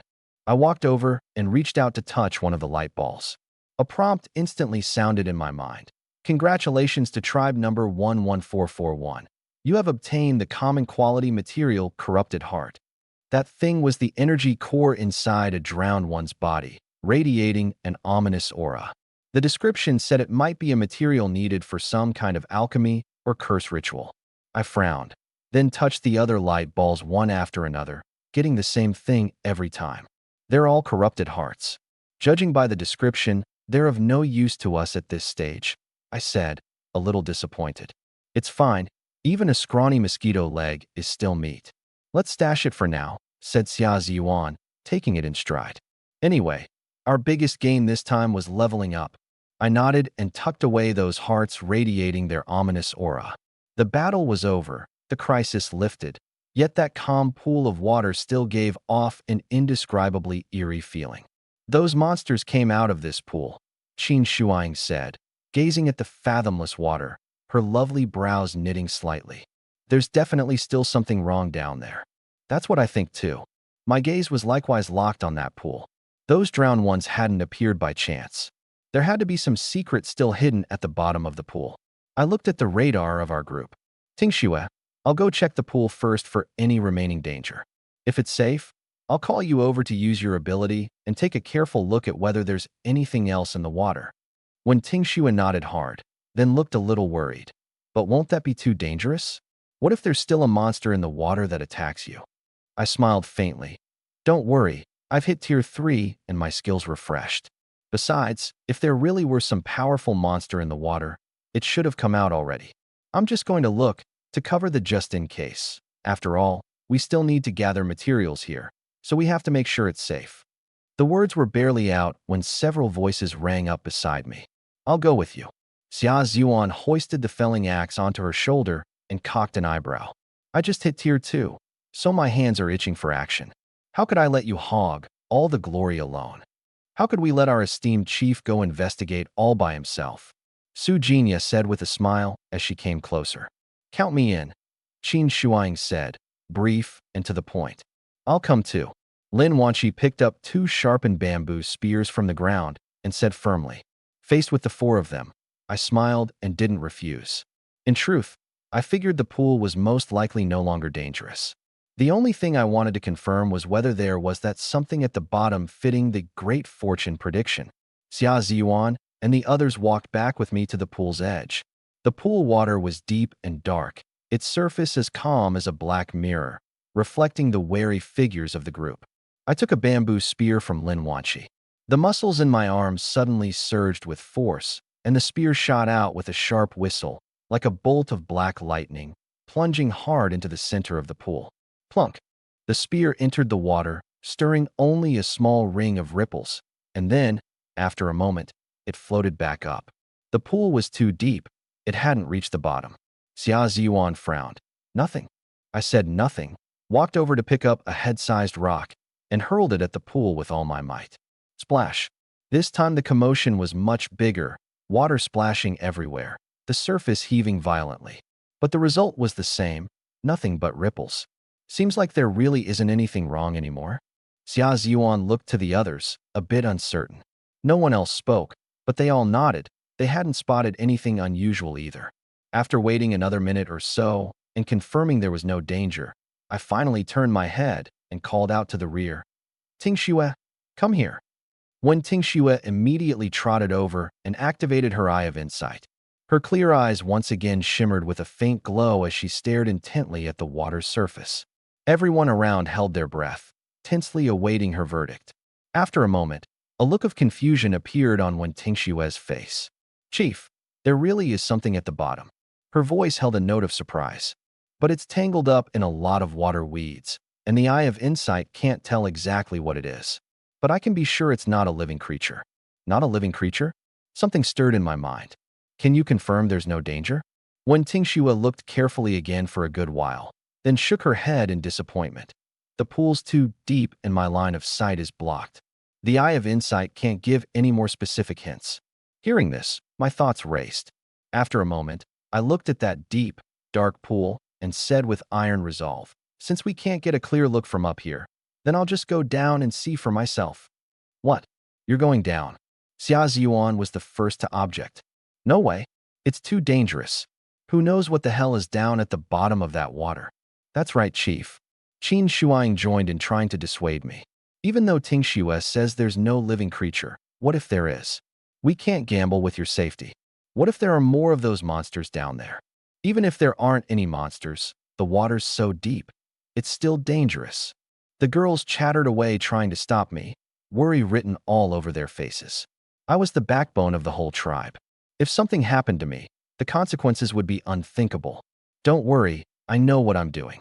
Looking at everyone's concerned eyes, warmth filled my heart, and I explained with a smile. My constitution and agility both far exceed those of an ordinary person, and I'm a strong swimmer. Plus, I've got dragon blood boiling and healing. Even if I really do run into trouble, I can save myself. More importantly, I paused, my gaze sweeping over everyone. I think there's most likely no danger in this pool. Rather, it's that great fortune from Qiao Liao's divination. Those few drowned ones guarding this spot. Maybe it's because there's something down there they were set to watch over. At these words, the noisy scene fell quiet. Hearing me put it that way, everyone felt it made sense, and seeing the resolve in my eyes, they knew I'd already made up my mind. No amount of persuading would help. Then you'd better be careful. Xia Ziyuan bit her lip and finally relented. Shuang and the rest of us will stand by on the bank for you. The moment anything's wrong, you come right back up. The second something's off, swim straight up, or make a big commotion so we can see. Lin Wanqi added. Got it. I nodded and began stripping off the crude taro leaf shirt and shorts on my body, revealing a lean, solid, well-defined torso. My skin gleamed with healthy vigor in the sunlight, my 8-pack abs clearly outlined, brimming with explosive power. But at this very moment, what drew the most attention wasn't those 8-pack abs, but this sight made the girls present blush faintly, their breathing unconsciously going softer.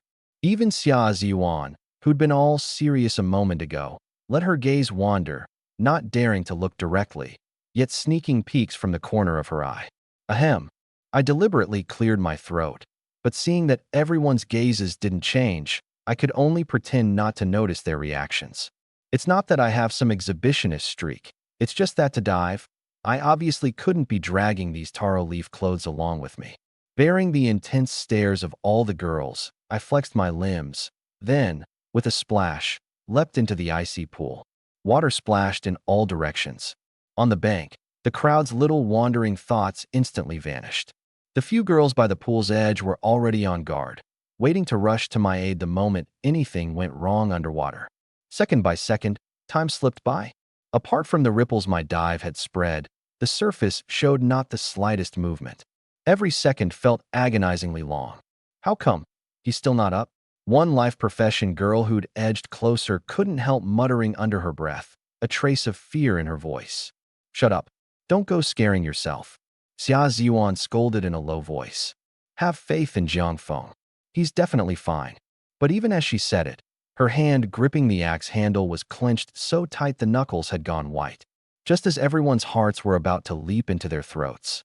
Splash! The calm surface suddenly burst open, and a figure shot up out of the water. It's Jiang Feng. He's out. The crowd let out a wave of delighted cheers. I was gasping for breath, shaking the water droplets from my head, an excited grin on my face. And in my hand, I was dragging a chest, wrapped tight in water weeds and mud, looking incredibly heavy. Damn, a treasure chest? There was actually a treasure chest down there. Xia Ziyuan's eyes went wide as she cried out in delight. Quick, give me a hand. I shouted from the water. Xia Ziyuan and Qin Shuang immediately rushed forward, and together with a scramble of hands, hauled that heavy chest out of the water. Thud! The chest was dropped onto the grass with a dull thump. It was a chest crafted entirely from some unknown metal, covered in rust and water weeds, and carved with some strange, indecipherable patterns. It looked ancient. Phew, finally got it up. I climbed onto the bank out of the water, wiped the water from my face, and let out a long breath. Jiang Feng, are you okay? What was the situation down there? Xia Ziyuan sized me up and down, asking with concern. I'm fine. I shook my head and pointed at the chest. That thing down there was tangled up in a huge mass of water weeds. It took me a ton of effort to get it free. Was there nothing else down at the bottom besides this?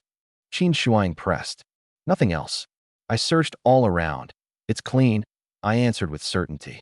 Those drowned ones were probably the guardians of this chest. Hearing this, everyone breathed a sigh of relief. Then, all eyes fixed hotly on that mysterious metal chest. Hurry up and open it. There's got to be good stuff inside. If it took 4 Tier 2 monsters to guard it, this chest's rank is absolutely not low. Maybe it'll even have a divine artifact in it. The girls crowded around chattering, each with a light of anticipation shining in their eyes. Let me do it. Xia Ziyuan volunteered, raising the felling axe and aiming it at the lock on the chest. Watch me split it open with one chop. Wait. I stopped her just in time. What? Xia Ziyuan looked at me, puzzled.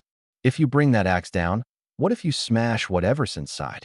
I shot her an exasperated look, then pointed at the lock and said, chests like this usually have a special way to open them, or they can just be opened directly.